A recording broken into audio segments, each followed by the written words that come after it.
recants in the superstructural contexts of the respective superlanguages.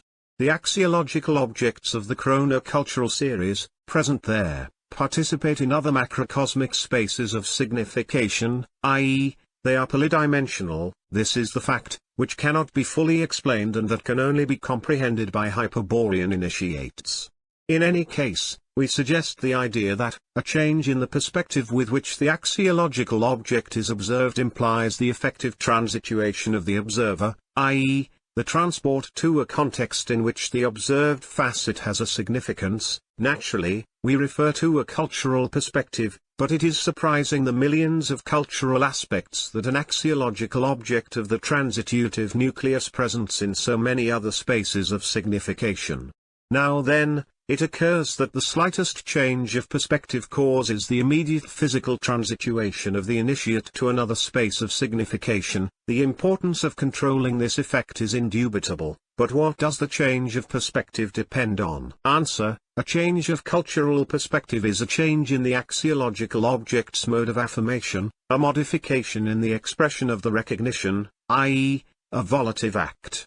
It is understood, then, that the control of the transituation depends on the will of the Hyperborean initiate. Only he who possesses an iron will can keep himself situated in a determinate space of signification and avoid the transituation. Inversely, a weak mind will go irremediably mad in front of the spectacle of the transitutive nucleus transituable axiological objects. In synthesis, the control of the transituation is a pure volitional act.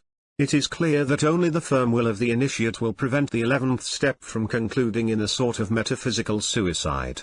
However, the Hyperborean initiate does not usually run this danger because, before receiving the keys to explore the cultural records, he must develop his aerosphere of egoic will through the practice of the luciferic graceful attitude. Let us suppose, then, that the initiate possesses sufficient will as to affirm and stabilize the axiological objects of the transitutive nucleus in the axiological context of another space of signification. In that case, he will be able to move through any of the dimensions of said space, both spatial and temporal.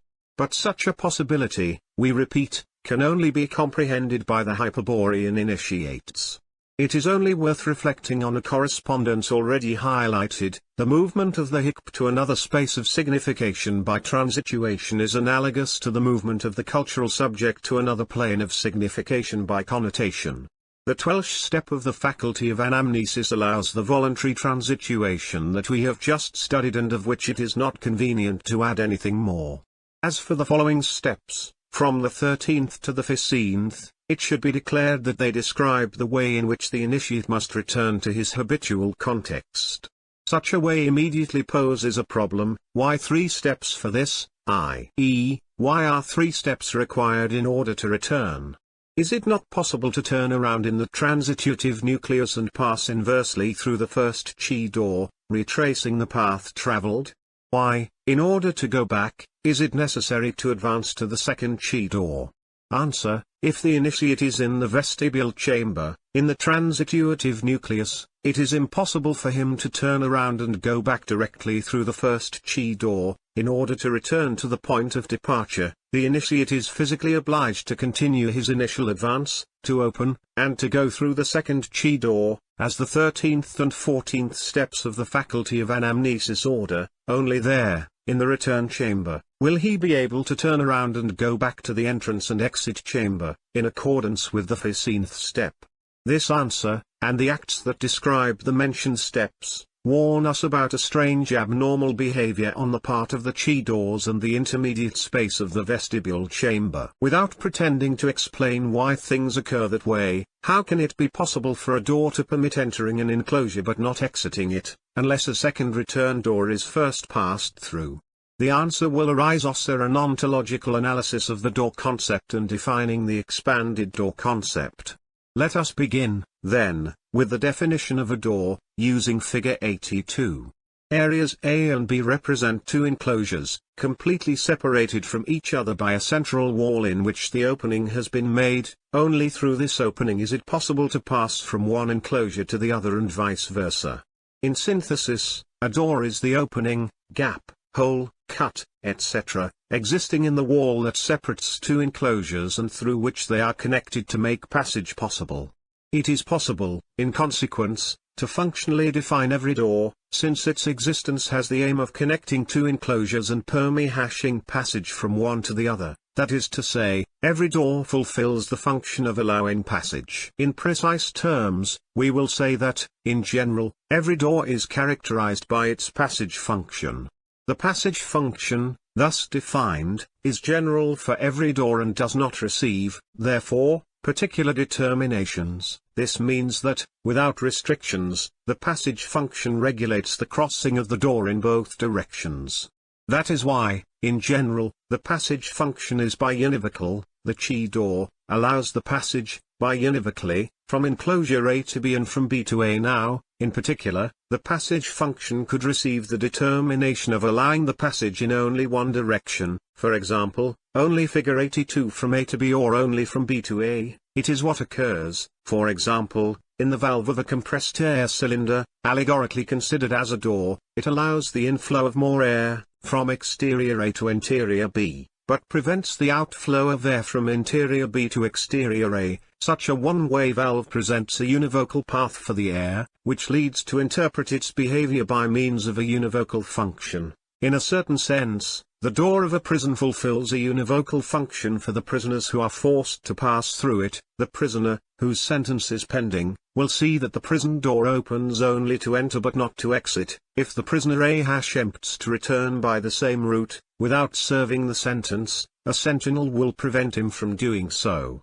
Examples aside, the passage function of a given door can be biunivocal, passage in both directions, or univocal, passage in a single direction. In any case, it should be clear that both univocal modes of the passage function are functionally identical. In other words, the univocal passage from A to B is functionally identical to the univocal passage from B to A. In all cases, the passage function manifests itself as a law of cause and effect, i.e., as a law, the unfolding of which consists of two phases, one causal and the other effective. In order to verify this, let us define some conditions in Figure 82. First, let us observe the wall that separates enclosures A and B. It is evident that one side of the wall faces enclosure A and that another side faces enclosure B. Assuming that it is a pointile wall, or that its thickness is minimal, we will consider it as a bilateral surface. Secondly, let us establish that the door univocally allows the passage from A to B. An arrow indicates in the figure the direction of a traveler who is about to pass through door. The passage function of the door will act on this traveler, imposing on him, as we saw, a law of cause and effect. Let us now analyze the passage law. The passage function of the door consists, concretely, in making it possible for the traveler to pass from A to B. Since the traveler is first in A, and then in B, it is obvious that the law must necessarily consist of two phases. Such a condition, moreover, is inevitable because of the topological determinations that the configuration of the problem introduces: two enclosures completely separated by one bilateral wall with one passing door in it. The first phase, when the traveler is in A, receives the name of entrance, i.e., entrance at the door. The second phase, when the traveler passed into enclosure B, is denominated exit, i.e., exit from the door. Summarizing, the functional character of every door demands a passage made up of an entrance and an exit. But, according to what has been affirmed, both phases of the passage law are in a relationship of cause and effect, i.e., that the first phase is the cause of the second or that the second phase is the effect of the first. In other words, the entrance is the cause of the exit or, the exit is the effect of the entrance. This law is easily verified. No one enters a univocal door without exiting and, inversely, no one exits a univocal door without having entered. What conclusion should we draw from this analysis, which is useful in order to comprehend the functions of the chi doors?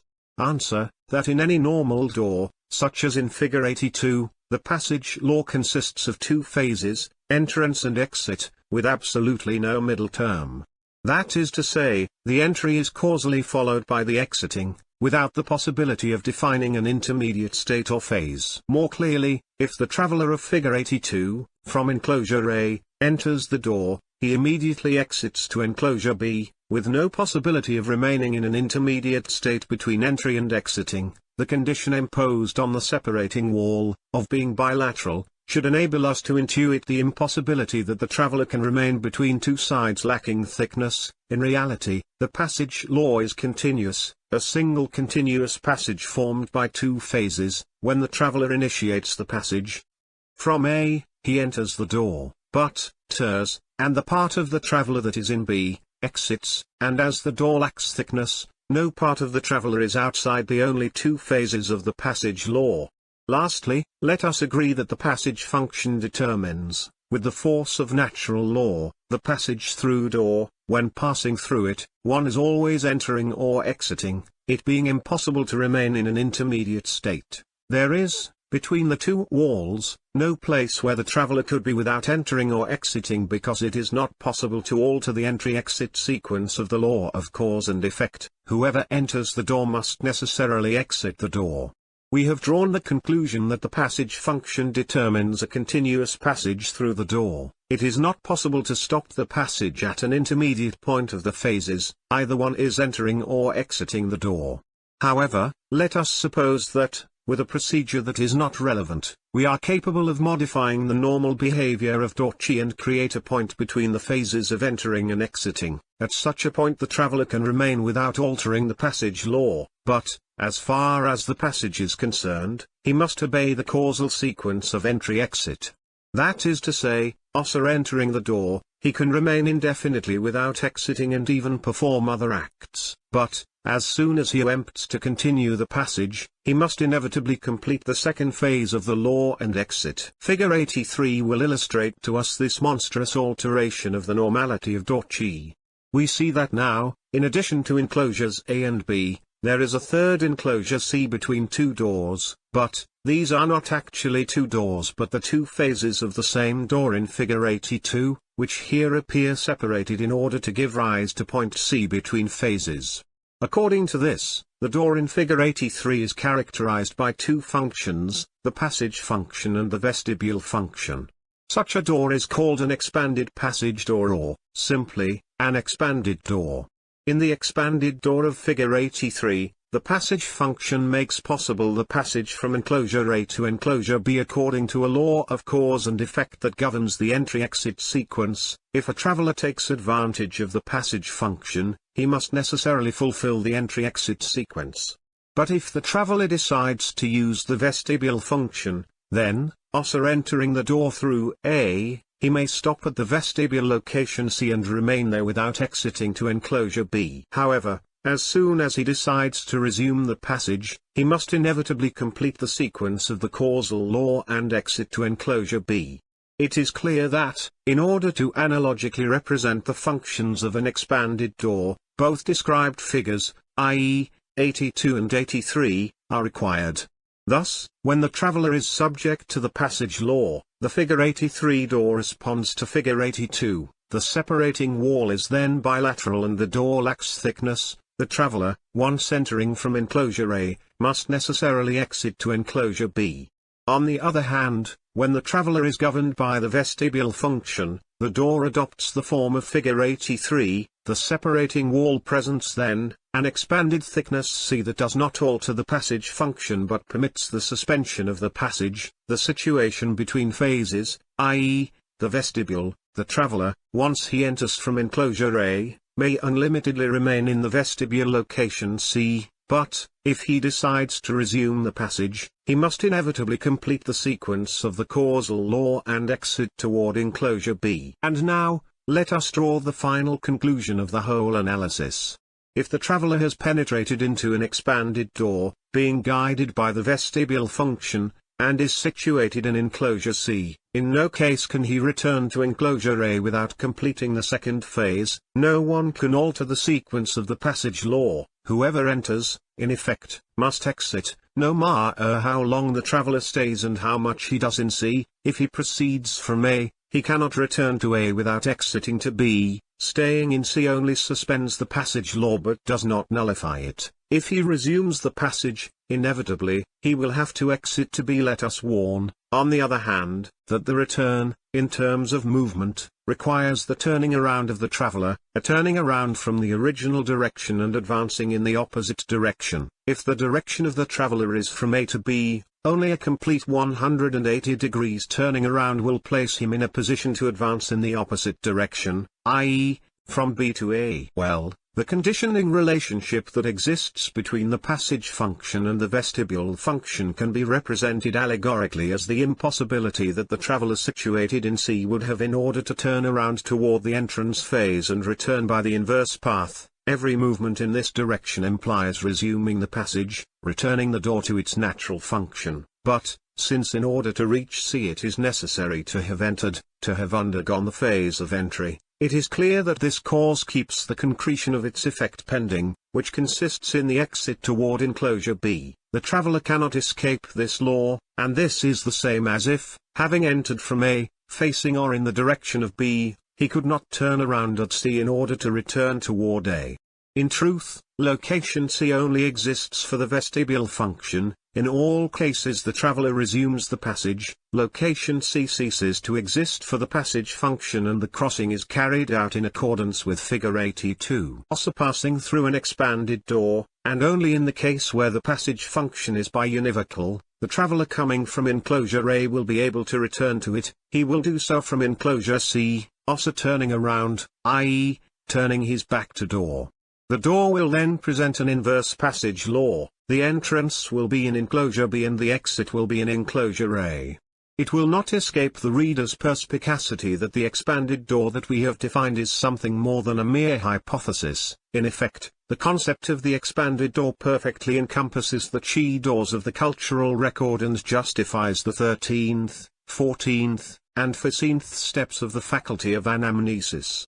First of all, it must be established that the chi doors in figure 81 are analogous to the doors in figure 83, i.e., they are not doors but representations of the phases of the passage function, i.e., two separate phases of a single door. The hicp, upon entering the entrance chamber with the 8th step, finds himself in a situation analogous to the traveler in figure 82. The entrance chamber of the cultural record is analogous to enclosure A and the first chi door is only the entrance phase of an actual expanded door. This door exerts on the hicp two functions, a passage function and a vestibule function. The passage function consists of two phases, one of entrance and the other of exit. If the hicp heads toward the chi door with the intention of passing, the 10th step can lead him directly to the return chamber through the exit phase, i.e., through the second chi door. Tion, between the entrance and the exit. In the vestibule chamber, the hicp can perform all kinds of acts, from the contemplation of the transituable axiological objects to his own transituation in another space of signification. What he certainly will not be able to do is return to the entrance chamber through the chi door. In order to achieve this, in effect, the hicp must turn around, change the direction with which he entered the vestibule chamber, and go back toward the entrance phase chi door. Something that, as we know, is impossible to perform in an expanded door. Any attempt in that direction is equivalent to resuming the passage, i.e., it puts the hicp under the action of the passage law and forces him to exit through the second chi door or exit phase. The passage function manifests itself as a law of cause and effect, determining the entrance-exit sequence, that is to say, entrance to the chi door from the entrance chamber and exit from the chi door to the return chamber. As long as the hicp uses the vestibule function, and stays in the vestibule chamber, this law is suspended. But as soon as the hicp resumes the passage law acts as if the vestibule chamber did not exist and forces him to exit toward the return chamber, i.e., to fulfill the causal sequence. It is understood, now, that the 13th step, to open the second chi door, the 14th, to exit the return chamber, and the 15th, to return to one's own habitual context through the entrance chamber, obey inevitable determinations of the expanded door. Thus, if the hicp is in the vestibule chamber, the 13th step, opening the second chi door, implies resuming the passage, allowing the causal law of the passage function to act. The 14th, exiting to the return chamber, signifies fulfilling the second phase of the passage function and accessing a location analogous to enclosure B in figure 83, and the 15th step, returning to the entrance chamber, demonstrates that the actual expanded door is biunivocal and that in the return chamber, it is possible, at last, to turn around and face the chi door with an opposite direction. An inverse passage law will then arrange that the second chi door acts as an entrance phase, from the return chamber, and that the first chi door behaves as an exit phase, toward the entrance chamber. We already know that if the hikp is situated in the vestibule chamber, it is impossible for him to turn around toward the entrance phase of the chi door. Any movement in this direction signifies resuming the passage, ceding to the determination of the passage law that forces to perform the exit phase. Space of the transituative nucleus and recalls that every movement of the hikp is equivalent to a change of perspective and, therefore, to an effective transituation. In the transituative nucleus, every point movement of hikp brings him closer to a different spatial dimension. That is why every turning around of the hikp actually consists in the effective transituation through a succession of spaces of signification that, in no way lead back to the entrance phase of the chi door, but to other approximated spaces of signification. And, with respect to the last step of the faculty of anamnesis, the 16th, which describes an alternative exit from the return chamber toward the exterior world, we can only assure, without providing other explanations, that the hikp will not find there, as one would expect from a puerile reasoning, the habitual context of the referent cultural object. On the contrary, the exit through cover sign leads to an inverse world, i.e., to an axiological context of values exactly inverse to those of the hikp's habitual context. The impression received will be, allegorically speaking, that of having penetrated into an axiological mirror. To explain the strategic motives that could impulse the Hyperborean initiates to explore such a world is outside the scope of these fundamentals of the Hyperborean wisdom. We have only to suggest, in order to stimulate the intuition of the lost viryas, a possible motive, the organic regression of the microcosm to a determinate limit and its fixedness by a stopping of the evolutive process. In the inverse world, and this is a great secret, lies the only true fountain of youth. 8. Solution to the enigma of Janus. The enigma of Janus is the ultimate form of a very ancient Hyperborean mystery. It was revealed by the loyal Siddhas to the medieval Einherjar order, founded by John Dee, and transcribed by its initiates into Latin. In this form it has reached the order of Tyrrhodal Knights of the Argentine Republic. Today, being translated into Castilian in the version that is offered below, the whole article F can be considered as a solution to the enigma of Janus, since its mystery refers, as it is evident, to the faculty of anamnesis of the Hyperborean initiates. The enigma of Janus 1. There is a door that lies in things, and to another door it brings. 2. Betwixt both doors lies naught at all, woe to he who being lost befalls. 3. Both doors are named chi, so look before thou turn the key. 4. Who sees the first chi, not only sees, but is there free. 5. Who sees the second chi may leave if he so agrees. 6. But if he leaves, he won't remain the same as when he first came. 7. Like a mirror's view, all is reversed, is that world where thou art aged. 8. But if youth thou dost desire, return from whence thou came prior. 6th tome, the Legal Order of Agatha, guardian of the crystal books. Say. The crystal books of the Library of Agatha. In Agatha, the terrestrial headquarters of the loyal Siddhas, there is a library stocked with millions of crystal books, so denominated because they are constructed on the basis of some precious gem or crystal. These books are the product of a millenary labor carried out by the loyal Siddhas and by some Hyperborean initiates known as the guardians of the lithic wisdom. From the beginning, the motive for the foundation of the library has been the need to preserve, at a level of comprehension accessible to the Hyperborean initiates, the truth about the origin of the spirit and everything that happens to it during its transit through the spaces of macrocosmic signification akin, or approximated, to the terrestrial space. There are, then, books that contain the record of the white treason, the genetic key to the spiritual enchainment, the cultural history of the viryas throughout time, the secret paths of liberation, etc. That is why, since ancient times, the Library of Agatha is known as the Library of Hyperborean Strategy and the sum of the knowledge deposited there, Hyperborean Wisdom. In the previous section we have studied in detail the actual superstructure and its fundamental element, the actual system. We saw that the La Hasha possesses a cultural record, the content of which consists of a chronocultural series of axiological superobjects, that is, in the relative cultural history of the emerging cultural object. Well, the crystal books are artificial actual systems, i.e., actual systems constructed thanks to techniques of the Hyperborean wisdom that are the domain of the loyal siddhas. Necessarily, it must be clarified how the artificial actual systems or crystal books differ from the habitual actual systems of the superstructures. Answer: while the content of the cultural records in the habitual actual systems is increased instant by instant with new axiological objects, in the artificial actual system the content of the cultural record remains fixed once and for all, from the moment of its constitution. When the loyal siddhas record its content, the cultural records of the artificial actual systems always remain immutable as true crystal books. How can such an immutability occur? How can it be that the moments of absolute value of the echoes and RCOs are not constantly being added to the chronocultural series?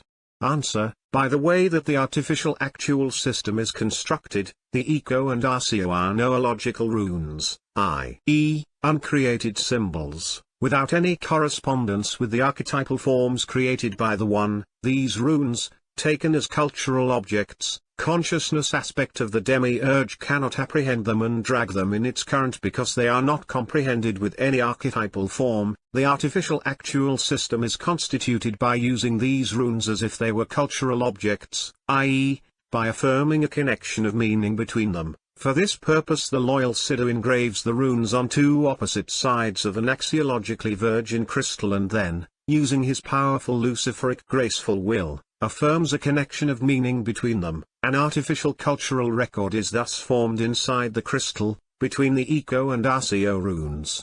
The loyal siddha then proceeds to engrave the chronocultural series that he wishes to preserve by plasmating, with his will, the appropriate content. In other words, the loyal siddha conforms the formative potency of the gravis atoms with artificial axiological superobjects. The chronocultural series, thus constituted, will remain from then on as a characteristic content of the crystal book. Who maintains the vitality of the cultural record of a crystal book?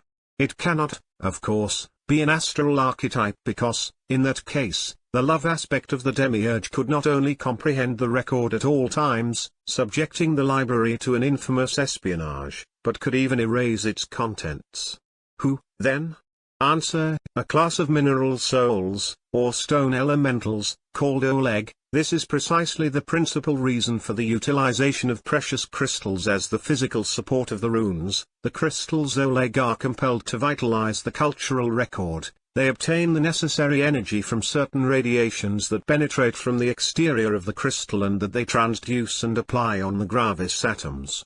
The crystal book, thus vitalized, can be runically isolated from the love aspect in such a way that the Oleg live imprisoned in the interior of the crystal, disconnected from the archetypal evolutive processes. As for the Oleg, we will not deal with them here because they are part of a mystery, the explanation of which is far beyond the scope of the fundamentals of the Hyperborean wisdom. That of the Oleg, in effect, is a special case of spiritual enchainment. In them have been enchained spirits that arrived to the universe billions of years before the Hyperborean spirits. No one knows where they came from, since they were completely unknown to the spirits that came from Hyperborea. And neither were they reverted like the La'ur in their fall but, by means of a procedure that suggests frightful alterations of time and space, they were pulverized, divided into countless particles that, nevertheless, are also united in the infinite. That is why, in the group soul of the Oleg, lie enchained millions of spiritual particles that, in their eternal search for orientation,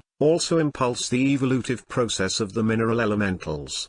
Lastly, let us add that, in the crystal books, only the entrance chamber of the cultural record is used. In it, the Hyperborean initiate situates the axiological superobject that he needs to consult, taking immediate knowledge of its Hyperborean wisdom. B. Mission of the Tyrrell Knights. Every Hyperborean initiate, who has developed his capacity for anamnesis, has the right to consult the Library of Agatha.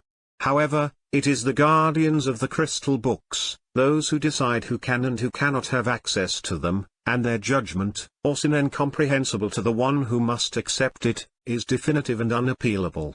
But it is clear that the guardians, who are loyal siddhas, only respect the valor of the initiate, his luciferic graceful will, and the degree of mastery that he has attained over the anemic subject of his microcosm. They could not permit entry into the library, or comprehension of the sacred books, to initiates capable of channeling the demiurge through their anemic subject. If such a thing were to occur, the books could be modified in their content or, perhaps, destroyed. The only possibility, then, that remains for an initiate to get the guardians to clear the way to the crystal books is to present himself before them, exhibiting an absolute valor, being ready, as befits a warrior of the return to the origin, to cede everything material, to surrender the microcosm if necessary, and to keep only the graceful will of the spirit. With less valor than this, the initiates will never find the door to the Library of Agatha, because an infinite fence will prevent them from doing so, i.e., a fence that cannot be surrounded. The door to the library is, in reality, a fenestra infernalis where the Lagral rune is engraved, on which, the guardians project the infinite pole. The guardians of the crystal books form an order of wise warriors, known since remote times as the Lagral order, and it is affirmed in the Hyperborean Wisdom that only they, among all the siddhas of Agatha, have fully understood the mystery of the Graal of Lucifer. The loyal siddhas of the Lagral order are the founders of the Order of Tyrrell Knights. They authorized a group of pre-existing initiates in the Argentine Republic, Hyperborean pontiffs, to consult the Tyrrell crystal book, to use its sacred name as the representative rune of their order, and to teach its contents to the lost Virias.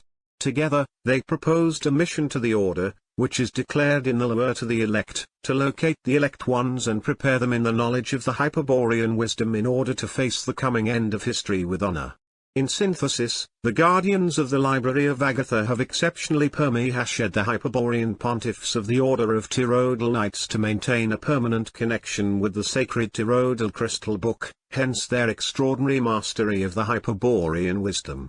C. The Sacred Tyrrell Crystal Book. The Sacred Tyrrell Crystal Book is only one of the millions of books that the Library of Agatha possesses. Nevertheless, everything that has been exposed here, in the fundamentals of the Hyperborean Wisdom, first and second part, comes from there. The Tyrrell Book is, evidently, a formidable source of knowledge.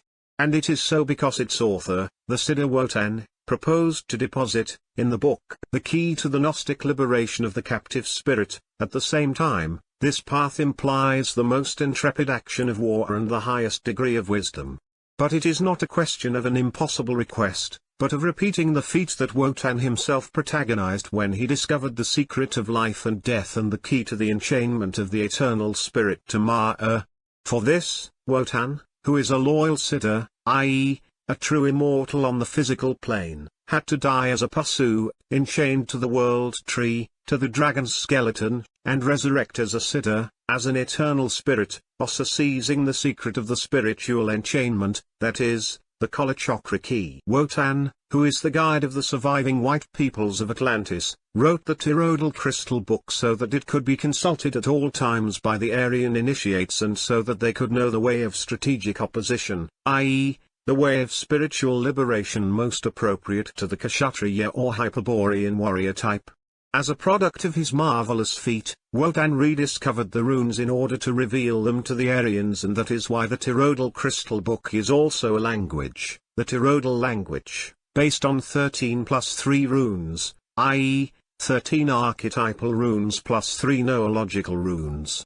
The Asa Wotan, who, as a loyal siddha, has another, much older name, became known to the Aryans with the sacred Tyrrell rune, which signifies his name and that, in Germanic barbarian languages, is likewise pronounced Go Wotan, Tyrrell or Tyrrodin, i.e., God Wotan. But the sacred Tyrrell rune, which is the name of Wotan, and is the Tyrrell language, and is engraved on the cover of the Tyrrell Crystal Book as the echo of the artificial actual system, is also much more than this. In effect, the sacred toroidal rune has two meanings of the highest strategic importance. It forms part of the symbol of the origin, which only Wotan saw complete among the Aryans, and it constitutes the center of the interior labyrinth, i.e., the center from where the lost ego can orient itself towards the Tau point and towards the Selbst. These two meanings are the fundament of the first Hyperborean initiation, or toroidal night, and the immortality of the ego obtained therein depends on their active comprehension. Figure 84. The cover of the sacred toroidal crystal book has been analogically represented in Figure 84. As explained in A, this book is an artificial actual system constituted by Wotan in order to record the details of his feat and the knowledge gained as a result, that is to say, the secret of the Kalachakra key. By means of the Kalachakra key, the traitorous Siddhas of Changshambhala maintain, for millions of years, the spiritual enchainment, the consequence of which is the hybrid Virya race. This terrible secret, for which the traitorous Siddhas do not hesitate to destroy whoever possesses it or attempts to divulge it, is rehashed by Wotan in his toroidal book.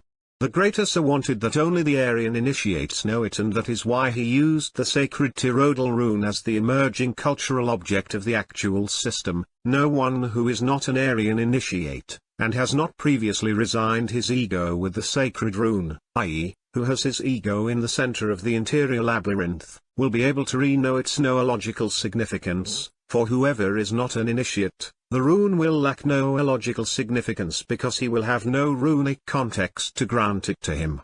And without comprehending its noological significance, without pronouncing the toroidal word, the crystal book will not open or show its cover sign. This is not the case for the Hyperborean initiates of the toroidal order. The toroidal knights, whose praxis consists in developing their faculty of anamnesis, possess the key in order to enter the entrance chamber of the crystal book. There, the Hick may explore the axiological super-objects that contain the history of Wotan and learn the way of strategic opposition. Through such an exploration, we have selected an axiological super-object referring to the crucifixion of Wotan and his conquest of the Kalachakra key, which we have translated into Castilian using the description of mythical images. Such a super-object presents an inscription on its cover sign, undoubtedly placed by Wotan himself, which reads, "The Resignation of Wotan." In a future article, we will narrate this story, but first it is necessary to offer a brief introduction. D. The crucifixion of Wotan. How the Great Asa came to be hung from the tree is, in truth, a long and ancient story that is recorded in another part of the sacred book. Then it is told that Wotan, knowing of the terrestrial descent protagonized by the Lord of Venus, wanted to accompany him in his endeavor. It was the days of Atlantis, and the great Venusian was coming to put an end to the tyranny that the traitorous Siddhas had implemented over the Hyperborean lineages. The traitorous Siddhas were operating in the light of day as lords of the dark side, and their government was known as the Synarchy of Horror. In those days the blood of the Viryas was incessantly being degraded by mixing with the inferior races, the memory of the origin being irremediably lost, while those same Pusu races were reaching a degree of consciousness hitherto unknown. The government was wielded by an infamous and bastard race of blacksmiths who, supported and guarded by the traitorous Siddhas, were forming an aristocracy of kings and lords before whom the Hyperborean lineages had to humble themselves. The smiths were boasting of constituting the chosen race of God, but they were actually a collective unfoldment of the demiurge, a kind of human hive behind which was animating a group soul of planetary complexion, i.e., a Kumara. We will return to this mystery when we study the strategy of the loyal Siddhas. In synthesis, the Viryas had lost the capacity to perceive the Graal, which many millions of years ago had been deposited on Earth as a concession from Christos Lucifer to the loyal Siddhas, to be used by them in their strategy. Since then, the Graal divinizes the Hyperborean lineages and prevents the demons from denying the origin of spirit. But, in the days when the gallant Lord returned to Earth in order to manifest himself to the Viryas, the confusion was so deep and widespread that no one was remembering the origin anymore. It was then that Wotan joined Christos Lucifer and received the mission that led him to crucify himself on the world tree for 9 nights. While Wotan was fulfilling his extraordinary sacrifice, the sinking of Atlantis took place, an event that marked the end of the Synarchy of Horror and signified the beginning of history for the Hyperborean lineages. Naturally, the history that began, strategically determined by the action of Wotan, is only a new version of the old history, another representation of the ancient drama, repeated countless times by effect of that recurrence of the memory in the pure blood of the peoples that is called eternal return. But what was the mission of war that Christos Lucifer commissioned and that motivated his decision to lie enchained to the Yggdrasil tree? Answer: to endow the Viryas of white race, the Aryans, with an arsenal of symbolic weapons with which they could resign the designs and become independent of the determinations of the demiurge. These signs, which would later be known as runes, were to enable the white man to resign his environment and live according to his own law, each one being the legislator and the judge of his acts, being guided only by honor, the only morality of the Hyperborean Virya. Of course, such an attitude has always been considered barbaric by civilized peoples, i.e., by the involuted peoples who are governed by the law of the demiurge, or of other gods who represent him, incapable of coexisting without a law standardized in codes and sanctioned with rewards and punishments. In order to comply with such a mission, it was Wotan who chained himself to the world tree. He did so because he was needing to comprehend the reason for the enchainment, his own and all enchainment, before thinking of a way to liberate himself from it and of teaching such a way. No sooner had the great Asur enchained himself, when he felt that his one eye was beginning to grow cloudy under the effect of Maya.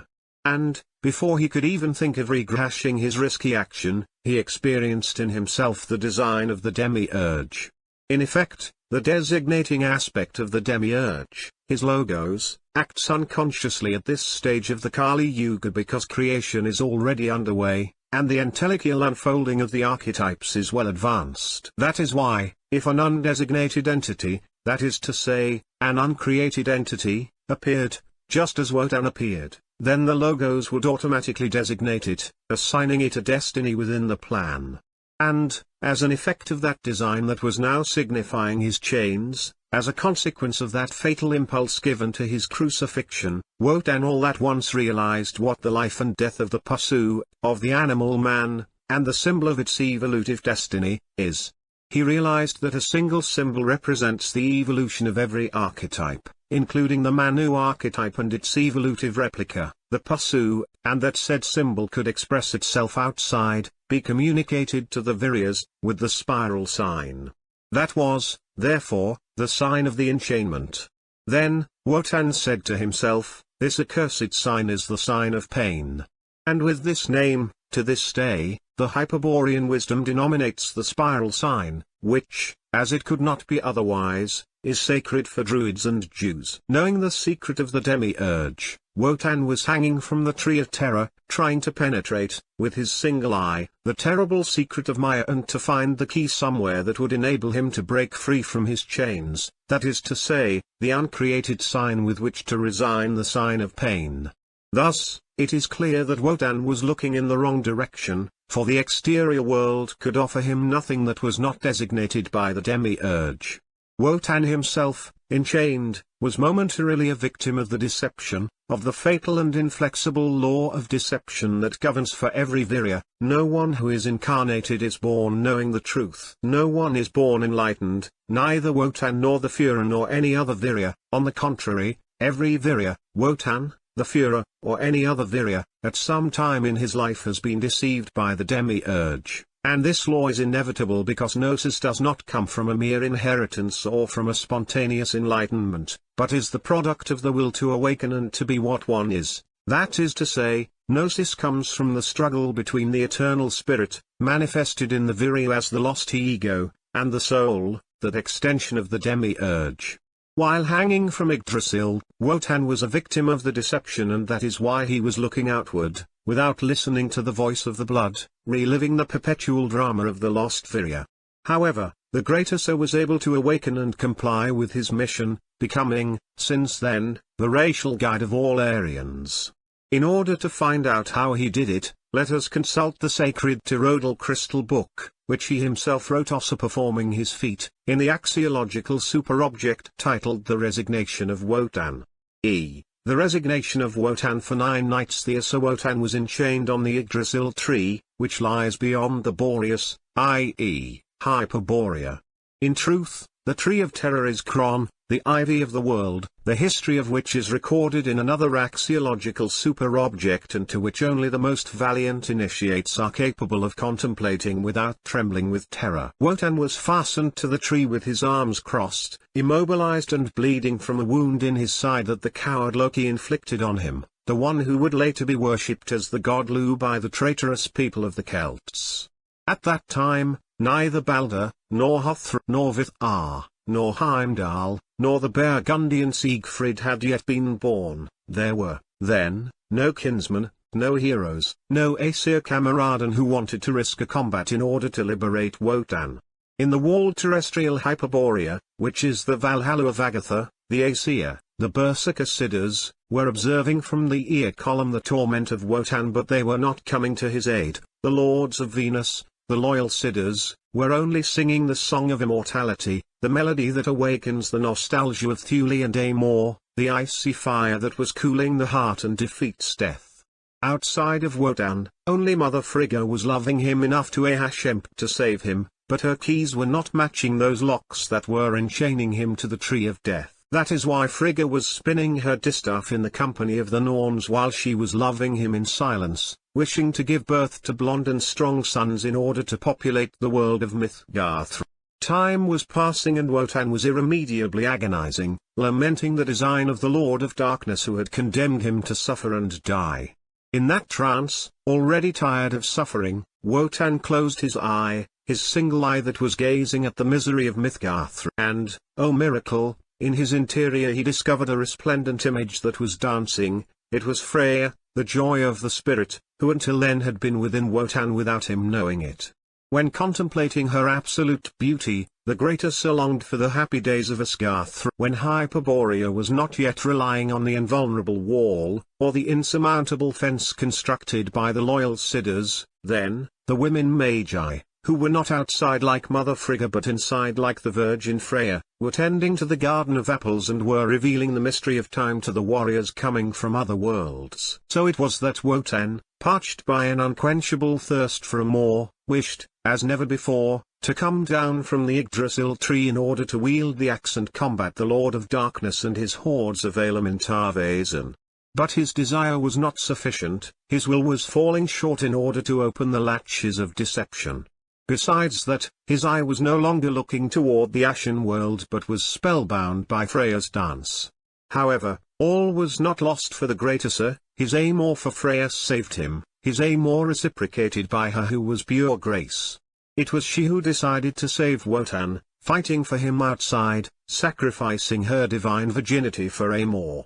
Thus, when Wotan opened his waning eye and looked around the tree of terror, she came out through his eye and danced away through the world of deception, in search of the key that would set her beloved free. And it came to pass that Wotan, upon seeing her outside, no longer found her beautiful and joyful, but black and terrifying. And he groaned, shuddering with horror, Kali. O Kali!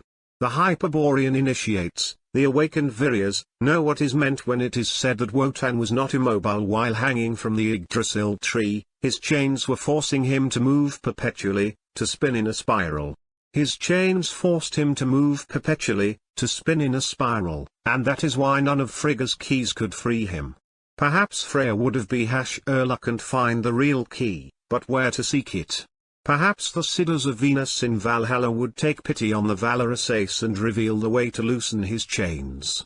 Thither came Freya Kali, like a lightning bolt from Amor, and not only did she break through the invulnerable wall, but, encouraged by a chorus of Valkyries, she went to the Oldenburr, the wise constructor of the insurmountable fence, and besought his advice in order to free Wotan from the Yggdrasil tree.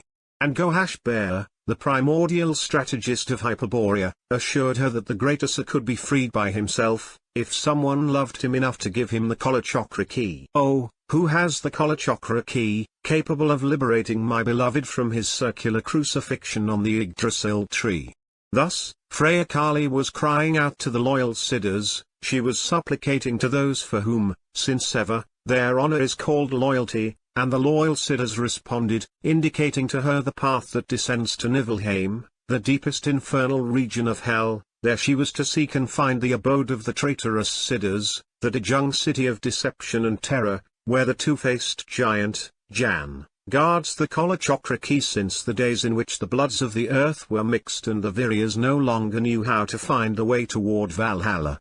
Indeed, the loyal Siddhas made to Freya Kali a startling revelation, that which Wotan was seeking, the way to nullify the sign of pain and loosen his restraints to the Yggdrasil tree, was by no means an original objective. In truth, millions of years ago the traitorous Siddhas did the same thing that now Wotan was intending, they resigned the sign of pain and forever altered human destiny. Only their purpose was opposed to that of Wotan, for they were procuring to enchain the spirit while the Lahashur was seeking to liberate such an enchainment.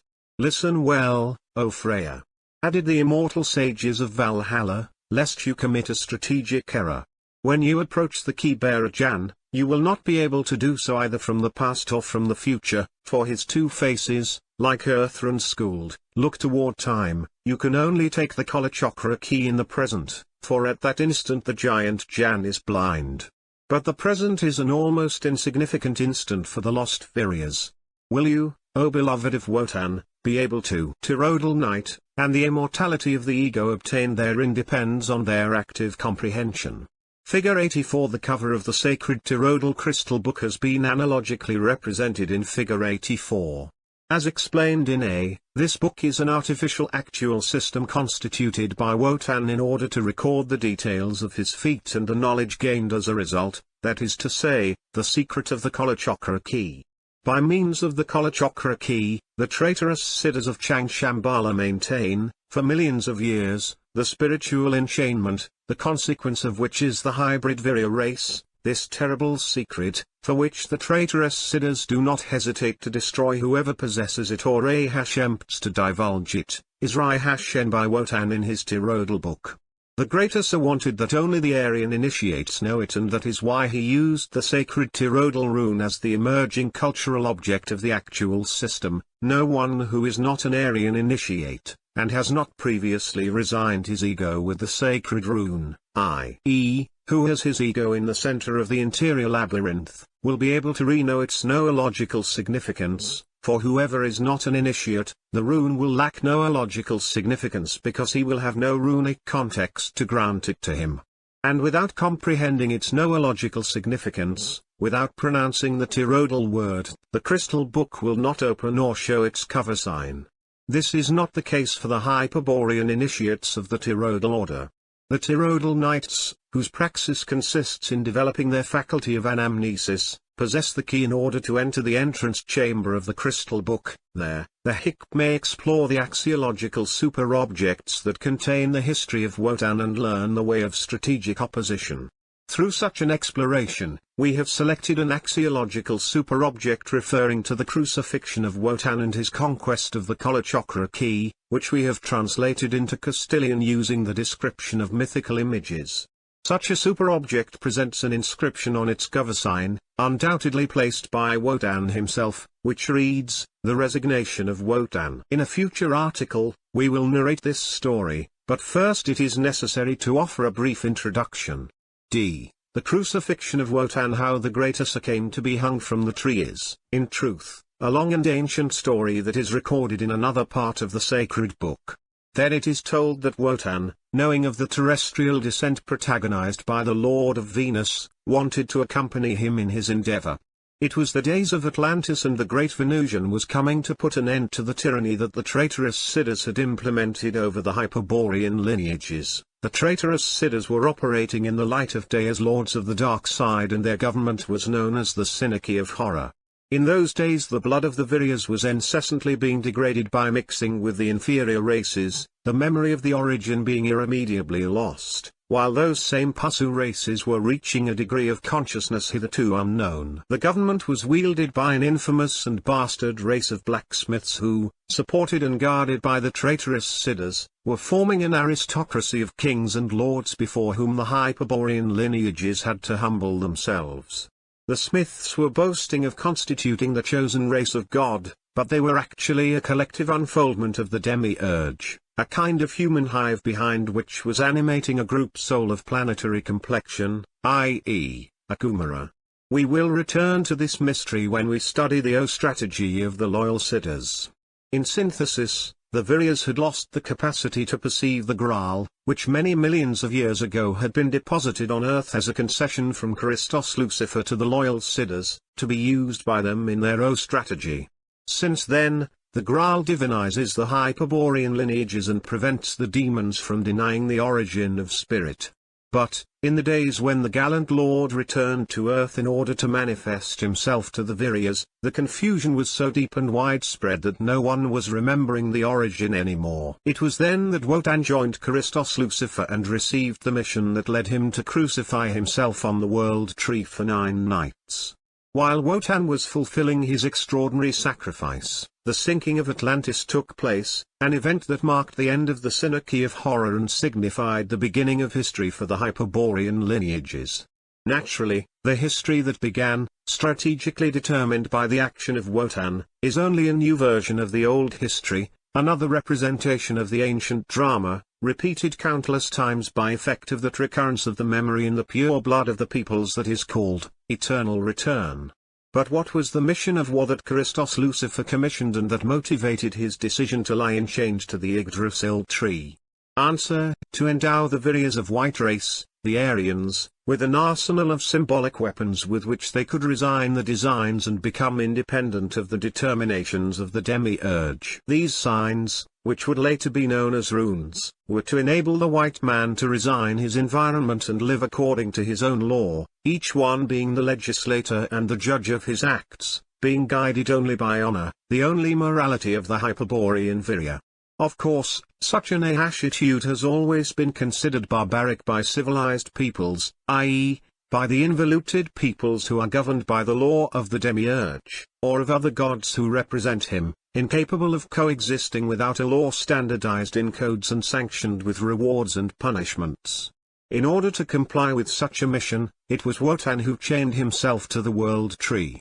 He did so because he was needing to comprehend the reason for the enchainment, his own and all enchainment, before thinking of a way to liberate himself from it and of teaching such a way. No sooner had the great Asur enchained himself, when he felt that his one eye was beginning to grow cloudy under the effect of Maya.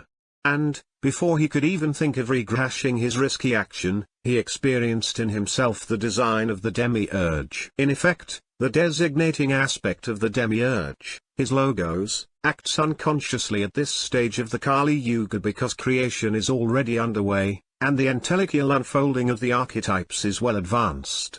That is why, if an undesignated entity, that is to say, an uncreated entity, appeared, just as Wotan appeared, then the logos would automatically designate it, assigning it a destiny within the plan.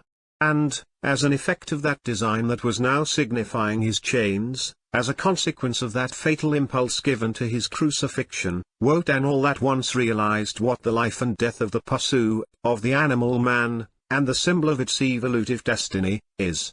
He realized that a single symbol represents the evolution of every archetype, including the Manu archetype and its evolutive replica, the Pasu, and that said symbol could express itself outside, be communicated to the Viryas, with the spiral sign. That was, therefore, the sign of the enchainment. Then, Wotan said to himself, this accursed sign is the sign of pain. And with this name, to this day, the Hyperborean wisdom denominates the spiral sign, which, as it could not be otherwise, is sacred for Druids and Jews. Knowing the secret of the demiurge, Wotan was hanging from the tree of terror, trying to penetrate, with his single eye, the terrible secret of Maya and to find the key somewhere that would enable him to break free from his chains, that is to say, the uncreated sign with which to resign the sign of pain. Thus, it is clear that Wotan was looking in the wrong direction, for the exterior world could offer him nothing that was not designated by the demiurge.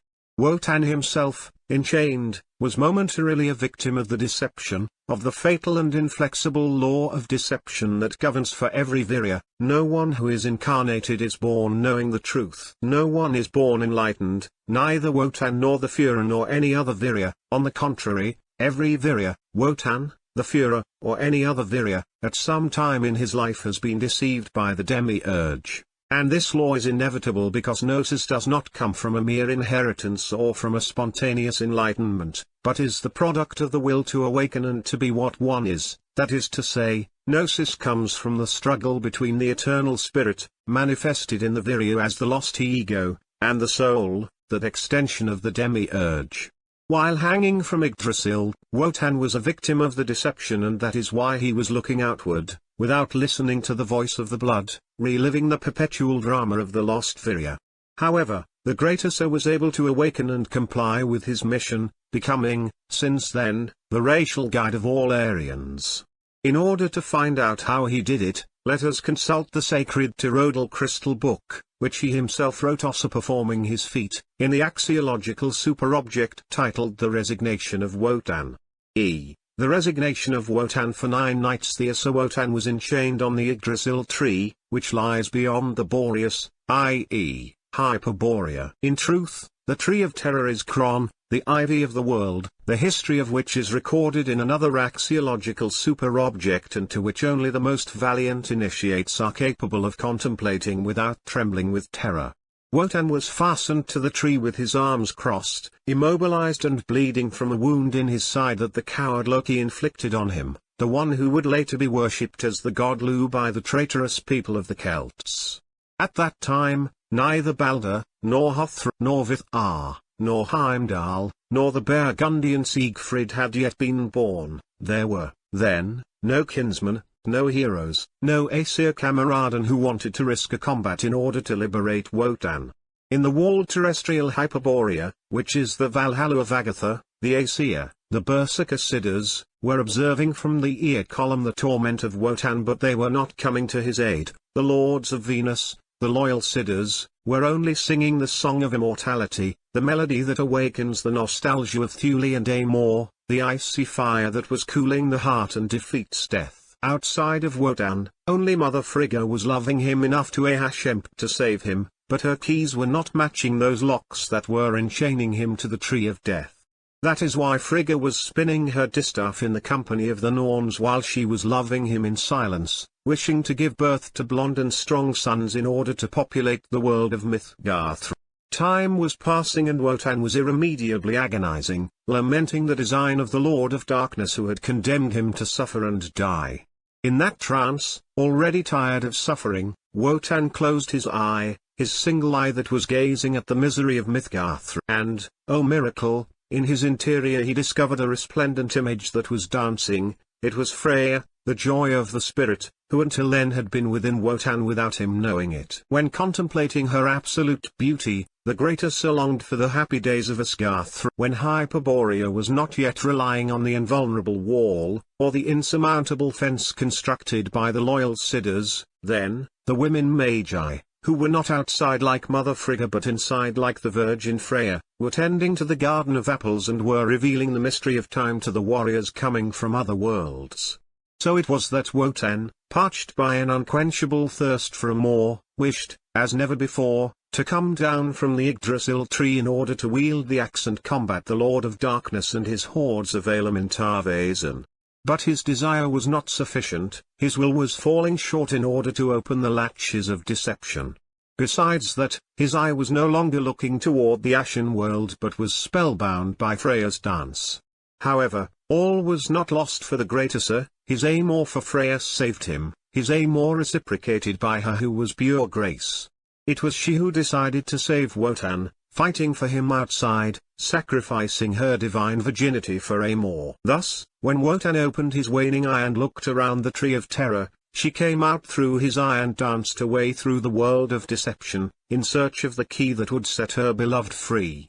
And it came to pass that Wotan, upon seeing her outside, no longer found her beautiful and joyful, but black and terrifying. And he groaned, shuddering with horror, Kali. O Kali! The Hyperborean initiates, The awakened Viryas know what is meant when it is said that Wotan was not immobile while hanging from the Yggdrasil tree. His chains were forcing him to move perpetually, to spin in a spiral. His chains forced him to move perpetually, to spin in a spiral, and that is why none of Frigga's keys could free him. Perhaps Freya would have been luck and find the real key, but where to seek it? Perhaps the Siddhas of Venus in Valhalla would take pity on the valorous ace and reveal the way to loosen his chains. Thither came Freya Kali, like a lightning bolt from a moor, and not only did she break through the invulnerable wall, but, encouraged by a chorus of Valkyries, she went to the olden Bur, the wise constructor of the insurmountable fence, and besought his advice in order to free Wotan from the Yggdrasil tree. And Gohashbear, the primordial strategist of Hyperborea, assured her that the great Asa could be freed by himself, if someone loved him enough to give him the Kalachakra key. Oh, who has the Kalachakra key, capable of liberating my beloved from his circular crucifixion on the Yggdrasil tree?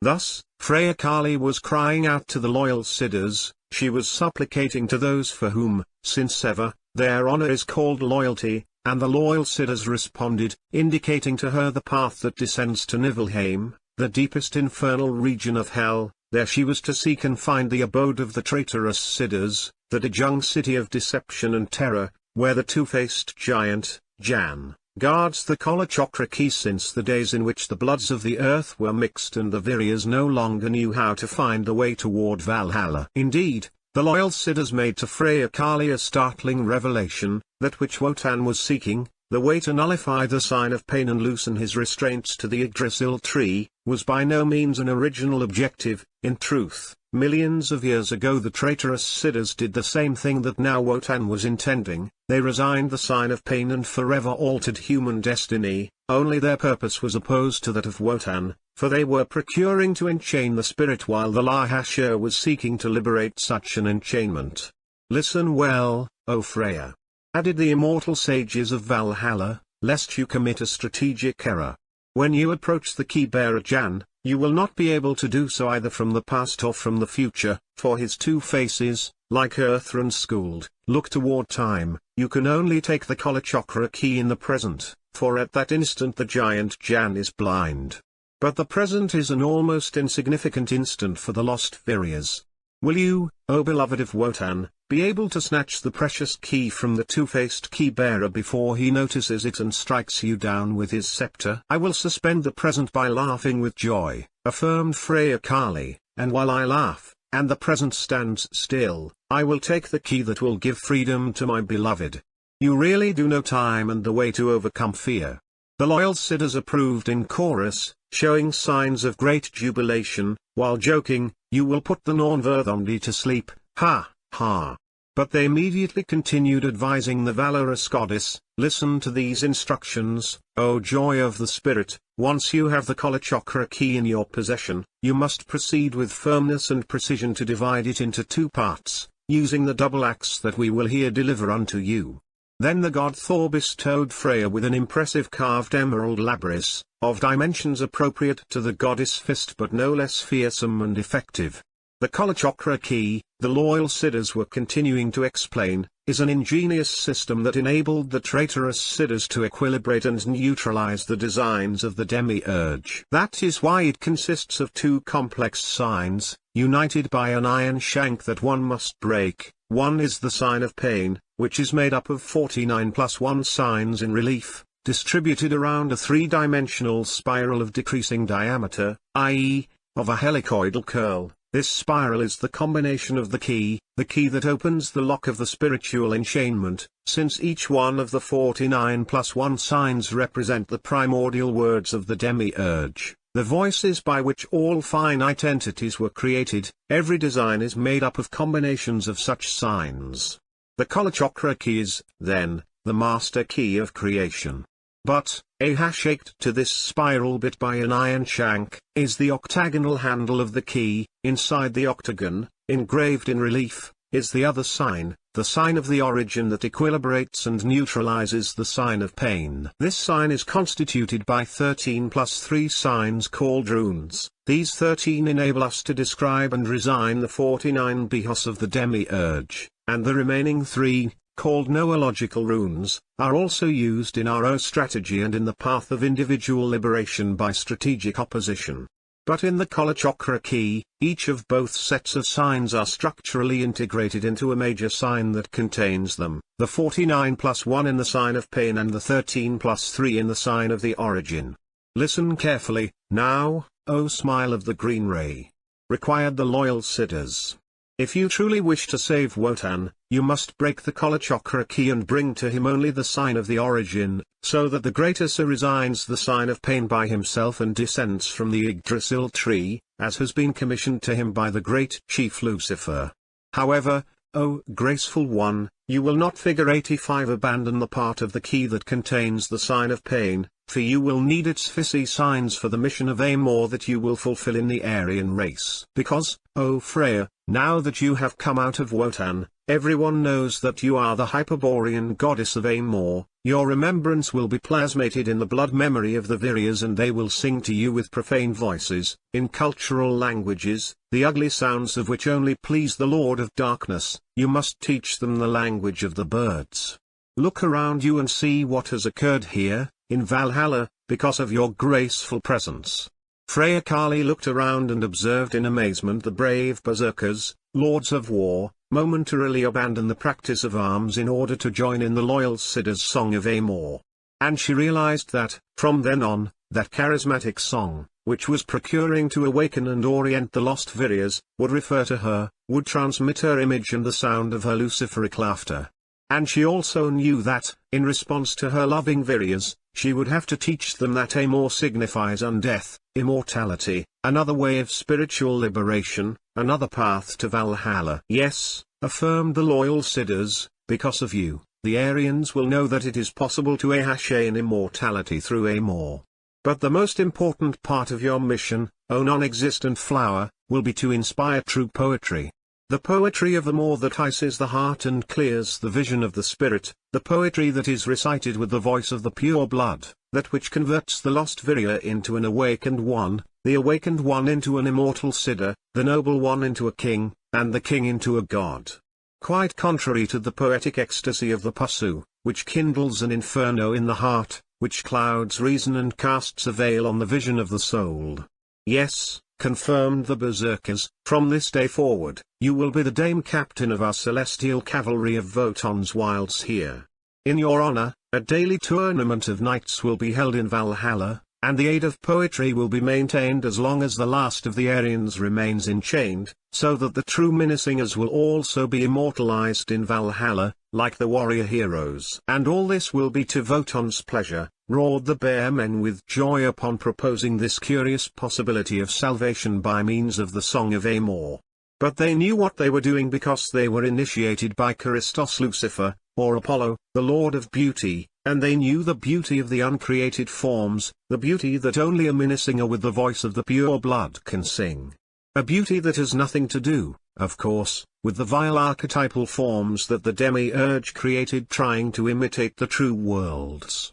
Upon hearing and seeing all this, Freya was smiling and radiating joy and Amor like a golden sun, while 2 diamantine tears were rolling down her cheeks, for she was prey to conflicting sentiments. She had already guessed what the loyal Siddhas would say to her next and, in spite of herself, she shuddered with fright. She was loving Wotan, who had crucified himself on the world tree in order to obtain the maximum wisdom, and now, in order to save him from the chains that he had imposed on himself, she would have to give herself to other warriors. And, what was worse, she would have to deceive them, to behave like a harlot. This, which for now was only a premonition, would not take long to be confirmed by the Siddhas. Do not grieve, O inspiration of the poets. They, the traitorous Siddhas, will not Amor you. They will only take your body, but their odious touch will not succeed in staining the purity of your spirit. Instead, you will put an end to their madness. That which is required of you is a great sacrifice, but, for the good of the race, it is necessary that you preserve the archetypal signs that make up every design. Only in this way will the action of Wotan be effective. Remember that, unfortunately, Mother Frigga taught the Aryans the Mythgarth language that gives meaning to the world, the language that causes pleasure for the demiurge, the language founded in the 49+1 voices, the secret signs of which are found plasmated in the Kalachakra key. You must obtain that accursed secret even at the cost of yourself, O cheerful spirit. But, you must hasten your departure, for Wotan is in the throes of death on the Yggdrasil tree. Here is our last piece of advice, concluded the loyal Siddhas. If you succeed in snatching the key from the giant Jan, do not rush to strike it with the labrys. The emerald will only cut the iron when the two blades sink at the same time into the shank, or connection of meaning, which unites the sign of pain with the sign of the origin. At first glance this requirement seems impossible, given that the blades are on parallel lines of the same plane, but such an impossibility is not real, but a product of the veil of Maya. Seek the place, seek it without rest, O Freya, where your strike hits with both sides of the axe at the same time, and you will see how easily the iron bond breaks.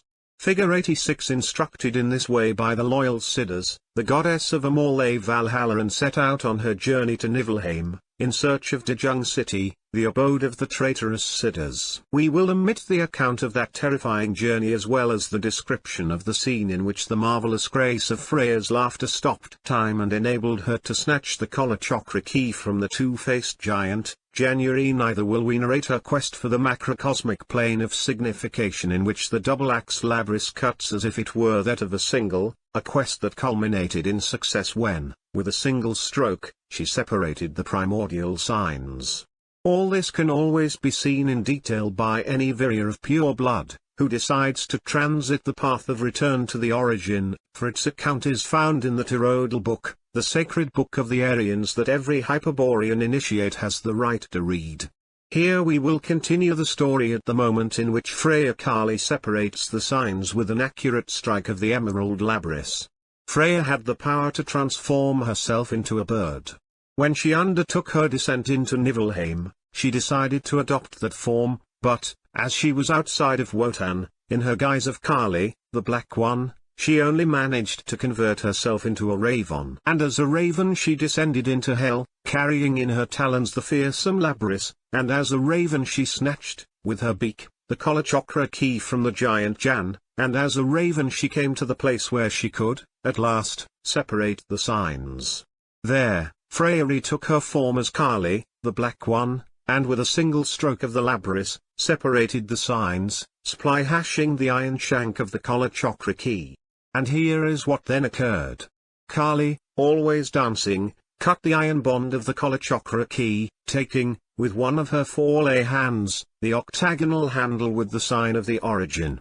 She also wanted to take, with one of her four right hands, the sign of pain, but the la-hash-er broke up on the spot, separating, and irremediably falling to the ground, the 7 revolutions of the spiral. Each one of such open coils was engraved with 7 archetypal signs that were representing 7 aspects of Manu. The traitorous Siddhas, constituting a mystery that it is hardly possible to suggest symbolically, sustain the sign spiral by acting as if they were universal archetypes, i.e., as if they were demiurgic ideas that unfold upon the lower planes from the archetypal plane. Thus, from Dejung, or Chang Shambhala, the 7 traitorous Siddhas permanently support a spiral ring on the Kalachakra key, maintaining the evolution of the human races by the technique of spiritual enchainment. It should be noted here that, at the moment of its fracture, the Kalachakra key was replaced by an identical one in the hand of the key-bearer Jan. The traitorous Siddhas could not permit the impudent ahashitude of Wotan and Freya to affect their strategy any longer. However, 7 of them, those who at that time were sustaining the signed coils of the spiral, were decapitated by Kali and will never again, for the rest of the Manwantara, be able to return to the universe of the One. Let us see how this occurred. Upon the 7 coils of the spiral separating, an extraordinary wonder occurred. Each coil, with its 7 signs, underwent a sudden metamorphosis and was transformed, before Kali's eyes, into a 7-headed giant. They were the traitorous Siddhas in their Manu expressions. That is why each of the 7 heads, of the 7 giants, slept a sleep that brought to life the designated races and sub-races in order to evolve at the cost of the enchainment of the Hyperborean spirits. And it was then when Kali decided, for the first time, to convert herself into a prostitute and assassin. She awoke and gave herself to each one of the giants, but, in the supreme instant of orgasm, one by one she decapitated, with the labrys, those 49 senseless heads. The perdition of the traitorous siddhas came from their unbridled passion for the body of the woman of flesh, and by the ignorance or forgetfulness of the magical Hyperborean Amor, which is only taught by Agatha's loyal siddhas of Valhalla. In another section, as an appendix, will be given a detailed explanation of the tantric path of the magical Amor, from the Western Virya's point of view. Each one of the 49 skulls was strung by Kali on a silver thread, or sutratma, which hung like a necklace around her black neck. And on the forehead of each skull was one of the 49 signs that were representing the primordial behos pronounced by the demiurge, the words with which all the existing finite entities were created and designated. It was a great treasure, that which Wotan would receive from the hands of Freya Kali. The value enclosed in that first round of skulls of Kali's necklace can be evaluated if one considers that the sacred races of the demiurge, for example the Hebrew, have never received, as a revelation, more than 21 plus 1 signs, i.e., the power of 3 seven-headed giants. The 49 plus 1 signs of the necklace of Kali, on the other hand, will enable whoever knows and is capable of runically resigning, to interpret any design and to exercise power and dominion over any entity of the micro or macrocosm. Having fulfilled her mission successfully, Freya Kali prepared to return to Mithgarth, to the Yggdrasil tree where Wotan had hung for 8 nights. On the 9th night, he could free himself thanks to the secret that his beloved would reveal to him, his beloved who had fought for him in the darkest regions of Niflheim, where the traitorous siddhas dwell. With the purpose of returning in the same form in which she had descended, Freya Kali once again transformed herself into a bird, finding to her surprise that, instead of a mysterious raven, she was now converted into a curious partridge. And so it was that Freya Kali abandoned the infernal regions clad in the form of the brownish-grey partridge, this time carrying in her beak the labrys, and in her claws, the 8-pointed star with the sign of the origin. Then the joy of the valiant and sweet Freya was tragically disturbed, on arriving at the Yggdrasil tree, bringing the symbolic key, which would enable her beloved to free himself from his crucifixion. She found to her horror that he had just expired. His single eye, through which Freya had first came out from into the world, was now lifelessly reposing, perhaps forever. Wotan had known, at last, the mystery of death, the fatal conclusion of the human design. But Freya could no longer penetrate through his eye and give him the saving sign. In despair, still in her partridge form, the goddess of Amor was flying around the lifeless body that, with head fallen on right shoulder, was hanging from the tree of terror. Without resigning herself to accepting the fact that Wotan was really dead, Freya Partridge was looking for a way to enter him, to animate him with her own spirit. She was wishing to protagonize the miracle of reviving her beloved in order to tell him, "I have done it. Here is the sign that will enable you to loosen the chains of the world tree." But time was passing and Wotan's eye was still closed, and Freya Partridge was flying in circles without knowing what to do. In that trance, Freya's longing was directed to the loyal siddhas of Valhalla, to the wise Aesir who, surely, would be observing her misfortune by way of the ear column. It was that of Freya Partridge, a musical cry, expressed in the language of the birds, and the response of the Aesir was consistent when, like a ray of light, the crowing of the cock revealed to her the path to follow. If there was still a remnant of life in the body of Wotan, it was escaping through the wound in his side, that which Loki inflicted on him with the spear. Through there Freya Partridge was to enter in order to resurrect her beloved. But, following this path, the only possible one now that Wotan had died, Freya Partridge would have to leave outside the 8-pointed star with the sign of the origin and the labrys, material objects, finite entities proper to the exterior world, of Mithgarth. Then, how to reveal to Wotan the secret that so much effort, so much struggle, so much pain, had cost to obtain?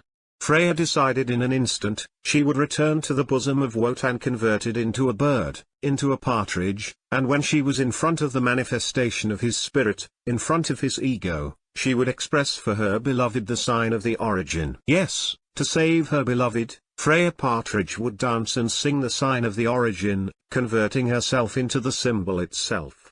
Without further thought, Freya dropped the labrys and the 8-pointed star and precipitated herself through the wound in his side, from which was still flowing abundant blood. And when that strength through joy, which was Freya, penetrated into Wotan's exsanguinated body, he revived on the spot in order to be reunited with his beloved.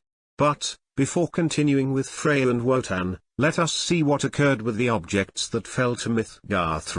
At that time, in the world, the social crisis that accompanied the sinking of Atlantis was unleashed. Two of the three castes that made up Atlantean society, the warrior caste and the priestly caste, were locked in an all-out war. The priestly caste was supported by the traitorous Siddhas and the warrior caste by the loyal Siddhas. In the midst of this conflict came to fall the objects that Freya Partridge, released before nuptially reintegrating with Wotan. The emerald labrys did not touch the ground because the priests intercepted it in the air and, giving displays of great joy, incorporated it into their own strategy. Since then it contributes, archetypally, to perpetuate the fable of the spiritual superiority that the priestly caste would hold over the warrior caste.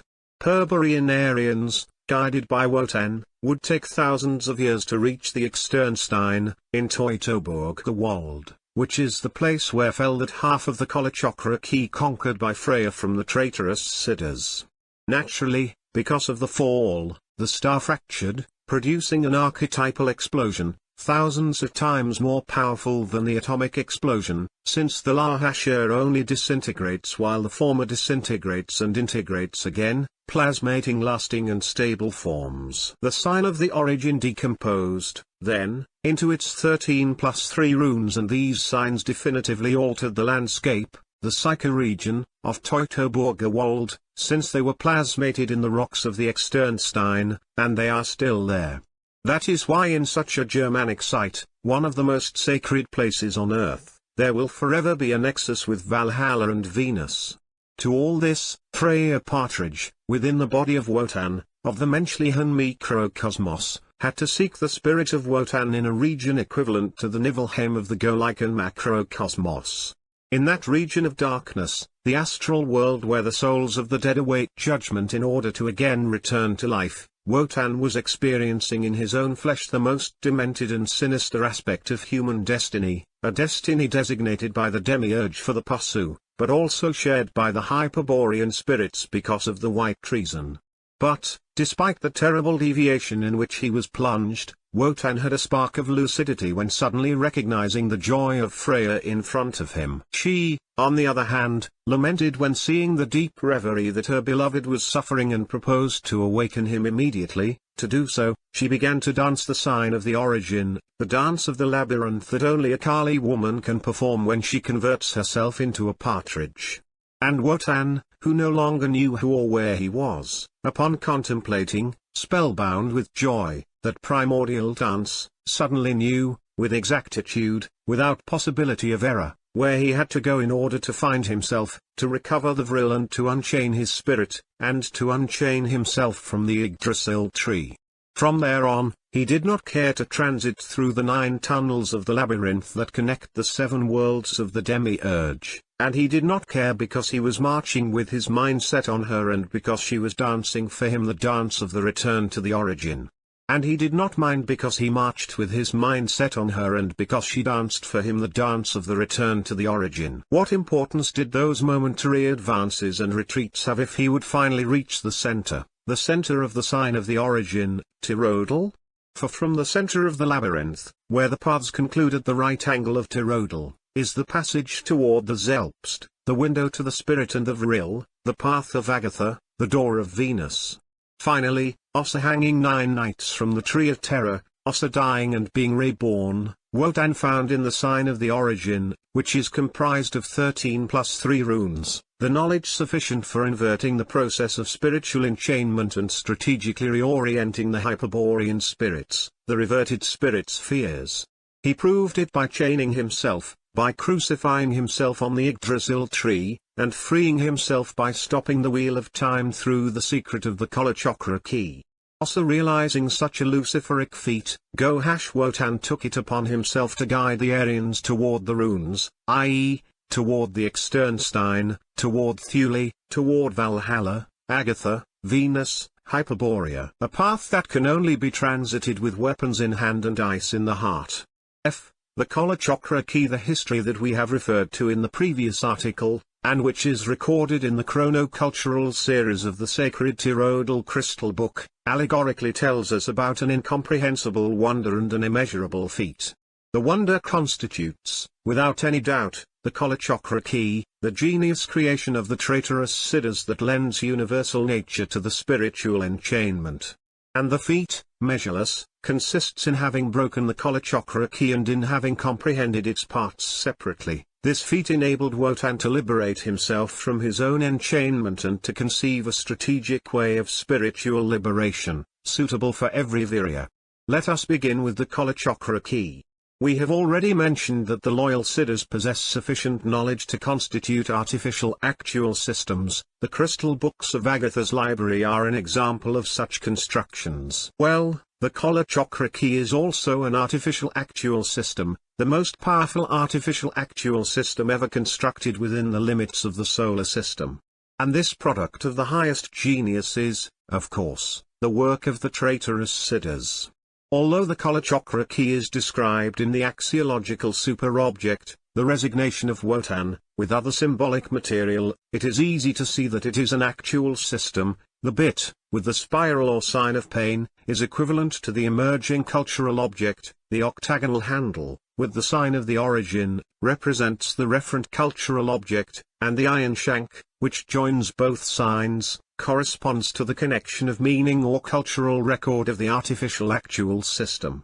In synthesis, in the structural system of the Hyperborean wisdom, the Kalachakra key of the traitorous siddhas corresponds to an artificial actual system.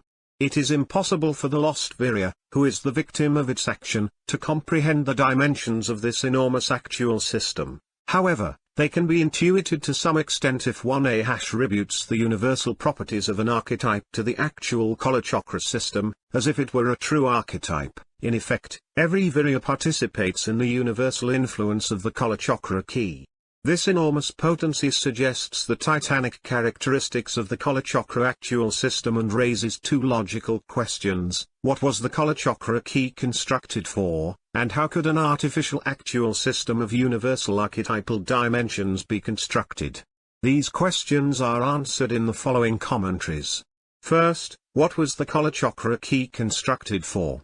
Answer: the Kalachakra key was constructed to make the spiritual enchainment possible. That is to say, we already explained in different parts of the work, the technique of the genetic key of the traitorous siddhas, by which the human design is resigned and the spiritual enchainment is caused. Well, this cause is possible only by the universal action of the Kalachakra key. It is necessary, then, to clarify how the Kalachakra key makes the enchainment of the spirit possible. This will not be difficult if we recall that every designated entity presents a double ontological determination, a universal terminus coming from the universal archetype, and a particular terminus, affirmed by the logos aspect of the demiurge. The universal terminus of the entity, its being in itself, grants it universal existence and an evolutive impulse, while the particular terminus, the design or being for man, ensures its specific individual existence. In the case of the Pasu, the essential matrix subposed by the demiurgic logos puts an individual terminus to the human nature, which the Manu archetype grants to the potential microcosm. Thus exists the Pasu, the animal man who evolutively progresses toward the Manu entelchi or actual microcosm. In synthesis, the demiurgic design's principle of individuation, the essential matrix, only acts in order to put a particular terminus to the a priori determinations of the Manu archetype. Human nature, universal, proceeding from the evolutive impulse, makes individual existence possible. But, behold, the genetic key of the traitorous siddhas, causing the spiritual enchainment, consists in resigning the human design, i.e., in modifying the principle of human individuation, and this can only be possible if a universal principle permits it.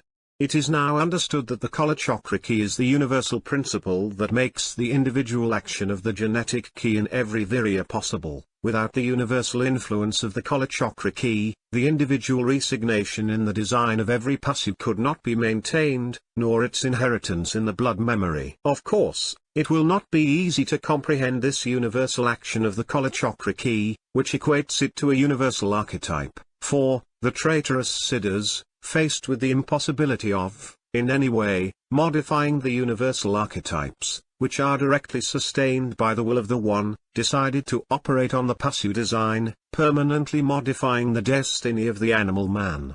It means that the universal action of the Kalachakra key is to be exercised, not on the beauty aspect or active intelligence, which sustains the archetypes, but on the logos aspect, i.e., on the designating aspect of every entity. But, how is a universal, artificial principle to operate in order to alter the function of the logos aspect that individualizes each entity, i.e., each pasu? Answer: undoubtedly, by somehow encompassing the total reality of each pasu, and affirming the genetic key in each one, in such a way that the effect is in every way similar to the universal action of an archetype. And that is how the Kalachakra key operates. By means of an artificial actual system of colossal dimensions, the traitorous siddhas have achieved a universal effect that makes the individual genetic key of the lost virya possible. A deeper comprehension of such a system requires the knowledge of its construction. Second, how could an artificial actual system of universal archetypal dimensions be constructed? Answer: we can contribute Lihashla here about the construction of the Kalachakra key, having at our disposal only the fundamentals of the Hyperborean wisdom. In truth, it requires more than the second Hyperborean initiation in order to glimpse the secrets of its construction. That is why we will affirm, by means of sentences, only those aspects that have clear significance in the context of the structural systematics of the Hyperborean wisdom. It is not necessary to insist that these sentences allude to the most guarded of Earth's secrets, and also to the most dangerous. The Kalachakra key is an artificial actual system constituted between the Earth and the Sun. Thanks to this system, all the radiant energy of the Sun is permanently intercepted. But the incandescent celestial body that we usually denominate the Sun is only the physical, exterior appearance of a solar demiurge nicknamed the solar logos, precisely because it expresses the logos aspect of the One. From the Sun, accompanying the radiant spectrum, the voices of the solar logos reach the Earth with the message of all the individual entities' designs, among them, the voices of the pasu designs. In order to intercept these voices, the Kalachakra actual system was designed and constructed. One must discard the simple idea that the Earth and the Sun are the eco- and archaeo-cultural objects in the actual Kalachakra system. However, there is a permanent bond between the two celestial bodies. The explanation is the following: the Kalachakra actual system has been constituted between two symbols, one found on Earth and the other on the Sun. The solar symbol is the functional matrix of the law of evolution or symbol of the pasu designs ontic autonomy, i.e., the sacred symbol of the pasu. The Earth symbol is the symbol of the origin, plasmated in every virya by effect of the genetic key. Between the two symbols, the traitorous siddhas affirmed, millions of years ago, a connection of meaning and constituted the actual Kalachakra system. That is why, at all times, there is an invisible cultural record between Earth and the Sun. Through that bond, traversing its extension dimension, must circulate the voices of the logos aspect, the pasu designs that will thus be resigned by the symbol of the origin. The Kalachakra key being an actual system, it can be analogically represented by figure 81. We are to suppose, then, that the echo is on the Sun, although as cover sign, it manifests itself on Earth. This echo is none other than the sacred symbol of the pasu, the spiral, i.e., the sign of pain. The archaeo, on the other hand, is on Earth, but, as cover sign, it is also on the Sun. Such an archaeo, of course, is the symbol of the origin. The functioning of the actual system consists in adjudicating a particular value to the ego or functional matrix of the law of evolution through the connection of meaning with the archaeo or symbol of the origin. In this way, the pasu designs that circulate through the extension of the bond, and that thereby establish a relative connection, are modified in their functional matrix of the law of evolution, i.e., they are resigned by the symbol of the origin in its snail design. And this action is clearly universal, i.e., it affects every Pasu design. The scheme of Figure 81 has yet another important utility, apart from showing how the Kalachakra key functions. In effect, by means of it, it is possible to comprehend where Changshambhala, the city of the traitorous Siddhas and the White Hierarchy, is actually located. Let us advance, then, that Changshambhala is situated in the transitive nucleus of the actual Kalachakra system, i.e., between Earth and the Sun, in a polydimensional conic nucleus that is invisible to the Pasu and the lost Virya. Knowing, now, where the abode of the traitorous Siddhas is located, the following strategic principle should be clear: whoever empts against the spiritual enchainment, destabilizes Changshambhala. In other words, whoever decreases the number of Hyperborean spirits in enchainment, for example, by revealing a way of spiritual liberation as Wotan did, weakens the bond of the Kalachakra actual system and endangers the existence of the accursed city. Thus is explained the aggressive susceptibility that the demons of Shambhala exhibit in the face of any attempt to strategically reorient the lost Viryas, or, inversely, their evident interest in keeping everyone in deception and confusion.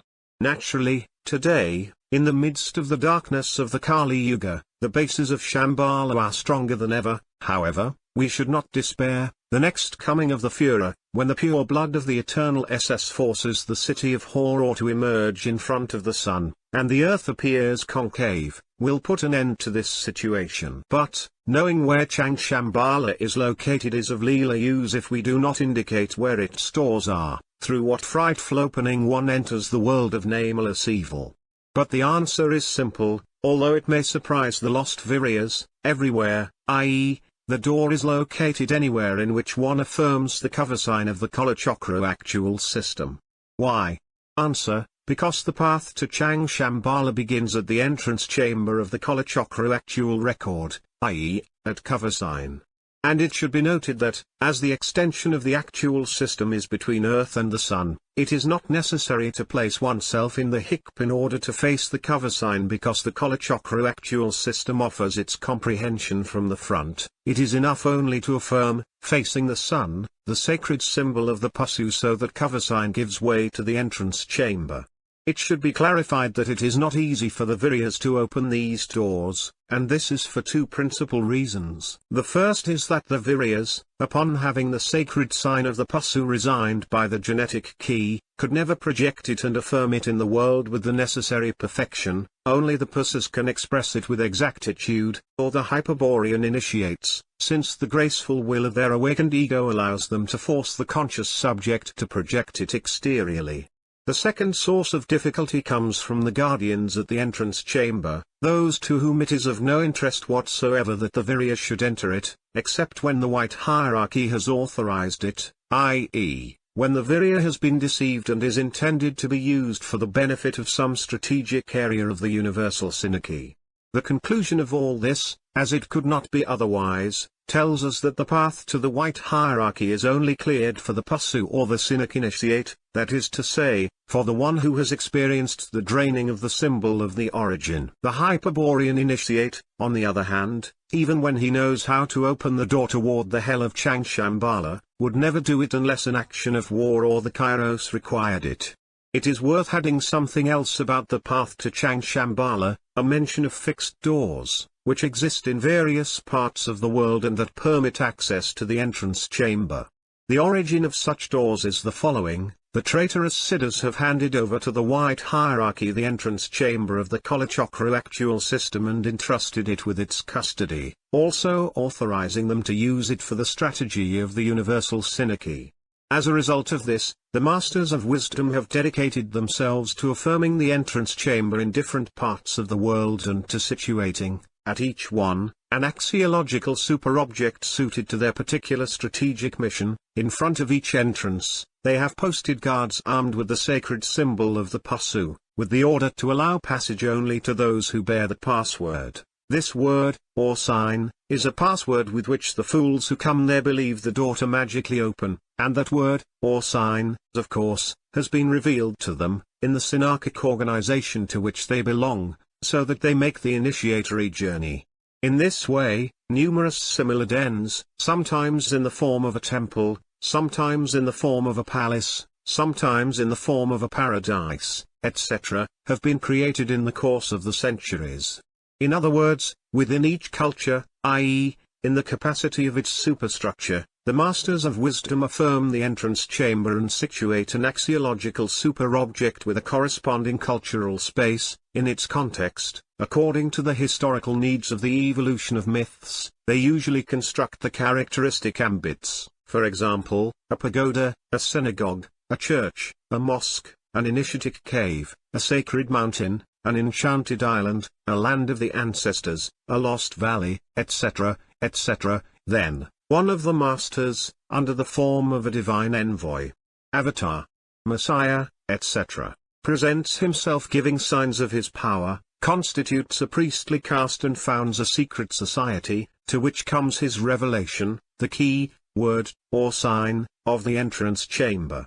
It is not worth detailing, because it is easy to imagine it, the quantity and variety of falsehoods that have been analogously gestated. And all this with the sole aim of maintaining control over the confused Hyperborean lineages until the day in which the universal synarchy succeeds in enthroning the sacred race of the demiurge on earth. It is clear, in the end, that the presence of the entrance chamber in different places of the world has induced many empty-headed or unimaginative people, or simply devotees of the hierarchy, to blindly uphold that in such places is located Shambhala itself. Those persons, of course, believe that Shambhala is a city of saints and do not suspect, or dare to imagine, that in reality it is a spatial base of extraterrestrial beings. G. The mystery of the labyrinth in the sacred Tyrrhodal crystal book, constructed by Wotan, is recorded his immeasurable feat, the comprehension of the Kala Chakra key. In article E has been described the content of the axiological superobject Wotan's resignation, referring to the consummation of such a feat. Well, exploring another subsequent superobject, titled The Mystery of the Labyrinth, one can learn about the legacy that Wotan imparts to all Hyperborean lineages, the revelation of the spiritual enchainment and the way to liberate the enchained spirit. The Hyperborean Wisdom affirms, then, that suited to their particular strategic mission, in front of each entrance, they have posted guards armed with the sacred symbol of the Pasu, with the order to allow passage only to those who bear the password. This word, or sign, is a password with which the fools who come there believe the door to magically open, and that word, or sign, of course, has been revealed to them, in the synarchic organization to which they belong, so that they make the initiatory journey. In this way, numerous similar dens, sometimes in the form of a temple, sometimes in the form of a palace, sometimes in the form of a paradise, etc., have been created in the course of the centuries. In other words, within each culture, i.e., in the capacity of its superstructure, the masters of wisdom affirm the entrance chamber and situate an axiological superobject with a corresponding cultural space, in its context. According to the historical needs of the evolution of myths, they usually construct the characteristic ambits, e.g., a pagoda, a synagogue, a church, a mosque, an initiatic cave, a sacred mountain, an enchanted island, a land of the ancestors, a lost valley, etc., etc. Then, one of the masters, under the form of a divine envoy, avatar, messiah, etc., presents himself giving signs of his power, constitutes a priestly caste and founds a secret society, to which comes his revelation, the key, word, or sign, of the entrance chamber. It is not worth detailing, because it is easy to imagine it, the quantity and variety of falsehoods that have been analogously gestated. And all this with the sole aim of maintaining control over the confused Hyperborean lineages until the day in which the universal synarchy succeeds in enthroning the sacred race of the demiurge on earth. It is clear, in the end, that the presence of the entrance chamber in different places of the world has induced many empty-headed or unimaginative people, or simply devotees of the hierarchy, to blindly uphold that in such places is located Shambhala itself. Those persons, of course, believe that Shambhala is a city of saints and do not suspect, or dare to imagine, that in reality it is a spatial base of extraterrestrial beings. G. The mystery of the labyrinth in the sacred Tyrrhodal crystal book, constructed by Wotan, is recorded his immeasurable feat, the comprehension of the Kala Chakra key. In article E has been described the content of the axiological superobject Wotan's resignation, referring to the consummation of such a feat. Well, exploring another subsequent superobject, titled The Mystery of the Labyrinth, one can learn about the legacy that Wotan imparts to all Hyperborean lineages, the revelation of the spiritual enchainment and the way to liberate the enchained spirit. The Hyperborean Wisdom affirms, then, that the Great Asa was the true founder of the ancient mystery of the labyrinth, the cultural echoes of which, distorted by enemy action, have reached our time. From the beginning, the mystery of the labyrinth has only been accessible by means of a Hyperborean initiation, being various initiatic ways that the loyal Siddhas have presented to the Viryas, in different centuries and cultures, for spiritual liberation. The way of strategic opposition, for example, is the ultimate interpretation of the mystery of the labyrinth.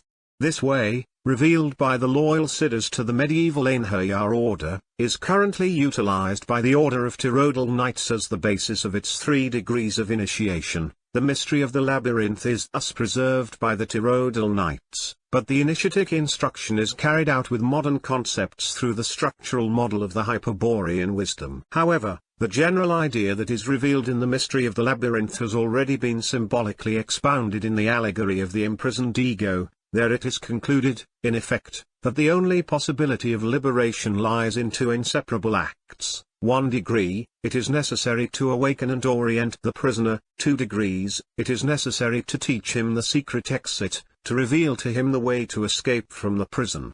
Now we can add that the first act, awakening and orienting, represents the preparation to the mystery of the labyrinth, i.e., the pre-initiatic stage. It is what the future Tyrrhodal Knights do when they study the fundamentals of the Hyperborean Wisdom.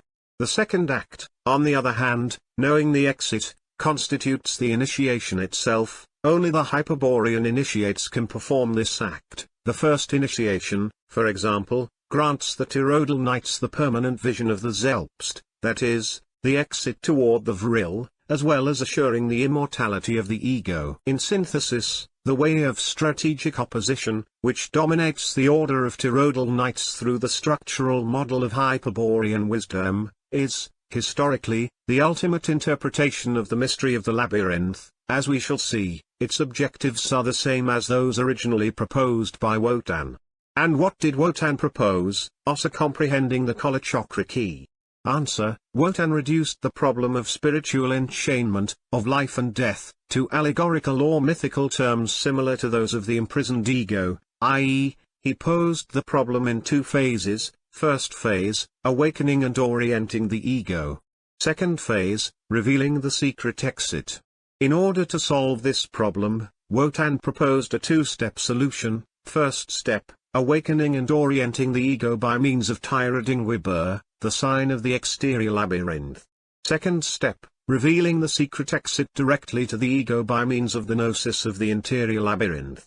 All the signs revealed by Wotan are sacred to the Virya. The runes have been so for millennia and, among them, the most sacred of all, Tyrrhodal, the expression of his name. However, that which has been considered as the sacred symbol of the Virya par excellence is Tyradingwibur, the sign of the exterior labyrinth that Wotan proposed as the first step of the solution to the problem of spiritual enchainment. This sign is essentially opposed, of course, to the sacred symbol of the Pasu, the sign of whom is the exterior spiral.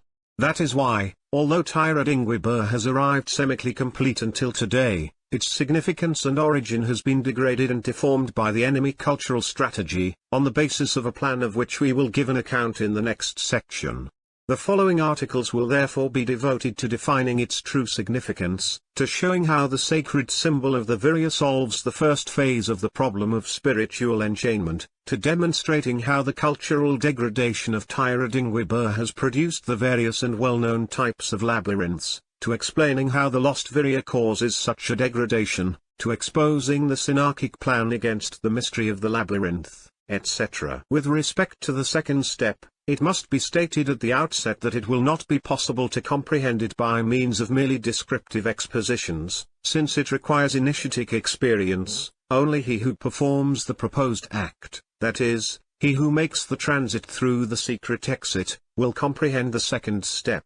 In another article we will provide an analogical approximation to the first initiation to the mystery of the labyrinth that will clarify, perhaps, what the concrete act of the second step consists in. Here we can only repeat, as an appeal to intuition, the general idea mentioned several times in Fundamentals of the Hyperborean Wisdom. First of all, the lost ego must awaken and orient itself toward the origin, i.e., it must locate the Tao point, then, by means of the secret exit toward the Tao point, toward the origin, it will achieve its effective liberation. In this consists the second step, the Hyperborean initiation. In other words, the Hyperborean initiate, the one who has unchained his spirit or is in the process of doing so, is one who has situated his ego at the Tao point, at the origin of the enchainment. This possibility is that which is concretized by performing the second step proposed by Wotan, when, upon finding the secret exit from the interior labyrinth, the ego is resigned with the sacred toroidal rune. During the development of the following section, it will be demonstrated that the first and second steps of the solution to the problem of spiritual enchainment are based on the comprehension of a single sign, Tyra Dingwibur, the exterior labyrinth of Wotan.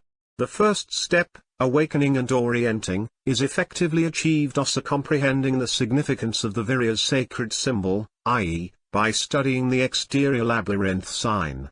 The second step, knowing the secret exit through where the lost ego will have to advance toward the Tao point and toward the Zelpst, is achieved by means of the operative function of the sacred symbol of the Virya, a function that is put into practice in the kairos of the Hyperborean initiation. Undoubtedly, the whole mystery of the labyrinth is contained in the sacred symbol of the Virya. What has been done in the Fundamentals of the Hyperborean Wisdom is to offer the necessary and sufficient elements in order to bring the Virya, at this point of the Kali Yuga, closer to the significance of the exterior labyrinth of Wotan. Such elements, of course, consist of a structural context that, even if it does not enable us to understand the noological runes that make up the sacred symbol of the Virya, at least support it with its archetypal correspondences and do not prevent us from suggesting its transcendent significance.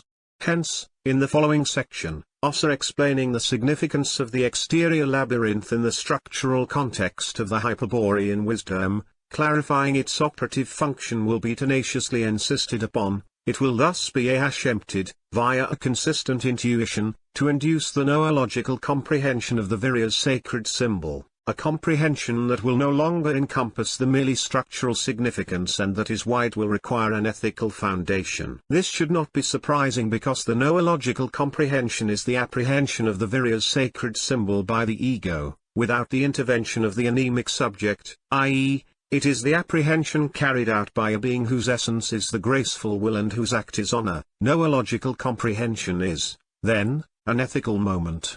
7th tome, Tyra Dingwibur, the sacred symbol of the Virya. Significance of Wotan's exterior labyrinth. The sacred symbol of the Virya is expressed by the exterior labyrinth sign represented in figure 87, which, without being identical to that of the ancient mystery of the labyrinth instituted by Wotan, at least maintains its topological properties invariant and allows us to actualize its significance in a structural explanation. An analytical decomposition of the runic elements of this sign demonstrates the presence of three runes, the runes Tyr and Odil that form the sacred toroidal rune, and the Jiba rune that we already saw in figures 61 and 62. Hence the exterior labyrinth sign is read, Tyra Dingwibur, the name by which it has been known since time immemorial by those initiated into the mystery of the labyrinth. But the three runes, evidently, are not of the same nature. While the first two appear with solid lines, the last one is configured as a space between solid lines. This is because Tyr and Odil are limiting runes while Jiba is a leading rune. In general, the sacred toroidal rune is denominated in the Hyperborean Wisdom as the limiting rune of Wotan's exterior labyrinth and Jiba as the leading rune of Wotan's exterior labyrinth. These differences will become clear if we consider the Tyra Dingwibur of figure 87 as the plan of a stone labyrinth, i.e., as the plan of the strategic construction that in the Hyperborean Wisdom receives the name of Hyperborean Chamber for initiation into the mystery of the labyrinth. In this case, The solid lines represent the limiting walls of the stone labyrinth, while the leading corridors are formed by the space between the limiting walls. In other words, the jibe-shaped corridor leads to the meanders limited by the toroidal-shaped walls. With a Tyradingwiber Hyperborean chamber, the mystery of the labyrinth can be explained analogically, thus enabling a preliminary approximation to its operative function. Referring to figure 87, for example, we can summarize the mystery of the labyrinth in very few words. It consists in entering through alpha and exiting through tau. More clearly, when the lost Virya enters through the alpha corridor, and takes it to the end, he gains access to a closed beta corridor that prevents him from reaching the tau plaza. In that intimate enclosure, the Virya is faced with a dilemma. In order to continue searching for the exit, he must opt between the gamma side passageway or the delta side passageway. However, neither of such options will lead him to the tau plaza in the end. If he takes the gamma passageway, he will have to stop at the closed epsilon or eta corridors. If he takes the figure 87 delta passageway, his passage will be interrupted at the closed theta or zeta corridors. Evidently, if the lost Virya repeats the route of the various passages several times, he will end up concluding that the limiting walls surround the tau plaza on all sides. Then, if he is not willing to give up his search, it is possible that the noological intuition of the truth arises in the ego. In one of the 5 closed corridors must be a secret exit, a passage toward the tau plaza, but in which? And in this question is synthesized what is so mysterious about the mystery of the labyrinth. The mystery consists, precisely, in entering through alpha and exiting through tau. But the mystery of the labyrinth does not pose an impossible problem to solve. Its creator, Wotan, perpetuated the solution with the sign of his name, the Odal rune, the secret of which, revealed by a Hyperborean pontiff in the Kairos of the Virya, constitutes the first Hyperborean initiation. We are now in a position to analogically explain the solution proposed by Wotan in order to solve the problem of spiritual enchainment. First of all, it is necessary to awaken and orient the Virya toward the exit. Exteriorly, this is achieved by pointing out to the Virya his state of deviation in the alpha corridor. The gnosis of the search in alpha is equivalent to the awakening, momentary or permanent, of the lost Virya. Then comes the option that he must face in the closed beta corridor between the gamma or delta side passageways and the effective choice of one of them. The search, option, and choice sequence synthesizes the first step of Wotan's solution to the problem of spiritual enchainment. The gnosis of the search awakens the lost Virya, makes him intuit his deviation in the stone labyrinth, his disorientation about the location of the tau exit. The gnosis of the option and the choice orients the lost Virya toward the tau exit. However, the first solution only awakens and orients him toward the tau plaza, but does not reveal the secret exit of the labyrinth. This corresponds to the second step.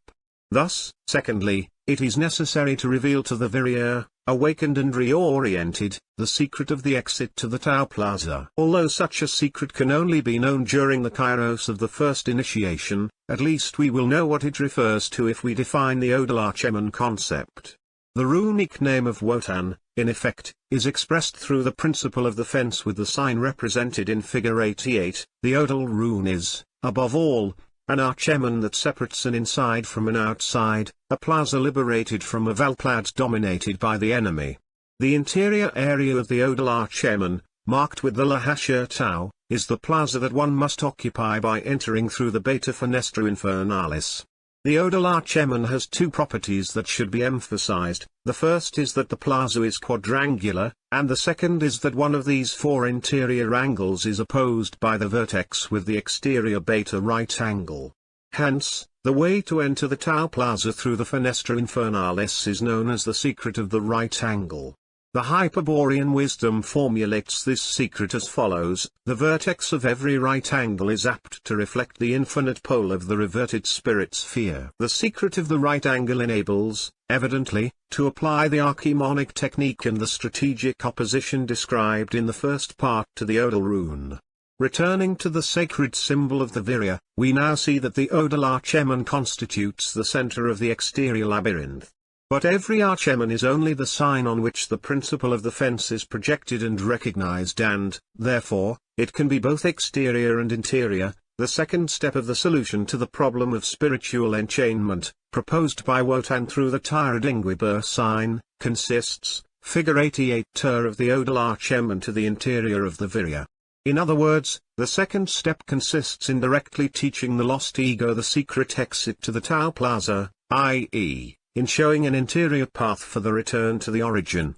If one looks closely, the analogical interpretation of the second step requires answering two questions. A. How does one pass from the first step to the second step by means of Tyradingwibur, i.e., by what principle does the exterior labyrinth sign cause the gnosis of the interior labyrinth? Answer, by the principle of noological induction. B. By what principle does the gnosis of the interior labyrinth reveal the secret exit, the exact path of the return to the origin? Answer, by the initiatic principle of the isolation of the ego. The operative function of the virya's sacred symbol is based on the principles of noological induction and isolation of the ego. The significance of Tyradingwibur, search, option, and choice, awakens and orients the virya toward the Tau Plaza. Its operative function will reveal to him the secret exit during the kairos of the first Hyperborean initiation. In the following articles the principles of the operative function will be studied, by which answers and will become clear, and analogical details about the second step will be offered. The operative function of Wotan's exterior labyrinth 1. Noological induction principle. The first step exteriorly awakens and orients the virya because it makes him realize that he is astray and that his only recourse is the search, option, choice of a path that leads to the Tau exit. Thus, this first step must lead to the second, to the gnosis of the interior labyrinth, that is to say, to the gnosis that the ego is actually astray on a labyrinthic path, permanently subjected to the law of the search, option and choice tetrarchs. As we saw, this gnosis, this leap from the exterior labyrinth to the interior labyrinth, is caused by the noological induction principle. Such a principle defines the way in which the complex and interior content of a sacred symbol is apprehended by the ego from a simple and exterior sign. In other words, noological induction enables the metaphysical comprehension of the sacred symbol, i.e., the apprehension of its essential significance. With reference to the sacred symbol of the virya, the gnosis of the interior labyrinth that the second step proposes is nothing more than its metaphysical comprehension by the ego. We already know the significance of the exterior labyrinth's sign, search, option, and choice of the Tau exit. What, then, will be the significance of the interior labyrinth symbol, the significance that the ego apprehends in the gnosis of the interior labyrinth?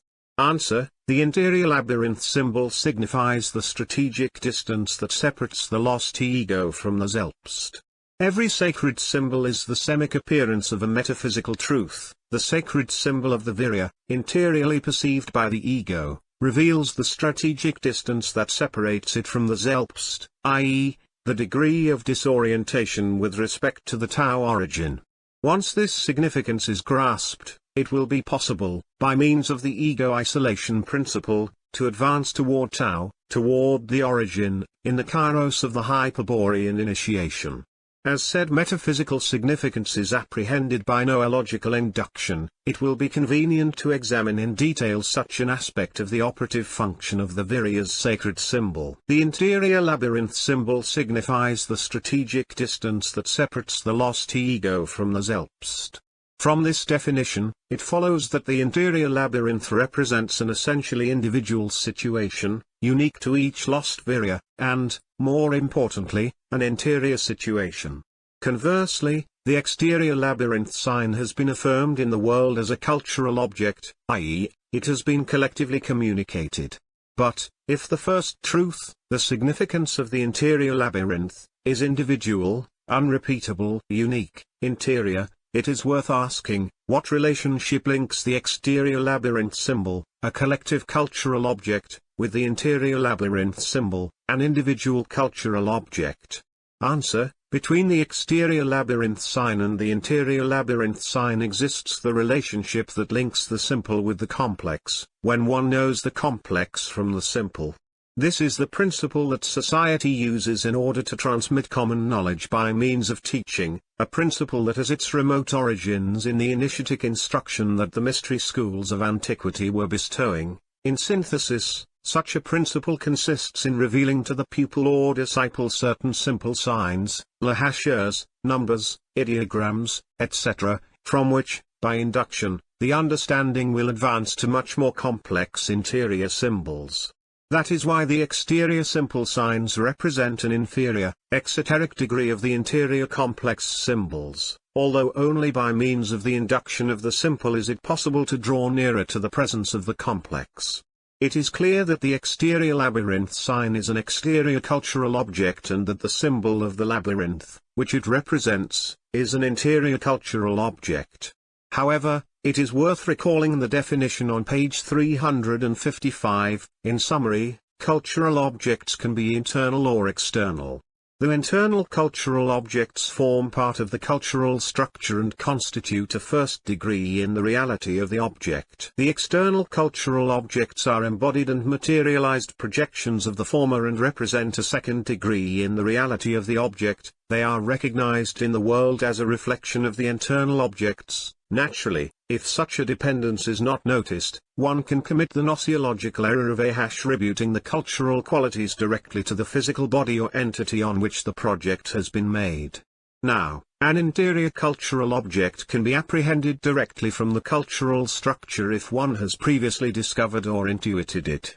This is what occurs, for example, with numbers. They are projected into the world, affirmed as exterior cultural objects, and then, by means of a gnosiological correspondence, they are discovered outside and recognized as such, i.e., introjected into the psychic structure as interior cultural objects. Once this learning process has taken place, when 2 apples, 1 fish, 4 stones, etc., have been recognized, it is then possible to count, to add without limits, since induction makes it possible to form the idea of superior quantities even if these do not present a concrete, exterior counterpart in the world.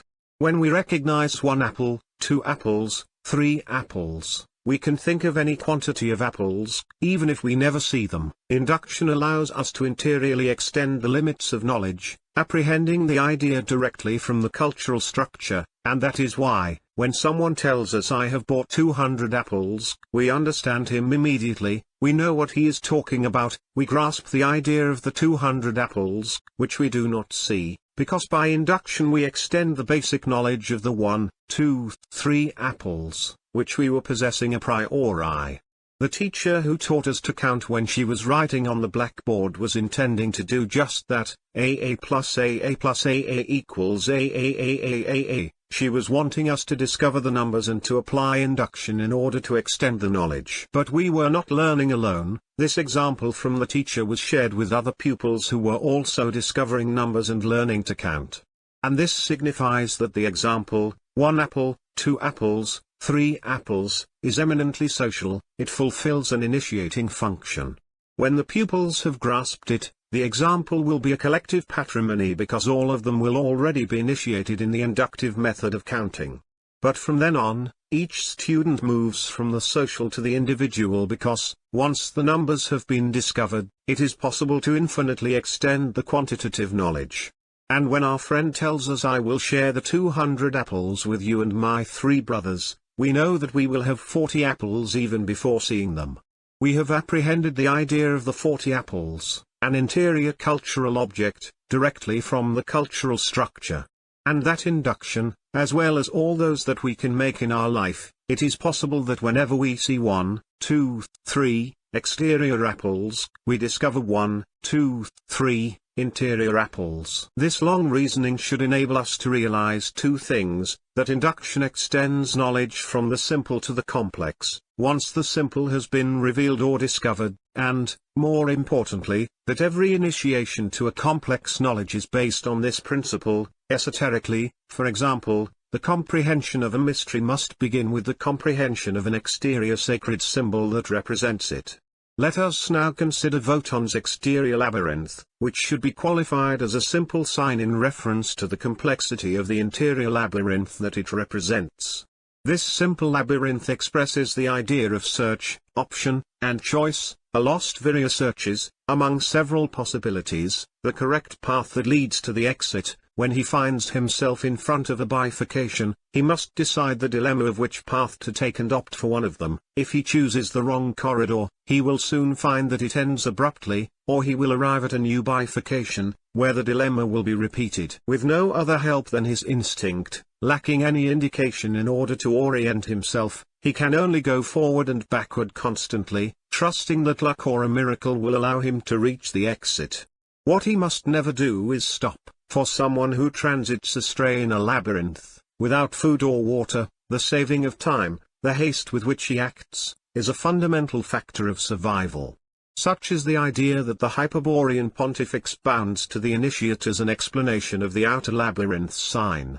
But once this idea is grasped, analogously to the example of the 3 apples, the simple concept of the exterior labyrinth can be extended interiorly by induction in order to discover the representation of an interior labyrinth of extreme complexity, which will be the archetypal interpretation of the true state of the ego, i.e., a state of search, option, and choice. According to the Hyperborean Wisdom, when a lost Virya represents his own spiritual situation by means of an interior labyrinth, he has reached a degree of strategic preorientation, hence the noological qualification that is given to the induction of the exterior labyrinth. The definitive orientation is obtained later, in the kairos of the Hyperborean initiation, by means of the ego isolation principle. In Article C, we will examine several types of exterior labyrinths, arising from different cultures, all of which are derived from Tyra-Dingwiber, Wotan's exterior labyrinth. But what should now be clear is that exterior labyrinths are cultural objects designed in order to fulfill an initiating social function, similar to the apples with which the teacher was teaching us to count, i.e., they are sacred symbols. And such objects of initiation, inasmuch as they induce the discovery of one's own spiritual situation and favor strategic orientation, are of undoubtable Hyperborean origin. In other words, due to the initiating function in the spiritual reorientation that the exterior labyrinths fulfill, they have to be considered as Hyperborean signs, independently of the race that holds them or the ancient culture in which they have been located. The exterior labyrinth is a sign that, also being revealed and explained to the Virya by a Hyperborean pontiff, makes it possible to interiorly glimpse the ego's own objective deviation and makes it possible to assess the strategic distance that separates the ego from the Selbst. This is a consequence of the Gnostic expansion induced in an ego that, suddenly, discovers itself lost in a metaphysical labyrinth. 2. Ego isolation principle. Also the gnosis of the interior labyrinth, caused by the noological induction of the exterior labyrinth sign, it is possible for the lost ego to reach a permanent state of strategic orientation. This is achieved in the kairos of the Hyperborean initiation by definitively isolating the ego from the anemic subject. How? Answer, by means of its runic resignation. This is an operation that must be carried out simultaneously in 2 worlds and at the right kairos. In other words, the ego must be simultaneously resigned in the Hyperborean chamber of the mystery of the labyrinth by the Tyrrhodal pontiff and in Valhalla by a loyal sitter. The runic resignation consists in plasmating the Odal Archeman on a tetrarch of the Labrylix path. However, even when the Odal Archeman is plasmated, the ego will continue with its objective deviation as long as it does not enter the Tau Plaza. This is the objective of the second step, to reveal the secret exit by means of the gnosis of the interior labyrinth. Now it will be understood what was said on page 329, in the order of Tyrrhodal Knights, 3 degrees of initiation are practiced, all based on the way of strategic opposition. However, thanks to the high level reached in the knowledge of the Hyperborean wisdom, the archimonic technique is directly applied in order to isolate the lost ego from the conscious subject. This quality can be analogically understood by observing figure 32. The technique of the Tyrrhodal Knights consists in resigning the conscious subject with a sacred rune that has the property of isolating the lost ego. Such an operation is equivalent to establishing a strategic fence over the symbol of the origin. The lost ego is then isolated from the conscious subject and strategically reoriented toward the Selbst. From there, from the center of the sacred rune, it can then, in the second initiation, situate itself in the Selbst and convert itself into an awakened Virya. But the most important consequence of the Hyperborean initiation is undoubtedly the immortality of the ego, or its runic isolation. In effect, the ego can no longer be affected in any way. Neither the disintegration of the microcosm nor the dissolution of the astral body could alter it in any way. On the contrary, the isolation of the ego, the knowledge of its immortality, forever eliminates the anguish of death and transforms the Hyperborean initiate into a temerarious warrior. A warrior who, as it was said, awaits the end of history to use his terrible power. Now, resignation with the Odal Archeman is not enough in order to isolate the ego. It is necessary that it enters into the Tau Plaza during the kairos of initiation. How will it do so? Answer: by using the secret of the right angle, which the pontiff will reveal to him so that he successfully crosses the Beta Fenestra Infernalis. This is the true secret exit, that which opens the secret of the right angle. Through it, the mystery of the labyrinth is solved. It is possible to enter through Alpha and exit through Tau.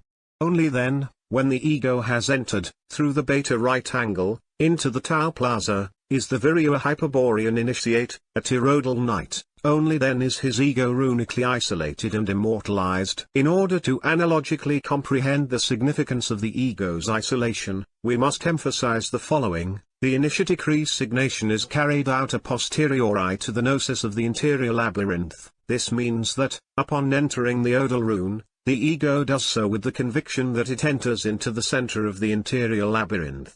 An instant before, it was on a tetrarch of the labyrinth's path, the disjunctive nature of which it only realized thanks to the Jiba rune of Tyradingwibur. He then learned that the Gamma or Delta options do not lead to the Tau Plaza and that, on the contrary, the secret exit is found at the right angle of the closed Beta corridor, that is to say, in the Beta enclosure of the tetrarch, an enclosure closed straight ahead.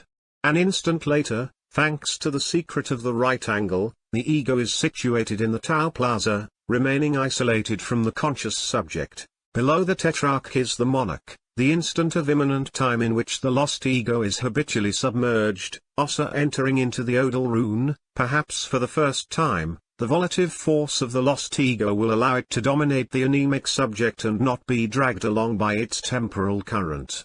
And this will be possible because the ego will no longer blindly seek orientation toward the Zelpst, and its volitive force can no longer be harnessed for the microcosmic objective of the Passu's finality. From the moment that it was isolated from the conscious subject, in effect, the ego no longer needs to seek orientation. Why? Answer: because the Zelpst is from then on, and forever, in the isolated ego's sight. The ego of the Hyperborean initiate, situated in the Tau Plaza of the Odal Archeman, has only to look interiorly to immediately locate the Zelpst. It appears as an inner star, as a planet Venus, as an ever-present luminary on the horizon of the ego. That is why the Hyperborean initiate will never again lose his strategic orientation. His problem will be, on the other hand, how to bridge the strategic distance that separates him from the Zelpst. But the solution to this problem, to construct the infinite staircase, is the mystery of the second Hyperborean initiation. Lastly, it must be affirmed here, with all possible force, that no one will succeed in taking the second step without having adopted a previous ethical etude, i.e., without exhibiting a luciferic graceful etude in front of the sacred symbols. Without this previous etude, it is of no use to take the first step, or even to experience the gnosis of the interior labyrinth. One will never succeed in entering the Odal Archeman. The reason for this requirement will be made clear Ossa acquiring a brief notion of noological runics, the science of the Hyperborean initiates. C. Psychological semiotics and noological runics. The actual duality of the Virya, the essential difference between the enchained spirit and the anemic subject, fundaments the criterion of the Hyperborean wisdom by which the psychological and the noological are distinguished. On the basis of this criterion we have defined, for example, the psychological ethics of the Passu as opposed to the noological ethics of the Virya.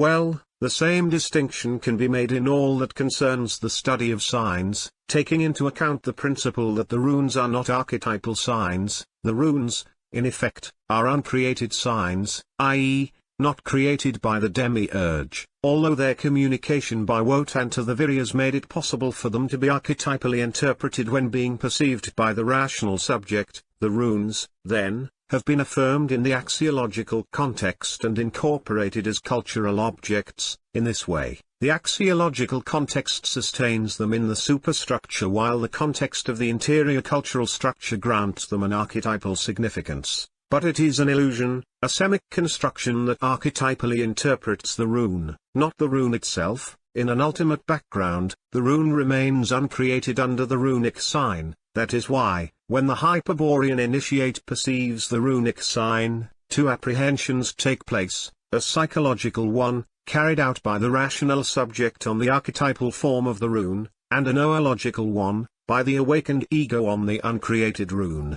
The conventional study of signs, including runic signs, gives rise to a science denominated semiotics. However, because these signs are mere cultural objects, it is easy to realize that semiotics cannot reach the uncreated runes but only their cultural form or cultural significance. Evidently, this scope is limited to the possibilities of the anemic subject. In a word, semiotics thus defined, as a science that studies cultural object signs, is a science tailored to the Pasu, a psychological science. It is clear that, in order to comprehend the uncreated runes, it will be necessary to have a noological science, a science that will only make sense to the awakened ego of the Hyperborean initiate. Such a science is the noological runics, placed at the disposal of the initiate by the Hyperborean wisdom. Of course, here we will not develop the runics, nor will we demand that it be fully understood. In order to achieve its comprehension it is indispensable, fundamentally indispensable, to be a Hyperborean initiate, to have taken the second step of Wotan's solution, and to possess the ego resigned with the Odalar Cheman. What we will do, for now, will be to briefly point out the differences that distinguish semiotics from runics and to define the principle that should govern the application of the guidelines in runic analysis. The object of study of runics are the uncreated runes, and the fundamental principle on which it is based affirms that the runes, revealed by Wotan, are uncreated signs, a principle the significance of which was already explained. In the varied runic signs, the runes can appear united in different configurations of archetypal forms as, for example, the exterior labyrinth runic sign, but, by the incomprehensible action of the Kalachakra key, each runic sign is related to an uncreated rune. In runics, the principle of the uncreated rune is used to define a kind of symbol analysis that consists, not in decomposing the structure of archetypal elements that form the runic sign, but in disintegrating the superstructure of connections of meaning that related to the uncreated runes, leaving them exposed for the noological apprehension of the ego. Semiotic analysis can even be metaphysical, going so far as to reveal the archetypal composition of any sign to the conscious subject. Runic analysis, on the other hand, goes beyond the metaphysical, i.e., beyond the archetypal, for it reveals to the Hyperborean initiate the uncreated runes, the signs that come from the origin of the enchained spirit, the signs that constitute the symbol of the origin. In order to apply the runic analysis to any complex runic sign, the runics provides concrete guidelines to the Hyperborean initiates. Such guidelines require that the runic analysis be preceded by a semiotic analysis of the structural morphology of the runic sign, i.e., by an analysis that reveals the runic sign's degree of cultural deformation with respect to its original form. It is evident, for example, the diversity of cultural forms that the exterior labyrinth sign presents, all of which have been derived from Tyradingwibur. Then, a runic analysis of one of these signs, with the objective of disintegrating the superstructure of connections of meaning and accessing the uncreated runes, requires a prior morphological determination of their deformation with respect to Tyradingwibur. In E we will concretize this example by studying the deformation of the exterior labyrinth signs through the application of a method of Hyperborean wisdom. However, we will not be able to describe the subsequent runic analysis, because it consists in a technique proper to the Hyperborean initiates. However, a general description of noological runics, with reference to the psychological semiotics, should enable us to intuit something more about the uncreated runes and about semiotic analysis. Let us consider some complex signs, the semiotics object of study, for example the Rai-N word, made up of letters, or the written number, made up of numerical signs. As we know, the meaning of these signs is determined by the axiological context, by the connections of meaning that link them to the axiological context's set of cultural objects, but, as we also know, these signs represent concepts of the cultural structure and their meanings correspond to meanings determined by the significant context of the cultural structure. Well, for the analysis of similar signs, psychological semiotics defines three principal disciplines: pragmatics, semantics, and syntax. Logical and axiological correspondences between the PUSU and the cultural object, as has been represented in Figure 73. Semantics studies the relationship between signs and the objects that they represent, i.e., it tries to explain the meanings and significances of signs. Of course, the most accurate psychological semantics is that which explains the meanings and significances of signs as determinations of the structural context, by means of a structural model analogous to the one that Figure 75 synthesizes. Syntax is devoted to analyzing the relationships of signs to each other, for example, the logical modalities of sign systems or their linguistic forms. It goes without saying that the most accurate psychological syntax is that which is based on the structural systematics of concepts and on the translative faculty of the cultural subject, as was explained in the first part and has been symbolized in Figure 14. To these three classical disciplines of semiotics, Hyperborean wisdom adds psychological morphology, the object of which consists in studying the relationships between pure archetypal forms and the concretized forms of the signs that represent them. To this end, morphology has developed techniques of structural analysis on the composition of signs, which are synthesized in specific steps and precise guidelines, such as will be demonstrated in E. If we now reflect on some consequences of the uncreated rune principle, the essential differences between noological runics and psychological semiotics will be highlighted. First of all, it should be noted that, being uncreated signs, there is no possible significant context for the runes, neither in the macrocosm nor in the microcosm. As soon as one meditates on this consequence of the uncreated rune, one will have to admit an important conclusion: without a significant context there is no possible relationship, i.e., the 13 plus 3 uncreated runes, revealed by Wotan to the Viryas, are in no way related to each other, nor is it possible to really make a connection between them. It is not even possible to conceive of such a connection. What occurs is that, by effect of the Kalachakra key, there are runic signs, representative of the uncreated runes, which can indeed be connected to each other. In the Tyradingwabur complex sign of Figure 87, for example, the runic signs representative of the runes Tyr, Odal, and Jaiba are connected. But the runic signs are archetypal and, that is why their interconnection is possible, and the most diverse types of semiotic, i.e., psychological relationships are conceivable. The uncreated runes, on the contrary, are outside the reach of the psychological, that is to say, they can neither be apprehended nor related by the anemic. Only the ego, the reflection of the eternal spirit, in its essential infinite instance, can gnostically coincide with the uncreated runes. Moreover, and in this is synthesized the mystery of the origin, if the ego perceives the uncreated runes, it perceives itself. Why? Answer: because the uncreated runes, like the Virya, participate in the infinite actual. Hence the gnosis of the uncreated runes is an ecstatic experience of the Hyperborean initiate, and the Hyperborean wisdom affirms the existence of 16 runic ecstasies. But, outside of the runic ecstasy, which is the noological experience of each uncreated rune, the runes cannot be related to each other. Why? Answer: because it is not possible to relate the actual infinite that unlimits them. Now then, if the uncreated runes are unlimited by the actual infinite, and it is impossible to establish a relationship between them, it is clear that noological runics, the science of the Hyperborean initiates, must lack syntax.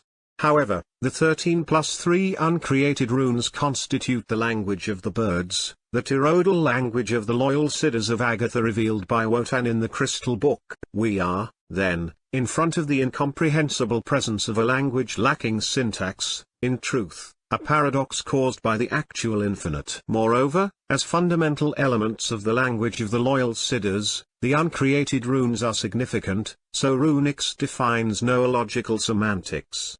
This discipline, the knowledge of which the Tyrrhodal Knights cultivate, analogically describes runic ecstasy and establishes the guidelines that the Hyperborean initiates must follow in order to come closer to its experience. However, it is not easy to understand how an uncreated rune can have significance without a runic context on which to contrast itself, without a landscape that gives meaning to its presence, without an axiological environment that determines its enhancement, etc. Answer: the uncreated runes are absolute noological significances.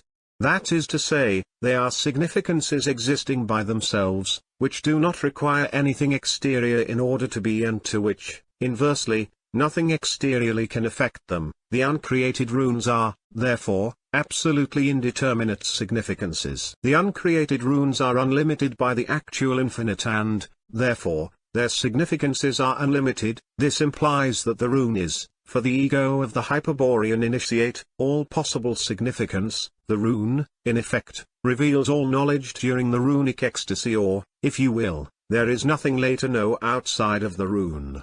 But, if in the ecstasy of a rune all possible significance could be experienced, given that its significance is absolute, how can there be a plurality of uncreated runes, i.e., how can each rune be all possible significance and simultaneously exist? Answer: we are dealing here with another actual paradox caused by the actual infinite. In truth, the Hyperborean spirit enchained by the genetic key finds it impossible to ecstatically perceive more than one uncreated rune, due to the focalization of its infinite ego as the Zelpst. The Zelpst, which is what experiences the initiate's runic ecstasy, can only coincide with one rune at a time because its actual infinite unlimits it and absolutely separates it from the others. But the rune is not the Zelpst, they are two different beings, and, that is why the Zelpst can withdraw from the rune, putting an end to the ecstasy. It is possible, then, to experience another rune, which will also be all possible significance and yet different from the previous rune. In synthesis, the ignorance of the uncreated runes constitutes their infinite plurality and relativity. The gnosis of an uncreated rune constitutes the ecstasy of absolute significance.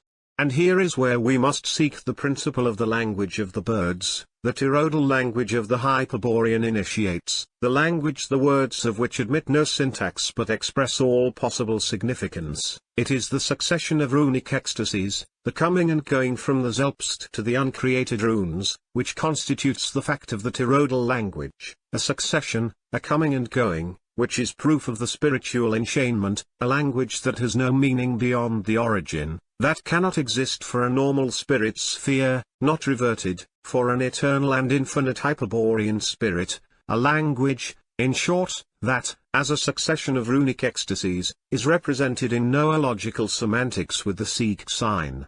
Now, despite the reservations that a language, the raison d'etre of which lies in the fall and enchainment of the spirit, arouses, its mastery is considered proof of the highest spirituality by the Hyperborean wisdom. Hence the Tyrrhodal Knights devotedly apply themselves to the study of noological semantics and the other great discipline, that of runics, noological pontonics, i.e., the science of bridge construction, the wisdom of the Hyperborean pontiffs.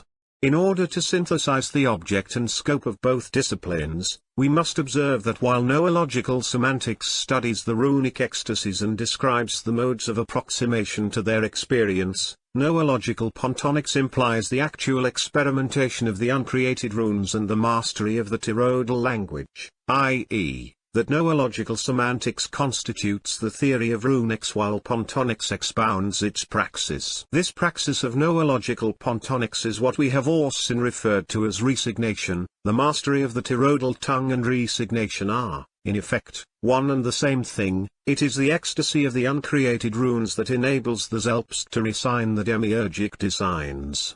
As far as we can see, the noological runics defines semantics and pontonics but lacks psychological syntax. On the other hand, it possesses semantics, syntax, and pragmatics, i.e., a discipline that studies and describes the relationships between signs and the pusu. X in psychological semiotics. In the noological runics, strictly speaking, noological ethics establishes the bond between noological semantics and noological pontonics. Of course, since these are initiatic disciplines, such a bond is necessary and unavoidable, impossible to evade. No Hyperborean initiate, even if he deeply comprehends the theory of noological semantics, can acquire the praxis of noological pontonics without accepting the principles of noological ethics. As will be explained in the following article, the effective experience of the uncreated runes requires that the ego assumes a previous ethical attitude. D. The cardinal principle of noological ethics. Let us recall the two steps proposed by Wotan in order to solve the problem of the spiritual enchainment. First step, awaken and orient the ego by means of Tyradingwibur, the sign of the exterior labyrinth. Second step, reveal the secret exit directly to the ego by means of the gnosis of the interior labyrinth. The first step consists in comprehending the significance of the runic Tyradingwibur sign, i.e., the first step is covered by the theory of noological semantics. The second step requires that the ego knows the secret exit, the secret of the right angle, that is to say, the second step is comprised of the praxis of noological pontonics. The first and second steps thus come under the scope of noological runics. Let us now observe Wotan's solution from another point of view. If one looks closely, it will be evident that the Virya who has taken the first step, and has his ego awakened and oriented, is then faced with the question, what must I do in order to liberate my spirit? As can be seen, this is a question that admits only one ethical answer. To this question, noological ethics answers with the only possible answer: the ego must present a luciferic graceful attitude in front of the sacred symbol. Such an ethical attitude must be prior to the execution of the second step, or, in other words, if the Virya does not present a luciferic graceful attitude in front of the sacred symbol, he will never be able to know the secret of the right angle, nor will he succeed in isolating his ego. The second step will be forbidden to him. On the other hand, and here we glimpse the scope of the answer, the faculty of anamnesis only empowers the luciferic graceful ego to situate itself in the hip. Whoever does not present a luciferic graceful attitude in front of the sacred symbols will not have the faculty of anamnesis at his disposal either, even if he is a Hyperborean initiate. And X in psychological semiotics. In the noological runics, strictly speaking, noological ethics establishes the bond between noological semantics and noological pontonics. Of course, since these are initiatic disciplines, such a bond is necessary and unavoidable, impossible to evade. No Hyperborean initiate, even if he deeply comprehends the theory of noological semantics, can acquire the praxis of noological pontonics without accepting the principles of noological ethics. As will be explained in the following article, the effective experience of the uncreated runes requires that the ego assumes a previous ethical attitude. D. The cardinal principle of noological ethics. Let us recall the two steps proposed by Wotan in order to solve the problem of the spiritual enchainment. First step, awaken and orient the ego by means of Tyradingwibur, the sign of the exterior labyrinth. Second step, reveal the secret exit directly to the ego by means of the gnosis of the interior labyrinth. The first step consists in comprehending the significance of the runic Tyradingwibur sign, i.e., the first step is covered by the theory of noological semantics. The second step requires that the ego knows the secret exit, the secret of the right angle, that is to say, the second step is comprised of the praxis of noological pontonics. The first and second steps thus come under the scope of noological runics. Let us now observe Wotan's solution from another point of view. If one looks closely, it will be evident that the Virya who has taken the first step, and has his ego awakened and oriented, is then faced with the question, what must I do in order to liberate my spirit? As can be seen, this is a question that admits only one ethical answer. To this question, noological ethics answers with the only possible answer: the ego must present a luciferic graceful attitude in front of the sacred symbol. Such an ethical attitude must be prior to the execution of the second step, or, In other words, if the Virya does not present a luciferic graceful attitude in front of the sacred symbol, he will never be able to know the secret of the right angle, nor will he succeed in isolating his ego. The second step will be forbidden to him. On the other hand, and here we glimpse the scope of the answer, the faculty of anamnesis only empowers the luciferic graceful ego to situate itself in the hip. Whoever does not present a luciferic graceful attitude in front of the sacred symbols will not have the faculty of anamnesis at his disposal either, even if he is a Hyperborean initiate, and whoever does not have the faculty of anamnesis at his disposal, even if he has isolated his ego in the Odala Cheman, will not succeed in constructing the spiral staircase to the Tau point, to the origin. The loyal Siddhas, by promoting the study of the noological runics among the Hyperborean initiates, aim precisely at clearing obstacles in that direction. With the noological ethics, the Virya, awakened and reoriented, will know and adopt the luciferic graceful ahashitude. With such an ahashitude in front of the sacred symbols, his faculty of anamnesis will be developed and he will be able to learn the noological pontonics. And with the principles and laws of the pontonics, he will construct the spiral staircase, between the Tau plaza and the Tau point of origin, and the infinite staircase, between the Tau point and the Zelpst. The aerosphere of the egoic will, for example, depends exclusively on the ego's luciferic graceful ahashitude in order to form and grow.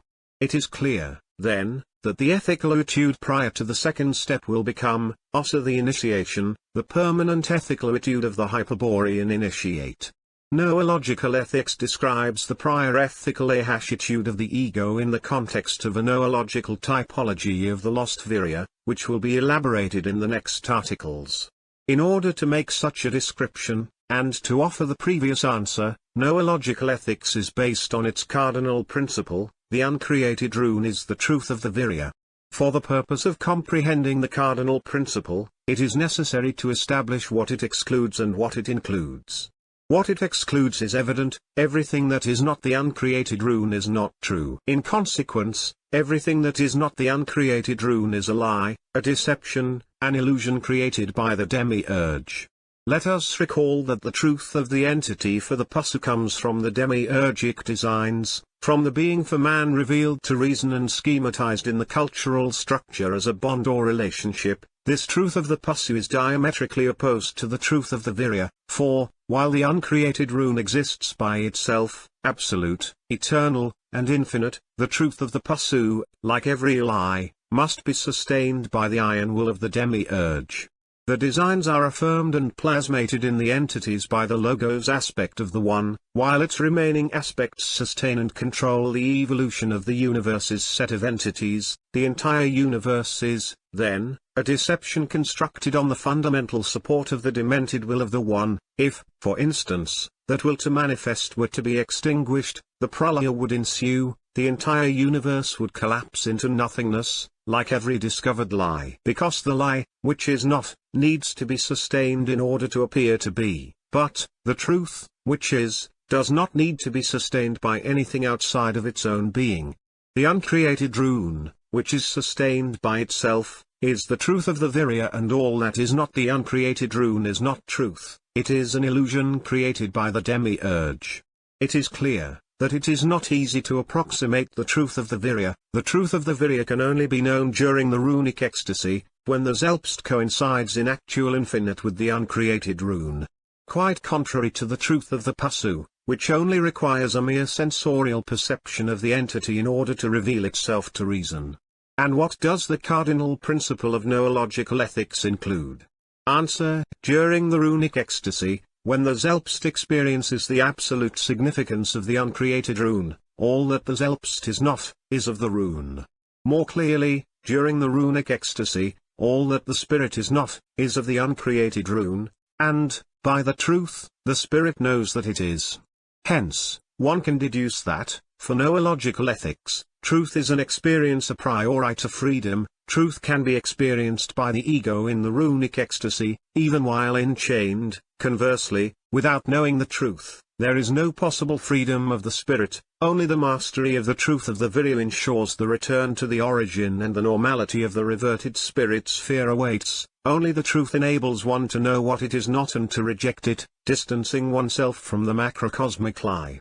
The ego that has the truth will be free, and no ego will be free if it does not experience the truth of the uncreated rune. Without its truth, the Virya will be deceived by the terrible secret of Maya and will end up cornered in the most obtuse macrocosmic spaces of signification, in strange and distant other worlds. It will not be free to return to the origin nor to abandon the universe of the One.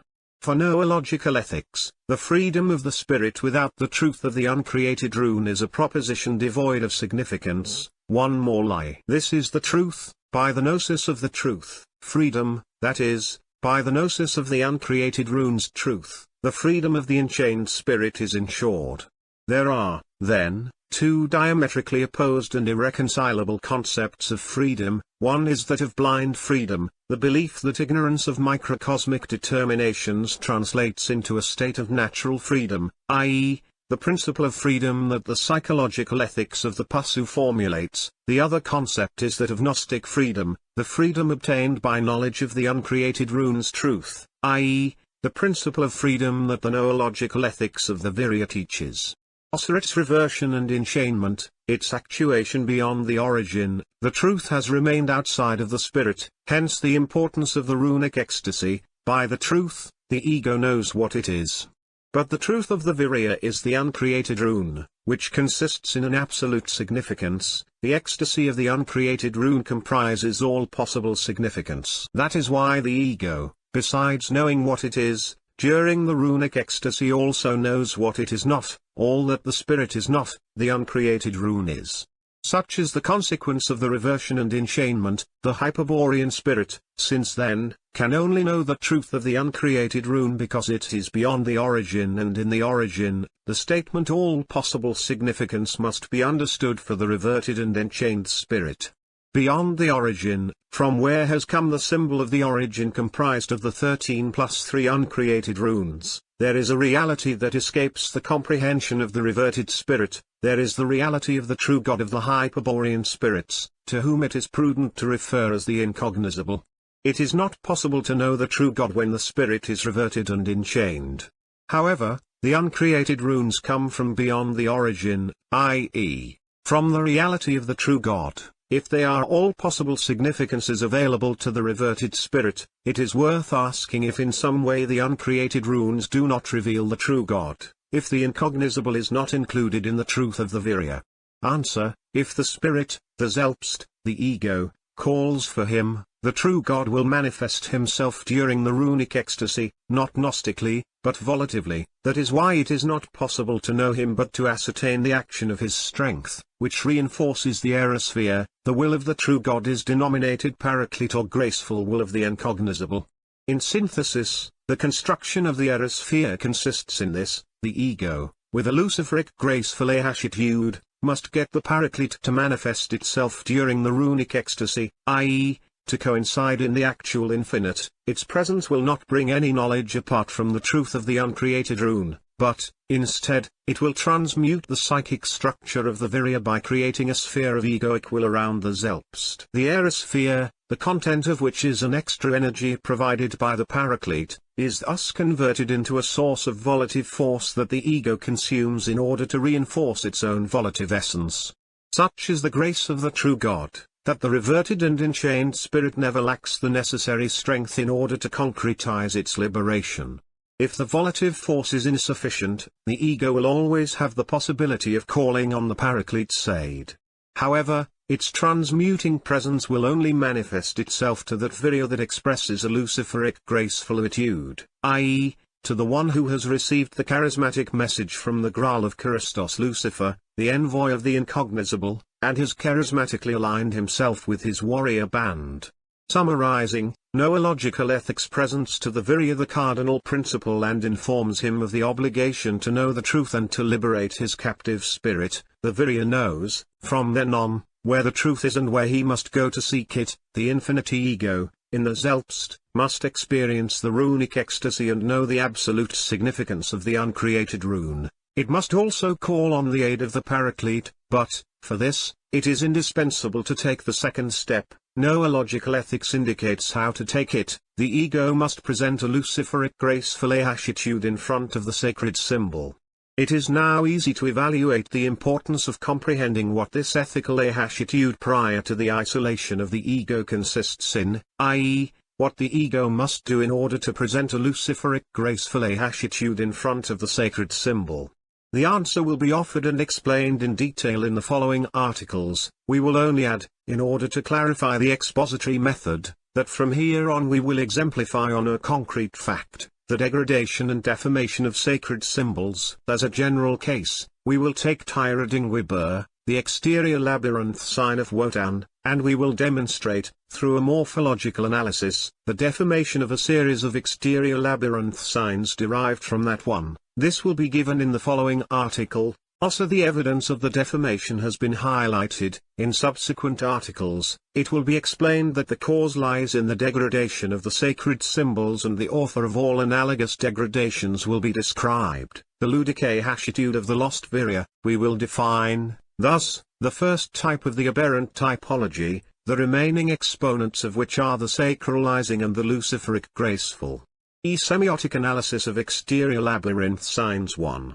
Degradation and defamation of the Virya's sacred symbol. Since it was instituted by Wotan, in the days subsequent to the sinking of Atlantis, the mystery of the labyrinth suffered a permanent cultural degradation that finally made it incomprehensible, until John Dee once again consecrated it in the Middle Ages. This degradation is evident, particularly, in the initiatic sign of the mystery of the labyrinth, that is, in Tyra Dingwibur, which was deformed and changed of meaning with the aim of causing its ineffectiveness. Of all the mysteries of antiquity, that of the labyrinth has been the most hacked by the strategy of Chang Shambhala, a task that even today the agents of the universal synarchy continue to pursue with great care. As a product of the conspiracy that fell worldwide on the Virya's sacred symbol, a very large numerical variety of exterior signs derived from Tyra Dingwibur have been created. Such a variety is morphologically different, i.e., deformations of Wotan's exterior labyrinth are involved in all cases. However, in order to deform a sacred symbol, in any culture, it is necessary to previously degrade it, to bring it down from the archetypal context to the lowest of the habitual axiological context. In this article the guidelines on which the examination of the defamation of the exterior labyrinths should be based will be indicated, and, in the following ones, the causes of the degradation of the sacred symbols will be studied in detail. 2. Guidelines for semiotic analysis. Undoubtedly, it is necessary to begin by clarifying why we chose to examine the deformed exterior labyrinth signs, to respond what importance this knowledge has for the Virya. Answer: the Hyperborean wisdom evaluates the degree of strategic orientation of the racial members of a culture by establishing the degree of defamation of their traditional version of the exterior labyrinth sign. Hyperborean initiates, by means of a simple analysis of the characteristic exterior labyrinth sign of a culture, are capable of precisely establishing its esoteric or exoteric value, its power as an inducting sacred symbol of the mystery of the labyrinth, whether it is useful for taking the first or the second step in the solution to the problem of the spiritual enchainment proposed by Wotan, etc. In order to make such an evaluation, Hyperborean initiates have concrete guidelines, 4 of which we will present next as an example. The application of these guidelines in the semiotic analysis will put order to the apparent chaos of the labyrinth signs and demonstrate that all of them adjust to a law of semic involution, the principle of which is defamation and the aim of which is the change of meaning. 1. Analyze the centrality of the Odal rune. 2. Analyze whether the Jiba rune has been broken down into 2 opposing swastika runes. 3. Analyze whether there is a runic inversion. 4. Examine whether there is a loss of rectilinearity.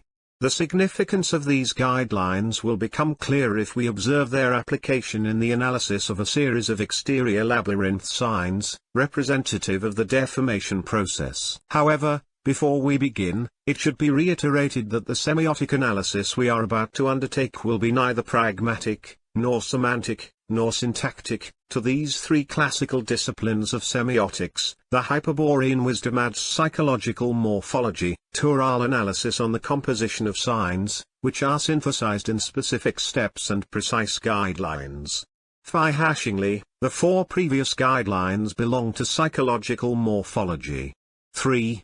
First guideline. First of all, let us observe figure 87 and note that the limiting odal rune occupies a central position in the Tyradingwibur sign. This rune, as explained, is an archeman, the Fenestra Infernalis of which is located at the right angle that faces the closed beta corridor. Whoever reaches Beta in the Kairos of the Hyperborean initiation, and knows the secret of the right angle, will be able to enter the Tau Plaza and find the secret exit toward the origin. Such is the significance of Tyradingwibur in the mystery of the labyrinth. Unfortunately, with the advance of the Kali Yuga, this meaning was degraded by the Viryas, causing that the sacred symbol fell into exotericism and the mystery was eclipsed. The process of falling into exotericism invariably followed this order. From the Hyperborean pontiffs, exponents of the luciferic graceful type and the only ones qualified to guard the mystery, the sacred symbol fell into the hands of the priests, members of the sacralizing type, who attempted to preserve the form of the mystery by instituting a cult. As, despite this, the degradation continued, the sacred symbol ended up falling into the hands of the sacrilegious players, belonging to the ludic type, converted into an object of vulgar play. These types will be clearly defined later on. What must now be understood is that the ludic type always receives the sacred symbol from the sacralizing type and that this one, in turn, receives it from the luciferic graceful type. Now, the last two stages of the fall, from the sacralizing type to the ludic type, are analogous in the processes of all sacred symbols, not only that of the Virya. Every sacred symbol, which at first was an object of worship, eventually ends up being an object of play. We must remember this conclusion because it will be very useful in the next articles. Returning to the sacred symbol of the Virya in figure 87, the first effect of the fall into exotericism was the loss of the secret of the right angle. This led to the fact that it was not known, and even doubted, that there was any way to enter the Tau Plaza, without opening the Fenestra Infernalis. Tyradingwibur appears to pose, rather than a mystery, an absurd problem. To overcome this impossibility, and to save some of its operative function, the lost Viryas replaced the right angle of the Fenestra Infernalis with a normal chi door, as is shown in figure 89.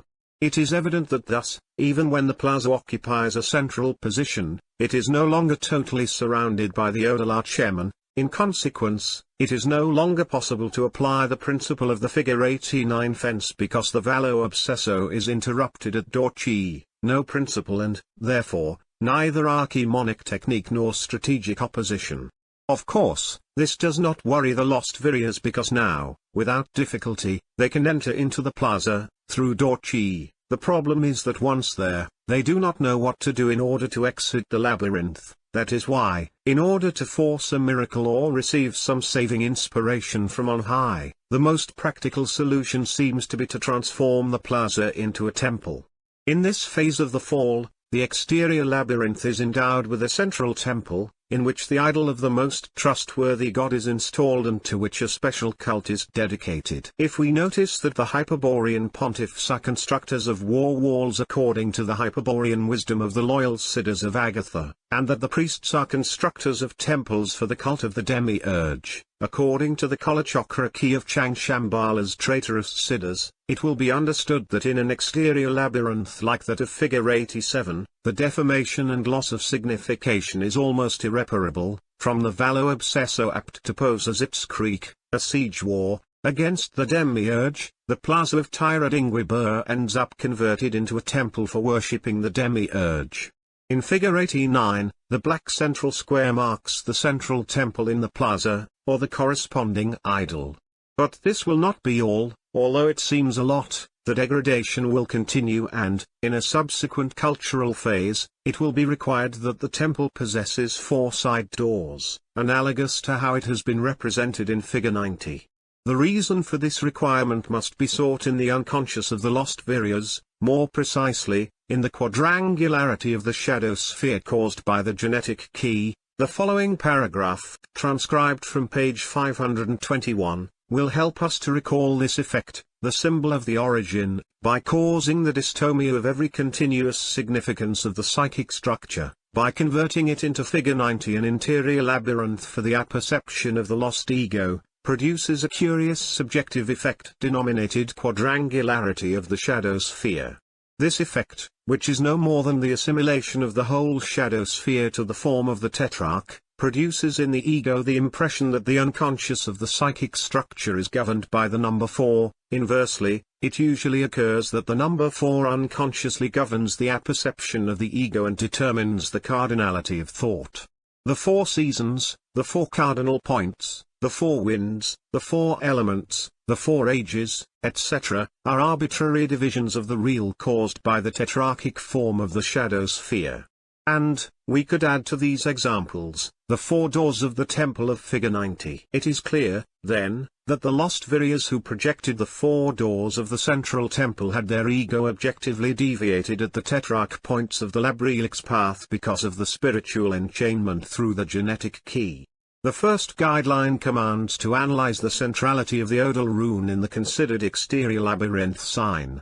Always with reference to the Tyradingwibur of figure 87, the labyrinths of figures 89 and 90 reveal the deformation of the odal archemen and its replacement by a quadrangular temple. Due to the loss of the right angle, the temple, however, still preserves the central position of the odal rune and can only be reached by means of a network of corridors, i.e., part of the original meaning has been preserved, since there is still an alpha entrance and a tau exit toward heaven or toward God, etc., represented by the central temple. The one who enters through alpha is likewise submihashed to the search, option, and choice sequence, although, also finding the corridor leading to the beta center, the entrance to the temple will not offer any mystery due to the permanent opening that Dorchi presents.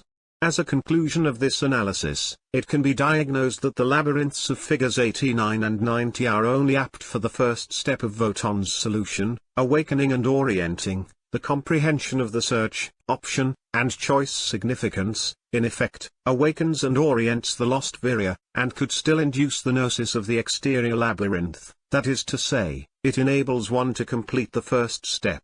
However, the loss of the secret of the right angle and the absence of the odal rune in the center of the labyrinth prevent the use of the ego isolation principle, the revelation of the secret exit in which the second step consists. The consequences of these deformations could not be more negative for the Virya, once awakened, i.e., aware of his deviation, and oriented toward the origin. In the center of the labyrinth, he no longer finds the liberated plaza from which the origin is observed and the spiral staircase to the Tau point is constructed, but a temple dedicated to the worship of the One, that is, a position in order to take the great leap toward the beginning.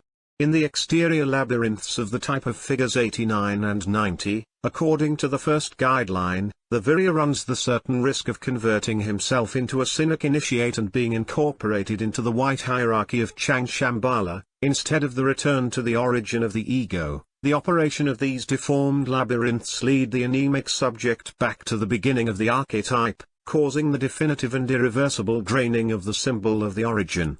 Undoubtedly, a process of degradation such as that which we are analyzing was not going to stop at the labyrinth of figure 90. The next step of the fall consisted in the exaltation of the central temple and in the reduction of the corridors leading to the 4 chi doors. As can be seen in figure 91, there is no possibility of using the exterior labyrinth in order to take the first step of Wotan's solution.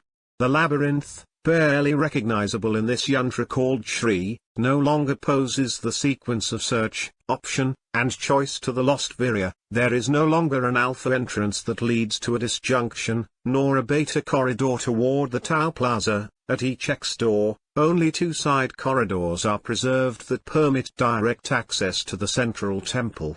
An even more exoteric variant of the Shri Yantra has finally eliminated the gamma and delta side corridors, as shown in figure 92, only the 4 angles between the chi doors, which barely remind us of the central odal rune, remain here, from the original Tyradingwibur. The yantras of figures 91 and 92, although they lack utility for the solution of Wotan, or perhaps precisely because of it, are actively used in the meditation techniques of Kundalini Yoga, i.e., for synarchic initiation. Figure 91 tricks of the snail design, or a specific chakra, the cover sign of an organ. For example, with this, one procures that the vox of the Kundalini logos, when circulating through the helix channel, recreates this or that organ affirmed with the yantra, or empowers the anemic subject to take the great leap that identifies it with the beginning of the archetype, with the one, and transforms it into a cynic initiate.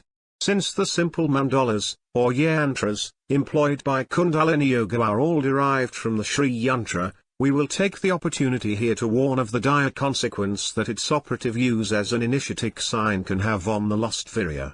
Let us begin by stating that, as an initiatic sign, the exterior labyrinth of Wotan is essentially opposite to the simple mandala or Sri Yantra.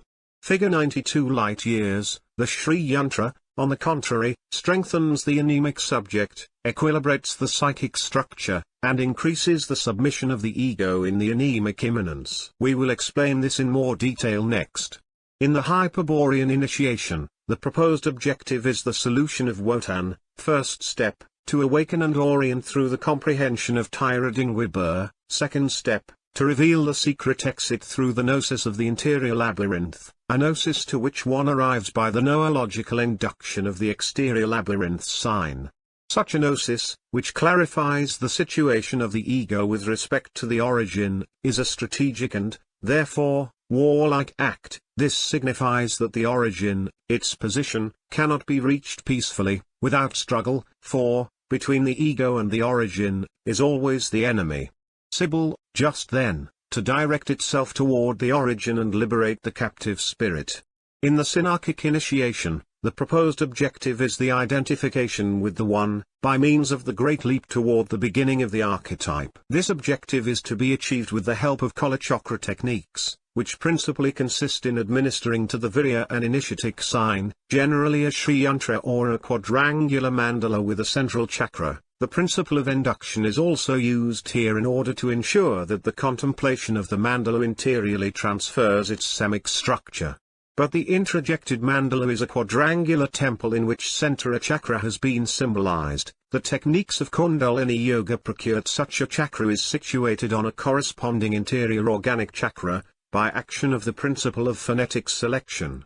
It is thus sought that the vox of the Kundalini logos adjusts the function of the organ to the capacity of the mandalic chakra. In this form, a yogi can go about recreating and harmonizing the entire microcosm. It is clear, then, that if the virya receives a mandala as an initiatic sign, and does not immediately isolate it with the principle of the fence, sooner or later he will introject by psychological induction and bring the vox into contact with the capacity of the mandalic chakra, with its characteristic word or bija, and this contact, by the principle of phonetic selection, will stabilize the function of that organ that the mandala reflects, i.e., will affix an interior chakra.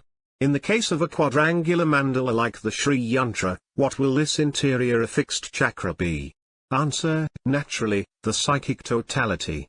Every mandala of this type, received as an initiatic symbol, i.e., consciously, whatever its interior chakra, is introjected as a cutout of the cultural structure, as a semic profile that is superimposed on the interior polysemic reality, wherever it corresponds or fits. Then, the mandalic chakra is situated over the organic chakra, as was explained, while the mandalic quadrangularity is superimposed on the quadrangularity of the shadow sphere, i.e., on the psychic totality. It is evident that, if the plane of the psychic structure is the sacred symbol of the pasu, the spiral sign, and if now that structure appears quadrangular, then, in the center of the quadrangularity will be the center of the spiral, the center of reference of the conscious sphere or schema of self. In other words, the center of the quadrangular mandala or Sri Yantra coincides with the center of the pasu sacred symbol, that is to say, therein lies a yod, an indiscernible point, an Ayavabraxus. The quadrangular mandala or Sri Yantra, according to its design, may contain symbols corresponding to some parts or to the totality of the psychic structure. When it is introjected, the vox of the microcosmic logos affixes and stabilizes that content.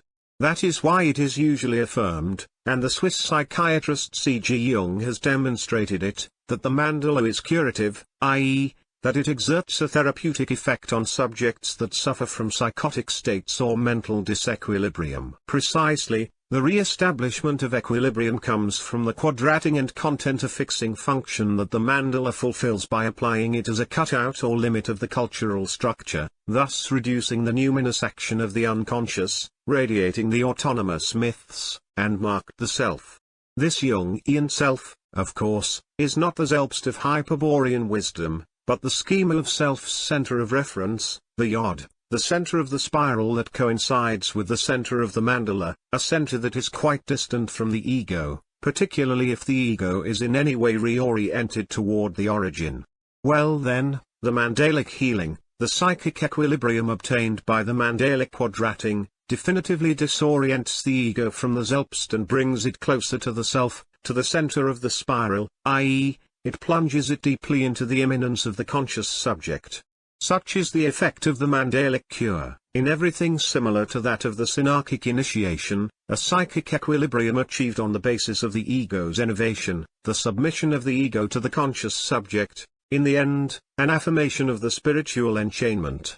For the Hyperborean wisdom, this cure, this re-established equilibrium, is nothing more than a new and worse enchainment to the microcosmic organism, inasmuch as a mandalic distribution of the psychic structure implies equilibrium with disorientation, stability in deviation, harmony with disarray, etc. In contrast, the Hyperborean wisdom requires disequilibrium in order to be comprehended and applied in individual strategies of liberation. But it is not a question here of outlining a praise of psychosis but of defending the disequilibrium of Parsifal, the pure madman of the Arthurian sagas. Strictly speaking, the fact that it is necessary to begin with a psychic disequilibrium in order to reach a new and superior consciousness was noticed by C.G. Jung himself, who wrote in his essay The Relations Between the Ego and the Unconscious, hence I regard the loss of balance as purposive, since it replaces a defective consciousness by the automatic and instinctive activity of the unconscious, which is aiming all the time at the creation of a new balance and will moreover achieve this aim, provided that the conscious mind is capable of assimilating the contents produced by the unconscious, i.e., of understanding and digesting them. But, what would be this goal that, according to C.G. Jung, the consciousness must reach? Answer: the individuation of the conscious subject, the identification of the ego with the self or center of the scheme of self. Cheek structure will be far from favoring spiritual liberation. On the contrary, such liberation becomes possible when the ego moves away from the self-center or self, and moves toward the Selbst, bridging that strategic distance that signifies the interior labyrinth symbol. In summary, the Virya should not accept the mandala as an initiatic symbol, since it does not lead to spiritual liberation and, instead, increases the enchainment by quadrating the ego in the center of the mandalic psychic structure. The labyrinth, on the contrary, disequilibrates and reveals the interior situation, impulsing the ego to search for the secret exit. Figure 93. The application of the first guideline in the morphological analysis of the exterior labyrinth signs indicates that the process of degradation culminates with the disappearance of the central Tau plaza and its replacement by an intersection of paths. Figure 91 exemplifies this result. Thus, the odal runic sign, which was at first situated in the center of the exterior labyrinth, and which was constituting an archemonodal in order to project the principle of the fence and isolate a plaza in the Valplads, was deformed and transformed into the mandalic plane of the temple, rendering it useless for the second step of Wotan's solution. In the end, the process concludes when the odal rune, in any of its deformed variants, loses its central position and disappears from the exterior labyrinth sign. In consequence, Figure 93 represents the worst case of the series, when the loss of the odal rune's centrality determines its lack of significance and ineffectiveness for the aims of the second step. Nevertheless, this labyrinth is still useful for the first step because it presents the initial gamma or delta option. Of these two corridors, one leads to the center intersection while the other is closed, i.e., has no exit. It is clear that, despite the decadence of this sign with respect to Tyradingwibur, It is not difficult to reveal the significance of search, option, and choice and, therefore, to induce the Virya to take the first step, awakening and orienting toward the center. The difficulty comes from the fact that the orientation obtained with this sign no longer refers to the central Tau plaza and the Tau point, but to the sign of the cross. 4. The Shambhala mandala in the first guideline. The process of degradation that has been described in E3 has not been, of course, accidental. On the contrary, a cultural conspiracy against the Virya's sacred symbol, aimed at causing its degradation and change of meaning, has existed since ancient times and continues to this day. The authors of the destructive plan are, as always, the traitorous siddhas, and the executors, the masters of the white hierarchy and their agents of the universal synarchy. Taking this enemy plan into consideration, it becomes evident that the deformation demonstrated by the first guideline is not a chance product of the lost Virya's imagination but the concretion of a strategic objective. From the beginning, the replacement of the Odal rune with the Sri Yantra quadrangular temple in the central position of the exterior labyrinth sign was in the interest of the traitorous siddhas. In other words, faced with the impossibility of preventing the divulgation of Tyradingwibur among the Hyperborean lineages, the traitorous siddhas planned its deformation and adaptation to the synarchic strategy, i.e., they proposed to modify the Virya's sacred symbol so that, instead of operating as an instrument of spiritual liberation, it operated as a reinforcer of spiritual enchainment and, to that end, the fundamental change consisted in eliminating the Odal rune, the sacred name of Wotan, from its central position, and puhashing in its place the temple of figure 89. The affixing effect that this mandalic form exerts on the psychic structure was already explained, and it will not be difficult to comprehend that the ego will end up even more enchained if the first step refers or orients it toward it. But what is certain is that, in addition to this quadrating and affixing intent, there is a fundamental motive for directing the deformation of the Virya's sacred symbol in the indicated direction, to adapt the exterior labyrinth to the mandalic form of the Kalachakra key. Here is, synthetically, what this signifies. Through the Kalachakra key, the spirit has been enchained to the anemic subject of the Pasu, manifesting itself as a lost ego that transits deviated on a labyrelix path. Through Tyradingwibur, the lost ego can orient itself on the labyrelix path and unchain itself from the anemic subject. The Kalachakra key and Tyradingwibur sign are, therefore, opposite signs. One enchains while the other liberates the spirit. It is understood, then, that the interest of the traitorous siddhas is concentrated on neutralizing the liberating power of Tyradingwibur. How is Tyradingwibur neutralized? Answer: by replacing the Odal Archeman with the central temple, i.e., transforming the Tyradingwibur into a sign of the Kalachakra key. The answer will be more clear as soon as we examine figures 94 and 95, known as Shambhala mandalas.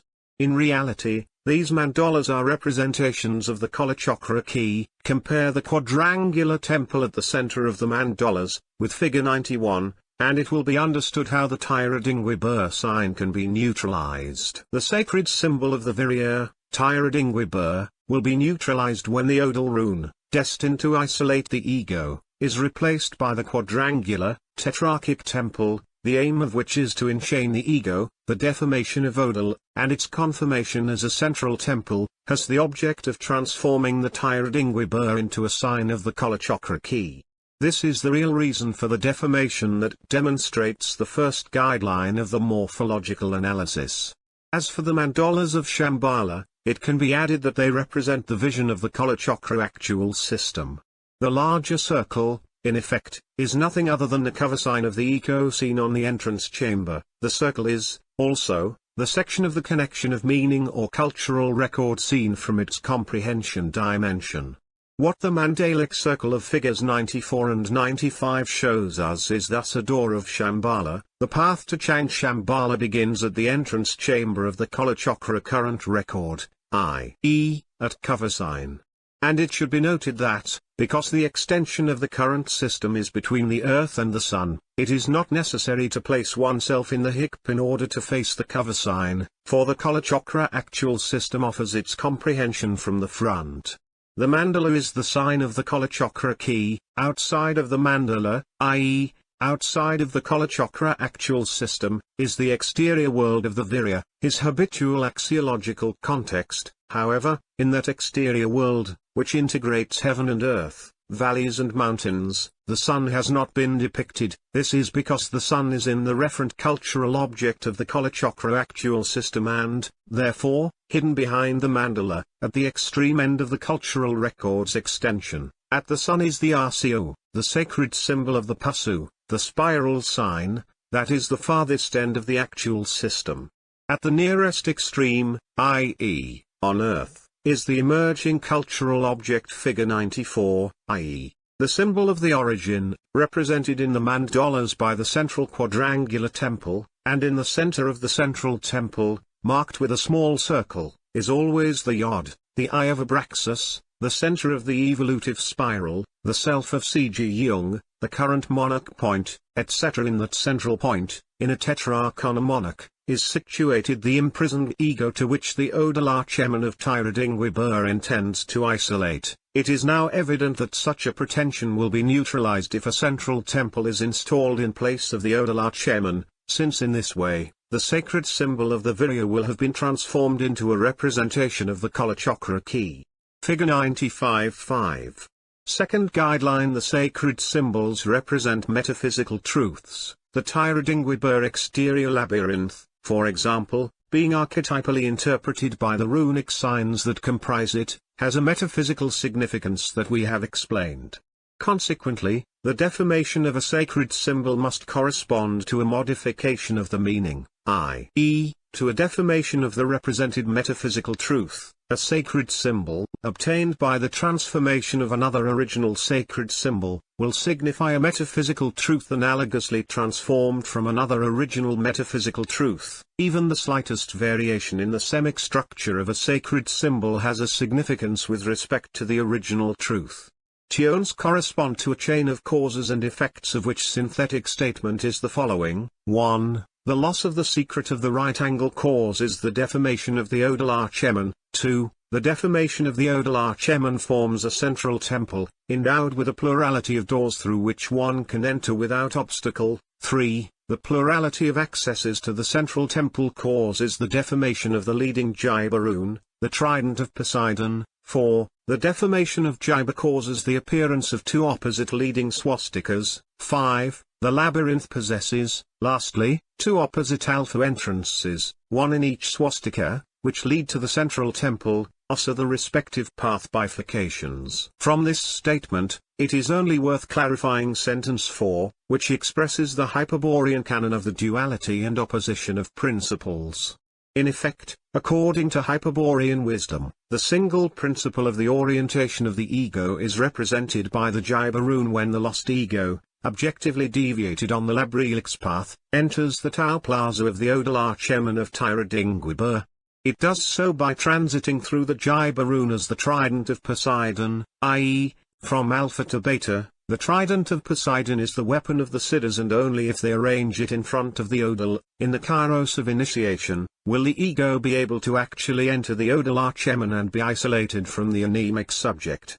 That is why Jaiba represents the single principle of the ego's orientation. There is no other way, outside of the transit through the trident of Poseidon, to find the secret exit that leads to the liberation of the spirit. The transformation of the Odalarchemen into a temple causes the transformation of the single principle into a pair of opposite principles, i.e., the transformation of the leading Jaiba rune into two leading swastika runes. For the Hyperborean wisdom, the opposite swastikas appear when the unity of Jaiba has been broken. In consequence, no one can spiritually orient himself relying only on one swastika, and not even with the opposite pair will he be able to do so if he is not capable of synthesizing them into Jaiba, if from the duality of the swastikas he does not arrive at the single principle of Jaiba, at the trident of Poseidon. The second guideline was requiring, to analyze whether the Jaiba rune has been broken down into two opposing swastika runes. By applying this guideline in the morphological analysis of the exterior labyrinth signs, we will be able to verify if the single principle of the ego's orientation has been split into two opposing principles, If this has occurred, the immediate conclusion is that, with said sign, the orientation of the ego will not be possible, much less its runic isolation. On the contrary, one, or the two swastikas, lead directly to the central temple, as observed in the Sri Yantra of Figure 91, where the two swastikas appear combined in order to tions correspond to a chain of causes and effects, of which synthetic statement is the following: 1. The loss of the secret of the right angle causes the deformation of the odal archemen. 2. The deformation of the odal archemen forms a central temple, endowed with a plurality of doors through which one can enter without obstacle. 3. The plurality of accesses to the central temple causes the deformation of the leading Jaiba rune, the trident of Poseidon. 4.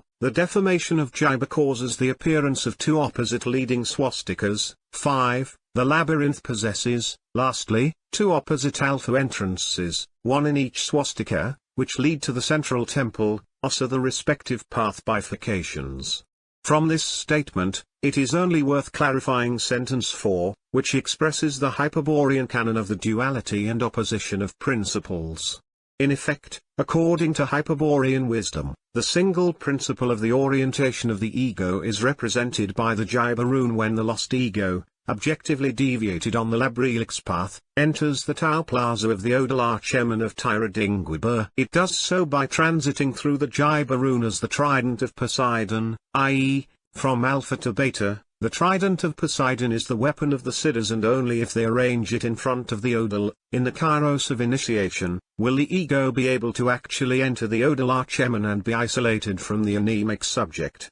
That is why Jaiba represents the single principle of the ego's orientation. There is no other way, outside of the transit through the trident of Poseidon, to find the secret exit that leads to the liberation of the spirit. The transformation of the Odal Archemen into a temple causes the transformation of the single principle into a pair of opposite principles, i.e., the transformation of the leading Jaiba rune into two leading swastika runes. For the Hyperborean wisdom, the opposite swastikas appear when the unity of Jaiba has been broken. In consequence, no one can spiritually orient himself relying only on one swastika, and not even with the opposite pair will he be able to do so if he is not capable of synthesizing them into Jaiba. If from the duality of the swastikas he does not arrive at the single principle of Jaiba, at the trident of Poseidon. The second guideline was requiring to analyze whether the Jaiba rune has been broken down into two opposing swastika runes. By applying this guideline in the morphological analysis of the exterior labyrinth signs, we will be able to verify if the single principle of the ego's orientation has been split into two opposing principles. If this has occurred, the immediate conclusion is that, with said sign, the orientation of the ego will not be possible, much less its runic isolation. On the contrary, one, or the two swastikas, lead directly to the central temple, as observed in the Sri Yantra of Figure 91, where the two swastikas appear combined in order to lead toward the four entrances of the temple. Only Jaiba, the trident of Poseidon, is the single principle of the ego's orientation. 6. Jaiba, the weapon of the Tyrrhodal Knight. The Tyrrhodal Knight is the Virya whose ego has been isolated, during the Kairos of the Hyperborean initiation, by the sacred Tyrrhodal rune. The arming of the Tyrrhodal Knight consists in the anterior plasmation of the Jaiba rune at the Fenestra Infernalis of the Odal rune. It forms, then, a semi-layout, the analogical representation of which is the Tyradingwibur of Figure 87.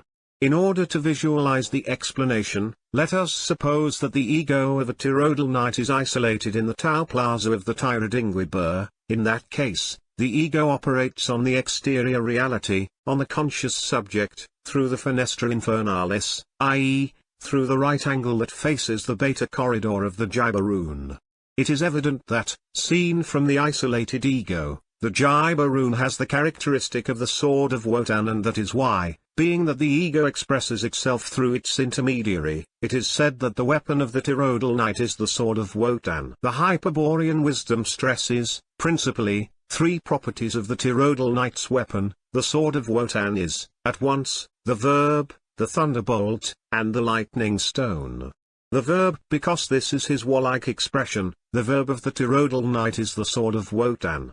The thunderbolt because it is the verb expression of the language of the birds, of the Tyrrhodal language of the loyal Siddhas. The verb of the Tyrrhodal knight is the sword of Wotan, the thunderbolt. And the lightning stone because the ego of the Tyrrhodal knight applies the archimonic technique by projecting the infinite pole into the fenestra infernalis of the Odal rune, and the strategic opposition on the sword of Wotan, Jiba, which is then the lightning stone, Vajra. The verb of the Tyrrhodal knight is the sword of Wotan, the thunderbolt, and the lightning stone. In the first part, page 260, it was affirmed that the weapons of the Virya are the runes, and in the second part, page 745, the following question was posed: what was the mission of war that Christos Lucifer commissioned and that motivated his decision to lie enchained to the Yggdrasil tree? Answer: to endow the Viryas of white race, the Aryans, with an arsenal of symbolic weapons with which they could resign the designs and become independent of the determinations of the demiurge. These signs, which would later be known as runes. The runes are, then, the weapons of the Virya, and we have just seen that the weapon of the Tyrrhodal knight, the sword of Wotan, is the Jiba rune. But, according to the cardinal principle of noological ethics, the runes are the truth of the Virya. Uniting both concepts, the rune as a truth and the rune as a weapon, it is easy to understand another principle of Hyperborean wisdom: for the Virya, the truth of the uncreated rune is the most powerful weapon that exists. When the Tyrrhodal knight discharges the thunderbolt of his verb with the sword of Wotan, the wound that he inflicts on the enemy is a sign impossible to erase because it consists of the absolute truth of the uncreated rune. Before it, under it, the essential falsity of the demiurgic designs is uncovered and their resignation is inevitable. 7. Third guideline: loss of the Odal runes, loss of centrality, which the first guideline highlights, and the supply hashing of the ego's single principle of orientation, which the second guideline describes. The most significant deformation of the exterior labyrinth signs is the so-called runic inversion, indicated by the third guideline. This deformation consists in transforming a leading runic sign into a limiting one or vice versa. This is what occurs in Figure 93, where the leading Jiba rune has been transformed into a limiting one. In other words, the Jiba rune, which in Figure 87 consists of 4 corridors and an intersection, in Figure 93 appears with solid lines that were indicating the limiting wall of the corridors. Thus, by runic inversion, the Jiba cross, an abstract substitute for the Shambhalic temple, has now been situated in the center of the labyrinth. It is then clear that the labyrinth in Figure 93, by a runic inversion, is a representation of the Kalachakra key and, therefore, an affixing instrument of the psychic structure and an enchainer of the ego. 8. Fourth guideline: in spite of their deformations, all the exterior labyrinth signs analyzed up to now presented a common characteristic: their rectilinearity. This property allows us to group them all under the denomination of runic labyrinths. On the contrary, the loss of rectilinearity determines that the labyrinth signs are qualified as spiriform. In Figure 96 we can observe an exterior labyrinth sign with a pattern analogous to that of Figure 93, but lacking the rectilinearity of the lahasha. Thus, the one in Figure 93 is a runic labyrinth, while the one in Figure 96 is its spiriform version. Figure 98 lates into runic rectilinearity, i.e., into a tendency to the Virya's sacred symbol, whereas the influence of the anemic subject manifests itself as a spiriform curvature, i.e., as a tendency to the Pasu's sacred symbol. Hence, a runic sign like that of Figure 93 may lose its rectilinearity and become similar to the spiral sign through the influence of a dominant anemic subject, producing the exterior Figure 97 labyrinth signs that Figures 96 and 97 show. The extreme case of deformation by the fourth guideline is that of the medieval Druidic labyrinths, which used to be constructed on the floor of Gothic cathedrals, one of which can be seen in Figure 98.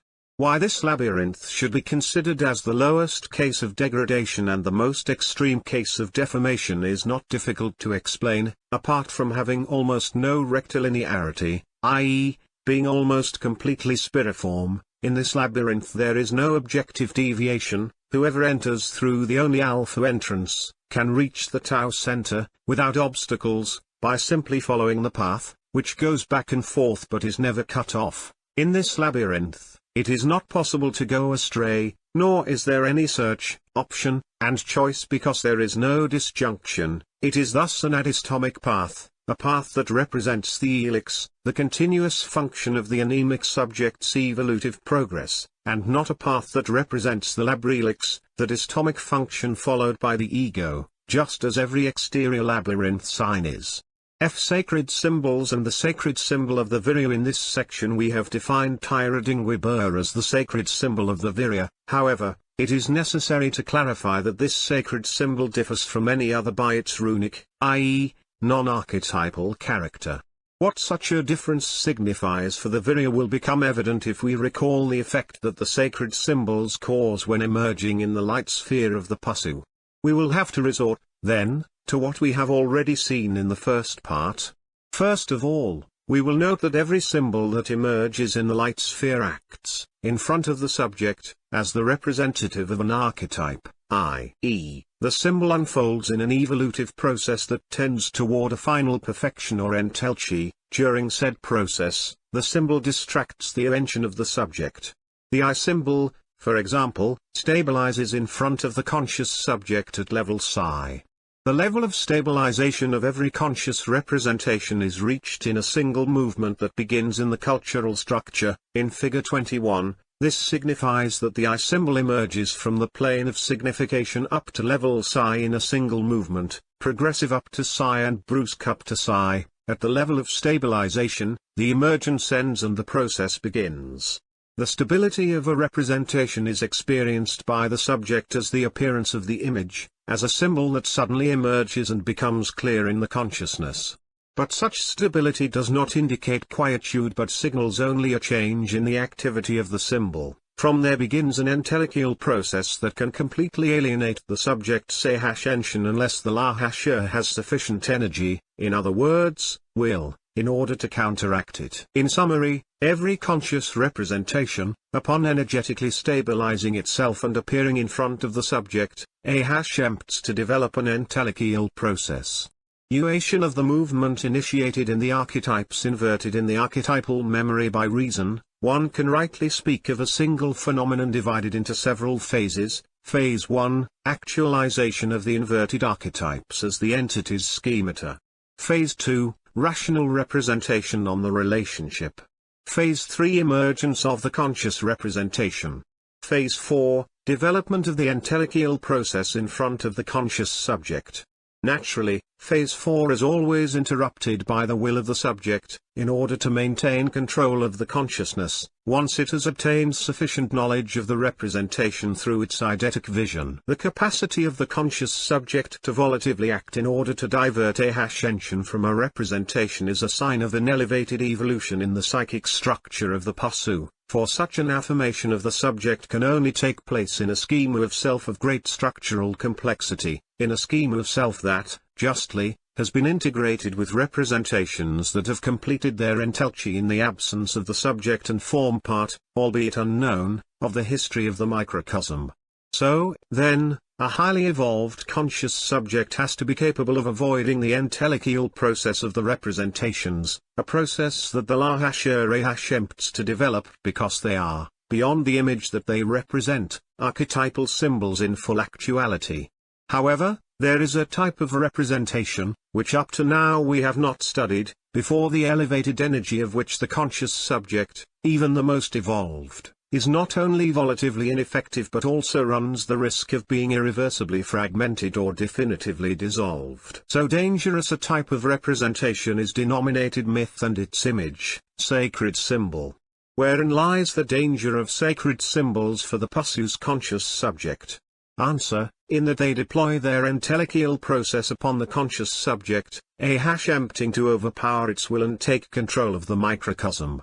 In order to observe this process in more detail we must start from the case in which the conscious subject reflects upon a fantasy, causing its rational interpretation by the anemic subject of the unconscious structures and its masking with an emerging sacred symbol, as explained in H with the example of the winged fish god.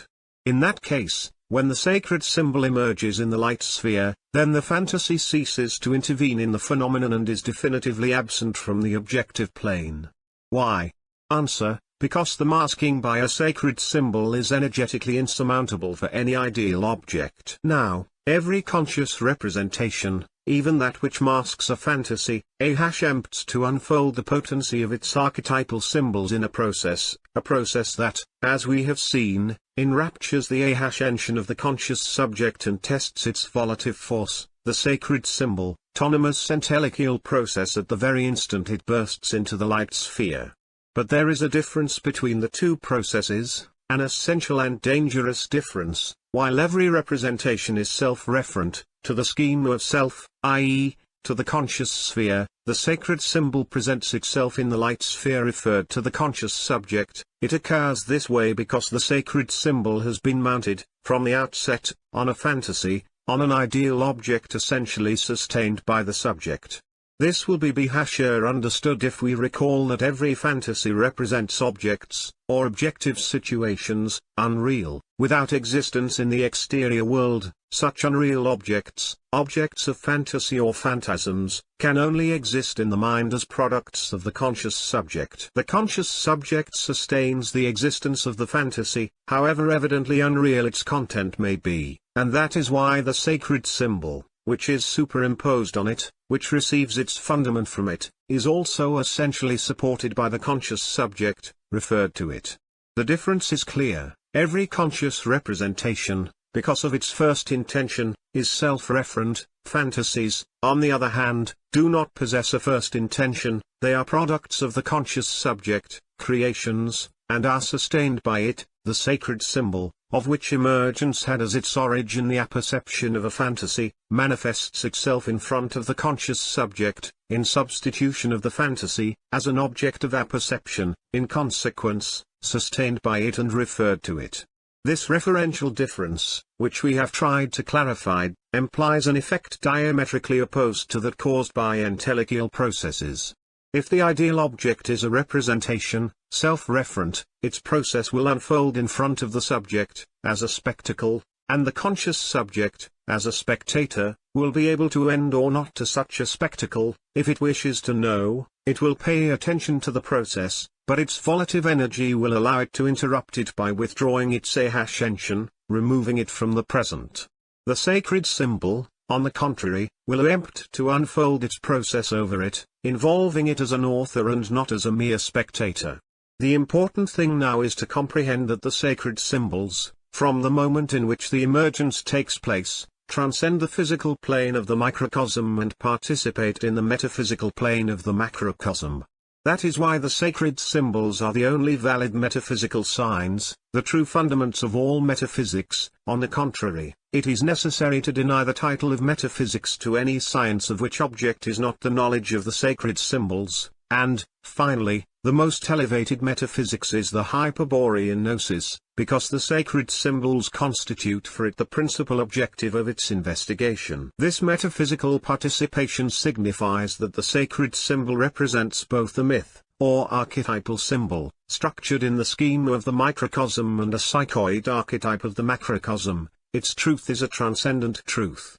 But why is such transcendence only possible when the sacred symbol emerges, i.e., when it becomes conscious, and not before? Answer: because only then, when there is a sacred symbol, representation of a myth, is it the case that an archetypal symbol, situated at the beginning of the formative scale of the design, is energetically activated separately. By actualizing the sacred symbol, a link in the chain is unhooked, but such a link can only separately exist if it participates in and is sustained by a universal archetype. We have seen that the myth can phagocytize the cultural subject as long as it is in its schematic context and as long as the subject manifests volitive weakness, but if the subject withdraws to its habitual context, the myth means nothing. The subject could even ignore all its life, and this is the most common thing, the existence of structured myths. But, if a myth is represented outside of its context, it is equivalent to separating the first link of an evolutive chain that goes from the universal archetype to the entity, i.e., It is equivalent to actualizing in the microcosm a universal archetype at the first instant of its evolutive unfolding. So the sacred symbol, by emerging from the light sphere and substituting the fantasy as the object of apperception of the conscious subject, is pulling the conscious subject not into mere contact with schematic myth but with a universal archetype, and, through it, with the demiurge.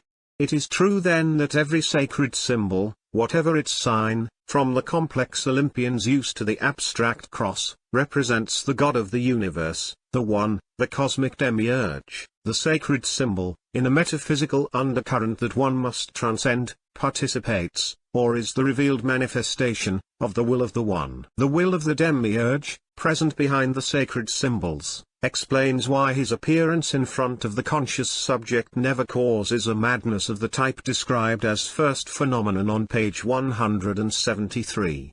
Here, on the contrary of a formal regression to the primitive world of myth, there is the danger of converting oneself into a representative of God on earth, a prophet, a divine envoy, a social reformer, a hero, a man of destiny, etc., i.e., there is the danger that the anemic subject identifies itself with a collective function and ceases to evolve as an individual. Such is the danger that the conscious subject runs if it is phagocytized by the sacred symbol, but in this case it is a legal madness, necessary for the micro and macrocosmic objectives of the Pussu's finality.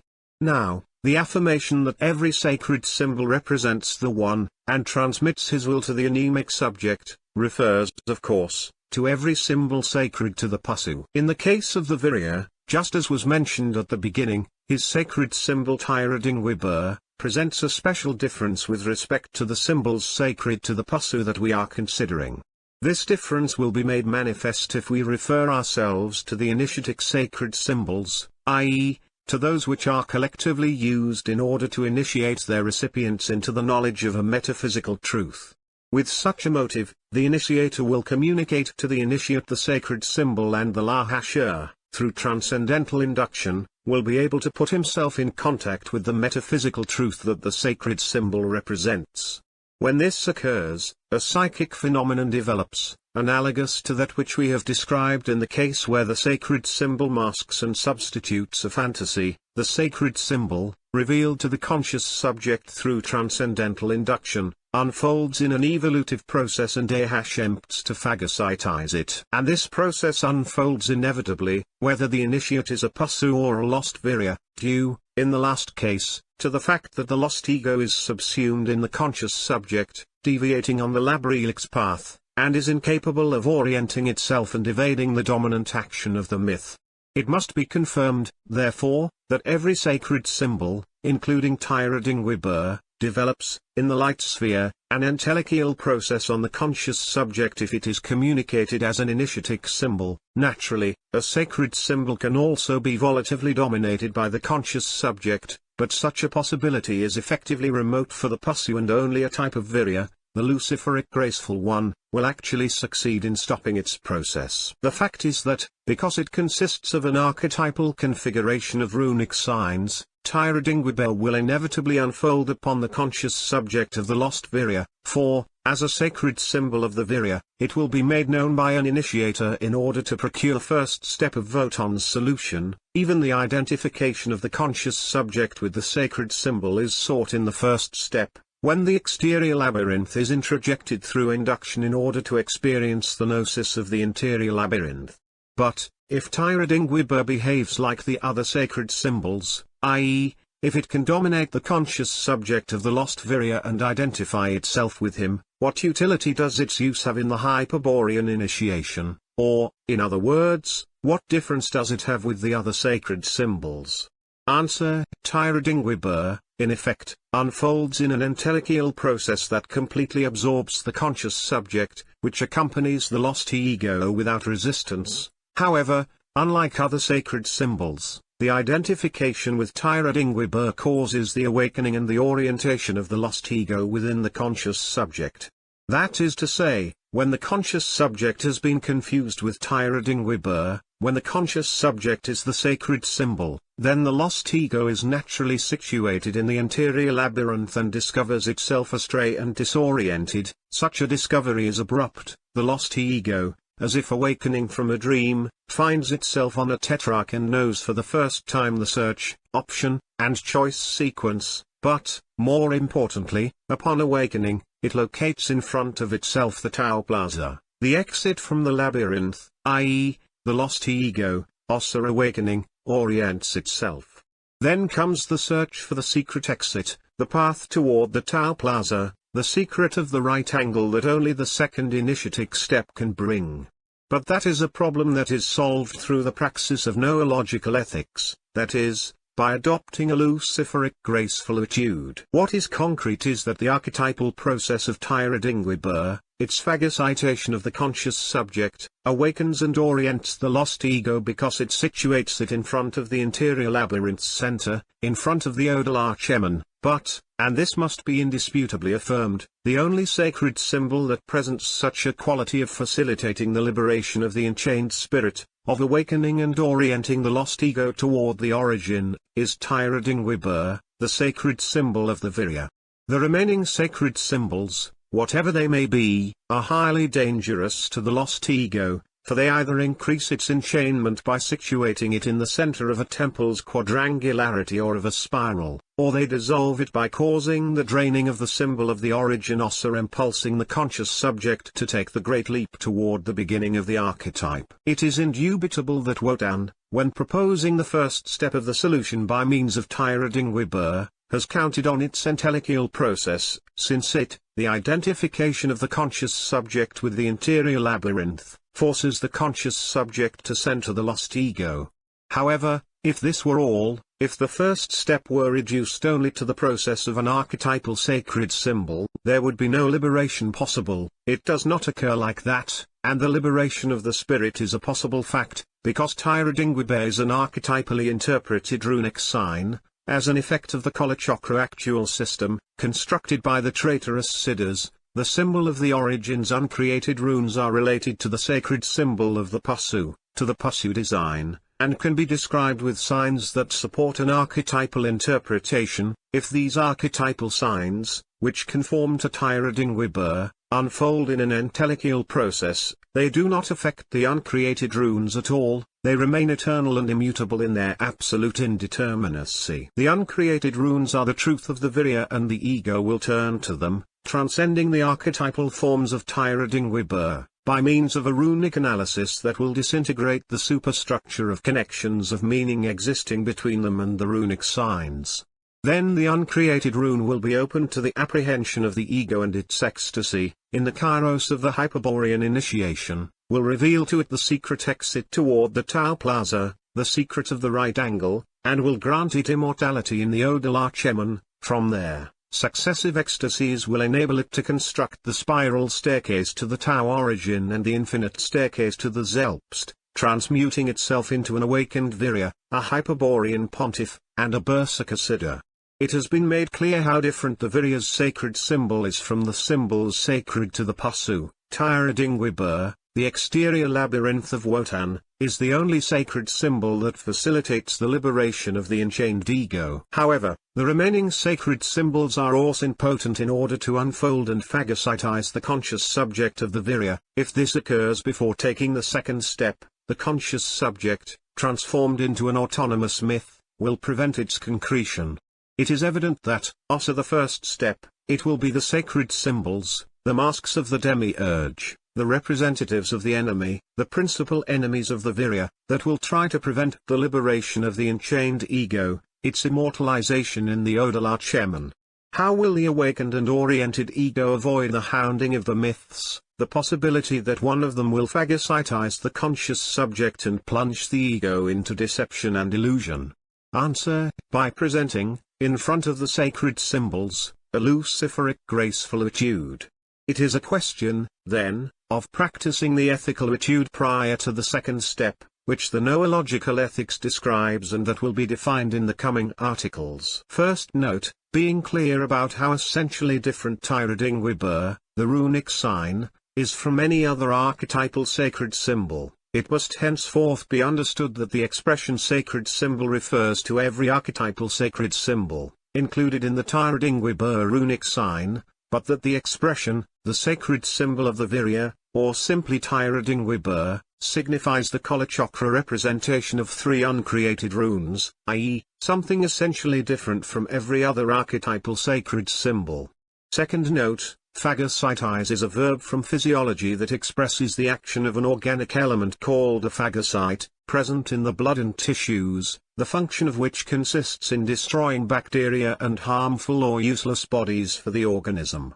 The way in which phagocytes fulfill such a function, assimilating and incorporating the opposing element into themselves, very efficiently describes a similar action fulfilled by the sacred symbols, psychic phagocytization. Such a phagocytation occurs, naturally, when the will is insufficient in order to prevent it.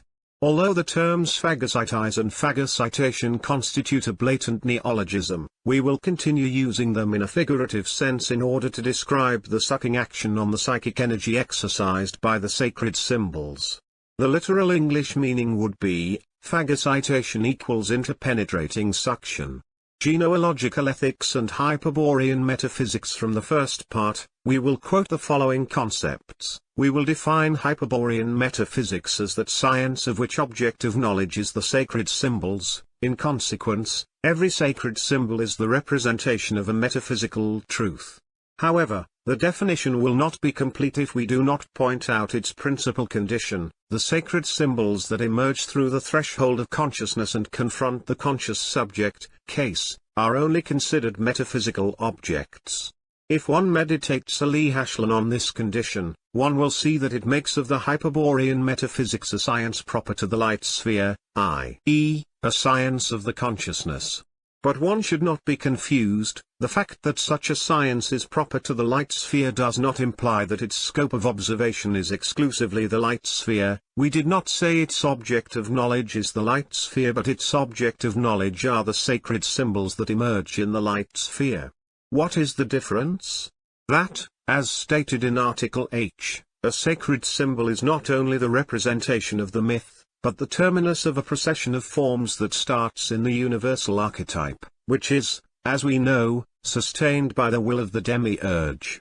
That is to say, that a sacred symbol, having been separated from the structure of the design, actively participates in a universal archetype. Hyperborean metaphysics, then, is a science proper to the light sphere but of which object of knowledge, the sacred symbol, makes possible the transcendence of the microcosm because it extends its scope of observation to the archetypal plane of the macrocosm. Of course, Hyperborean metaphysics can only be practiced by Viryas and Siddhas, since nothing akin to the knowledge of the universal archetypes is permi-hashed to the Pasu. But, if the Pasu is forbidden the possibility of transcending the sacred symbols, what is the meaning of its appearance? Why has the demiurge planned its emergence? Answer, for an operative motive.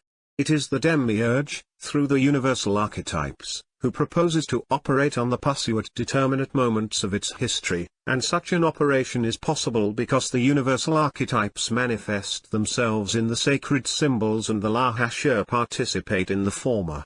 Here are the operative possibilities. The sacred symbol has emerged as a representation of a myth, as an effect of the rationalization of a fantasy, or it has been taught by a cultural instructor and the Pasu has learned it. It has taken the cultural subject as a sensitive impression and the conscious subject has perceived it as a conscious representation, i.e., as a sacred symbol emerging in the light sphere, or, also, the sacred symbol may have arisen from the superstructure of the exterior cultural fact and have been grasped as a discovery, etc. In any case, regardless of what influences the manner in which the sacred symbol has come to be known by the Pasu, the effective thing is that, by appearing in the light sphere, it will unfailingly participate in a psychoid archetype that will exert its action on the subject. Now, what are those determinate moments in the history of the Pasu in which the sacred symbols emerge that enable the operation of the psychoid archetypes, i.e., during which the will of the subject becomes dominated by a transcendent will, by a collective Parhashurn of conduct? Answer, such moments proper to the history of the Pasu, are moments of crisis. The sacred symbols have the function of bridging the crisis, relieving the evolutive anemic subject, the soul, for an instant or for a more prolonged time, from the control of the microcosm, but this occurs, Naturally, when the subject lacks the will to impose itself on the intellectual process of the sacred symbol, precisely, moments of crisis are those in which the anemic subject is weakened, perhaps in despair, feeling that it is irremediably sinking into the darkness of an insurmountable situation. Well, the Hyperborean Wisdom affirms that the first step of Wotan's solution causes in the conscious subject a subrunic crisis. This signifies that the awakening and the orientation of the lost ego, its location in front of the Fenestra Infernalis of the Odal Archeman in order to seek the secret exit, produce in the conscious subject the unmistakable sensation that its vital continuity is interrupted, that the temporal current of consciousness stops and abysses some interminable instants. It is then when emerge the most dangerous sacred symbols, corresponding to myths of extreme seduction, and they corner the oriented ego against the Fenestra Infernalis of the Odal Archeman. It is there when the ego must exhibit the luciferic graceful attitude, suspending the dramatic tension, reducing the potency of the sacred symbol, and taking advantage of its stopping in order to know its metaphysical truth, to explore the archetypal plane by inverting the meaning of the symbol, i.e., to steal, like Prometheus, the fire from heaven. Every Virya who has performed the first step of Wotan's solution must endure subrunic crisis of the conscious subject, and its emerging ahashempts. Analogically, this is the circumstance that the subrunic crisis poses. The ego finds itself in front of the threshold of consciousness, still submerged in the conscious subject. However, also having taken the first step of Wotan's solution, the gnosis of the interior labyrinth has enabled it to orient and situate itself next to the Odal Archeman. Rigorously, the ego leans against the beta right angle, while it tries to find the secret exit, the secret of the passage to the Tau Plaza.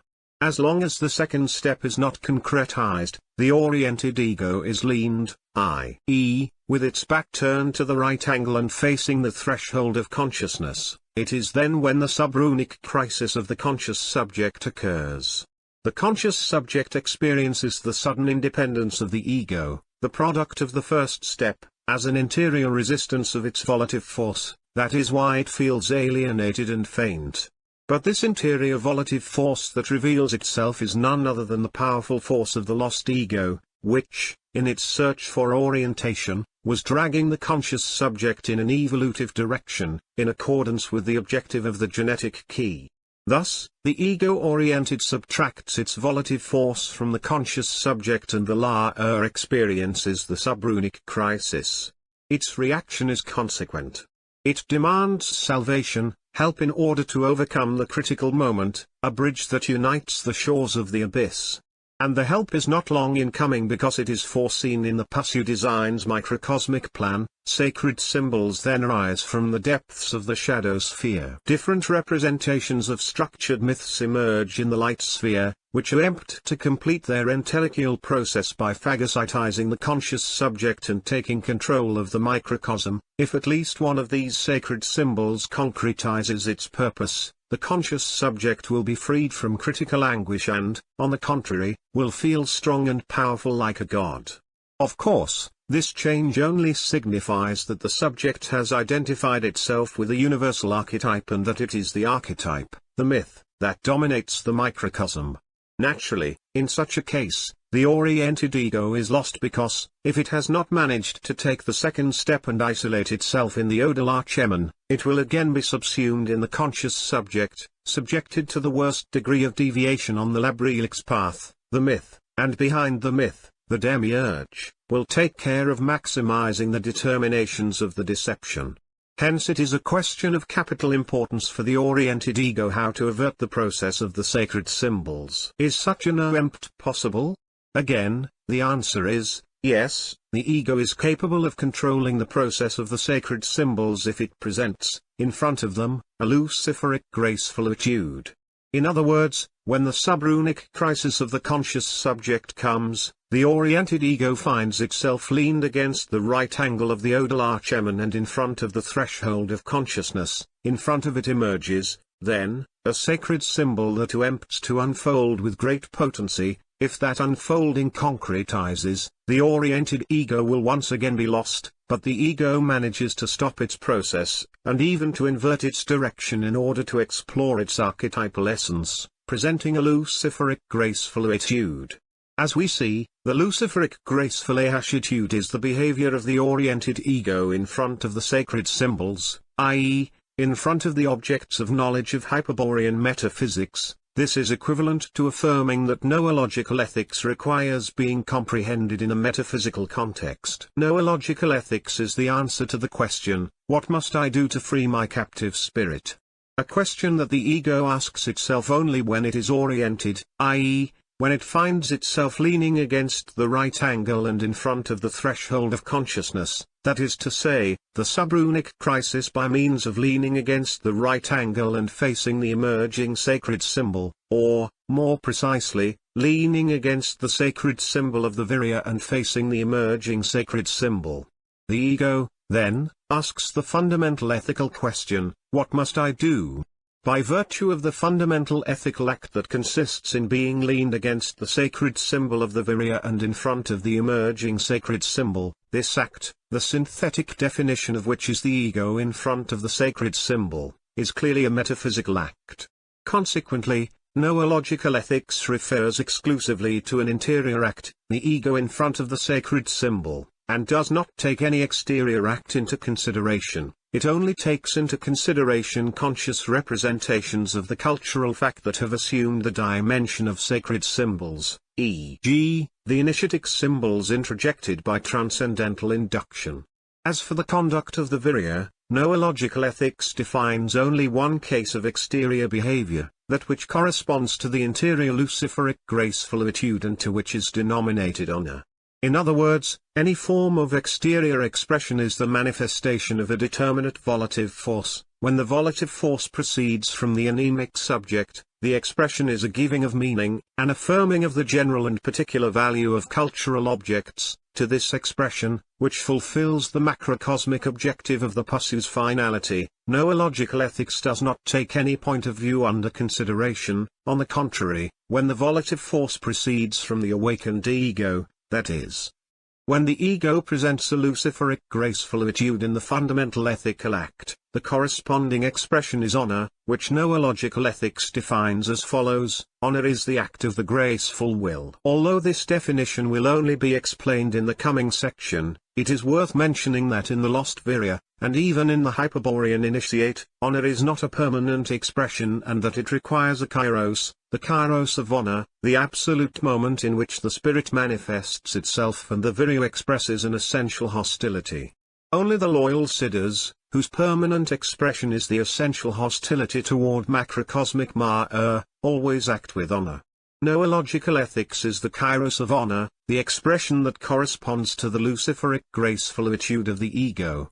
Faced with the fundamental ethical act, the ego in front of the sacred symbol, the virya asks himself, what should I do?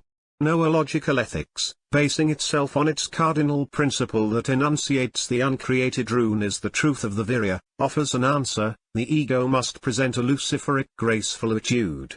And the Hyperborean wisdom confirms, only by adopting a luciferic graceful attitude will the ego be able to avert the process of the sacred symbols and succeed in isolating itself in the Odalacheman, the center of the interior labyrinth. Then it will act with honor, the only morality of the virya.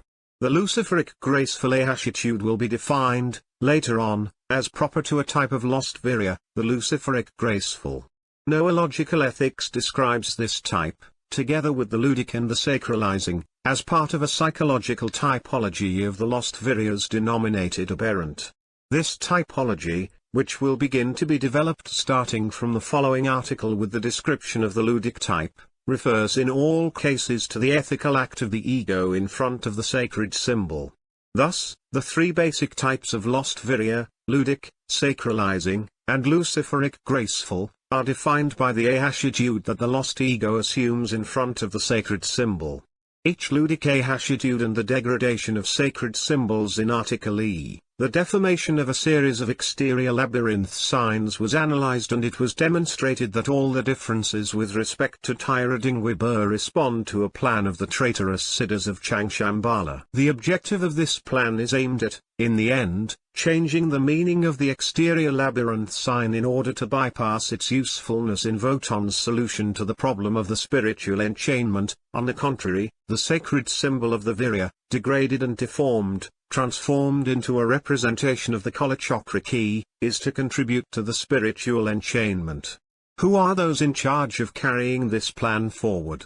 Answer: it is the lost Viryas themselves who, with their ludicitude, cause the degradation of the sacred symbols and their subsequent deformation. In this, and in the following articles, we will describe and study such an ahashitude from an ethical noological perspective. Let us remember that the lost Virya degrades the sacred symbols with his ludic ahashitude, and that only through a luciferic graceful ahashitude, a prior ethical ahashitude, will he be able to take the second step that leads to spiritual liberation. In order to adopt this last ahashitude, he must totally dispense with the ludic ahashitude and restore to the sacred symbols their metaphysical significance. We can obtain a preliminary idea of the ludic ahashitude from the first step of Wotan's solution. We must consider, for this, the possibility that the Virya does not perform the inductive step between the exterior labyrinth and the interior labyrinth, limiting himself, instead, to projecting the subject on the exterior labyrinth. That is, instead of interpreting the awakening idea of search, option, and choice, and experiencing the gnosis of the interior labyrinth, the Virya projects the anemic subject onto the exterior labyrinth and plays around to solve the problem of the labyrinth. From the ludic Virya's point of view, the exterior labyrinth is a plane that shows the network of paths from above and can be encompassed with a glance. Thus, although his vision reveals the search, option, and choice sequence, it is nonetheless an exterior project on which the Virya naively believes that he can win by pointing out the fences and obstacles and repeatedly traversing the winding paths with the eye, or with a pointer, until finding the exit. Of course, when the Virya acts in this way, he is actually playing with the exterior labyrinth sign, i.e., denying the dramatic nature to the idea that he induces. In general, every game represents the metaphysical degradation of a cult, the ritual practices of which one has not wanted to renounce. One continues then to practice the rite as a game, i.e., denying its original metaphysical transcendence, or, in other words, making it unconscious. And the product of this ludicitude is the degradation and deformation of the sacred symbol that was representing the cult, the loss of its metaphysical significance. On the contrary, when the sacred symbol is used, not as a game, but as an initiatic symbol to a mystery, or as an object of worship, its metaphysical transcendence is the only possible experience. In the case of the Virya's sacred symbol, the metaphysical transcendence that it gives when it is used in the first step of Wotan's solution, comes from taking a step beyond the mere rational comprehension of its meaning, an inductive step that is naturally absent in the ludic ahashitude. Such a step consists, literally, in leaping into the interior labyrinth, in turning into an actor conscious of the drama of being astray in a network of paths and without the possibility of orienting oneself in them. It is then that the Virya discovers, dramatically, his own spiritual misery, because he recognizes that he is indeed lost in a colossal labyrinth. This recognition occurs as gnosis, as a sudden illumination of the lost ego, as a blood memory, and produces the appearance of an urgent will to exit. At that moment, the barrier of an ancient illusion has effectively been leapt over. In effect, the deception of freedom, or of free will, is in evidence when the ego experiences the gnosis of the interior labyrinth. Thus is annihilated the enemy cultural strategy that was creating the illusion that it is possible to be and to do by oneself, the realization that the ego is imprisoned in a labyrinth and that all its acts are determined, conditioned by the fixed paths that must obligatorily be followed, dispels this illusion. Summarizing, let us recall that the inductive leap that we are mentioning, from the exterior labyrinth to the interior labyrinth, is the actual metaphysical transcendence, the step that leads from the simple contemplation of a sacred symbol to the intimate experience of the essence that it represents and that internally sustains it. The sacred symbols, as we know, represent metaphysical truths, i.e., beings of the archetypal plane, universal archetypes, myths, etc., the inductive leap is, then, also an intelligent transit from the apparent form of the sacred symbol to its metaphysical truth. In the case of the exterior labyrinth, such a transit occurs between the exterior, the projected and unfolded, that which is confronted by cognitive vision, and the interior, that which is experienced as the experience of the sacred symbol, as gnosis of its metaphysical truth, experience, gnosis, which implies the apprehension of the sacred symbol's metaphysical significance, i.e., the significance that the universal archetype and its context grants to it, and not a mere conceptual comprehension, the rational logical significance of which is rooted in the cultural structure. He who has thus crossed the limits of the sacred symbol, and has obtained the gnosis of its archetypal essence without being phagocytized by the universal archetypes, possesses a metaphysical knowledge that has the character of macrocosmic truth, i.e., the character of a universal concept or superconcept. Now, with respect to the exterior labyrinth sign, we must insist that the gnosis of the interior labyrinth can only be attained when the virya is willing to take the step seriously, to transit toward the interior labyrinth, procuring the comprehension of the sacred symbol's significance, experiencing the dramatic quality of the deviation, otherwise he will not succeed in concretizing the first step. Why?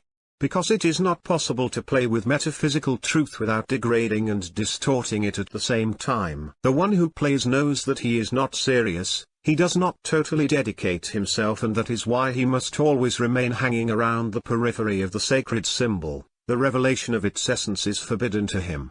The ludic ahashitude of the lost virya. How is the ludic ahashitude defined? Answer: the ahashitude of playing consists in creating an imaginary personage, a reflection of oneself, a split, which is subjected to the necessary tests without ever confusing the roles. The player then puts on a mask, protects himself, and plays through his fictitious personage.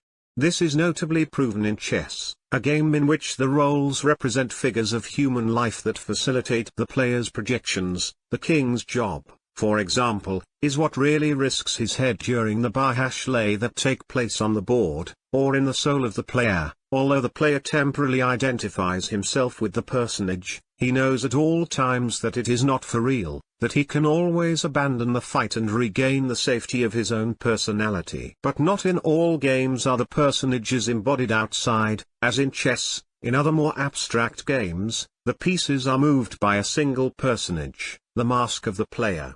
And beyond the games themselves, those in which are agreed to be such, are the events, exterior and interior, that are faced with a ludic ahashitude. In general, all those in which the player has discovered a semic object, a symbol that is irresistibly attractive to him, but for which he does not wish to be directly responsible. Because the player, paradoxically, is the one who does not gamble, the one who does not take risks for himself, but through the intermediary of an unreal personage, he would never dare to run the dangers to which he subjects his personages, and always returns to the mediocrity of everyday life, routine but safe. The player is, then, the one who fears definitively exiting the deception, to break the veil of illusion, and to face the truths that may come. He is irresponsible because he does not wish to gamble, and plays in order to experience, in his intermediary personages, the experiences that he does not dare to live directly. However, due to the vulgar appearance of the ludic ahashitude, it is not evident that it unmistakably points to the property of the lost virya. The ludic ahashitude, in effect, reveals a strategic fundament, the intuition of conflict and the possibility of winning or losing that the opposites possess. Let us recall the definition from pages 386, 387. Every historical or cultural fact is the manifestation of a psychoid archetype, or myth, by means of a superstructure, the members of which, men and cultural objects, evolve together toward their entelche. But the evolution of the cultural fact has a direction determined by the synthesis of all the tensions between the cultural objects of the axiological context, tensions that are the expression of the conflicts between the archetypes in which the cultural objects participate. That is why it is said in the first part, for the Pasu, war is the way in which the archetypes resolve their conflicts. These archetypal conflicts, the manifestation of which are the tensions that are established between the cultural objects through the connections of meaning, configure a dramatic plot denominated karmic storyline by the lords of karma, i.e., by the traitorous siddhas of Changshambhala, and in the karmic storyline the Pasu intervenes unconsciously, playing a predestined role, acting in representation of the archetypes, of the cultural fact, thus, ignoring the storyline tensions that impulse it. The Pasu takes an active part in the archetypal conflicts and fights for life, i.e., fights to live or to survive. The lost Virya, on the other hand, presents two typical ahashitudes, normally, i.e., when the lost ego is submerged in the conscious subject and manifests only its volitive force, the Virya is an unconscious actor and ignores, like the Pasu, the archetypal conflicts, the conflictive situations of life, controversy or war, always drag him along as an active protagonist without him ever coming to question his essence or suspecting the archetypal storyline. The second ahashitude is that which has already been anticipated. The Virya intuits the conflict and the possibility that the opposites have of winning or losing. Such an intuition is clearly noological, dumped by the ego on the subject that is superimposed on its volitive force, and causes a state of crisis in the conscious subject. The subject suddenly notices the conflictive fundament of the events and reacts with anguish and fear of confrontation and its results, fear of losing. In this second case, which we will deal with hereafter, the crisis of the subject is resolved by means of some emerging symbol that covers the voice of the ego and eliminates the source of the anguish. Then ceases the cause of the subject's alarm, the intuition of the archetypal conflict, of the archetypal storyline, and the morality of ignorance returns to the life of the lost Virya. The following step consists in taking sides and actively intervening in the struggle, defining a particular meaning in the axiological context, i.e., integrating oneself into the superstructure of the cultural fact. But not all take this step. The reason is that, in some Viryas, the metaphysical intuition of the archetypal conflict, interpreted in semic terms by the cultural subject, is an extremely ahashreactive experience. It then occurs that the ego expresses ahashreaction for the conflict or for its representative symbols while the subject experiences the fear previously described, without it being possible for him to completely cover up the expression of the ego. From this tension between the ego and the conscious subject, the ludic ahashitude arises as a result. In other words, many lost Viryas prefer not to engage in the conflict, yielding to the fear of the anemic subject, but, not being able to resist the desire to participate in the conflict or its symbols, under the influence of the ego, they adopt a cultural disguise and play the conflict, leaving to their puppets the task of resolving it. Basically, the player, recognizing the conflict, procures to prevent it from establishing itself in his own life because he is aware of the possibilities in which the opponents debate, win or lose.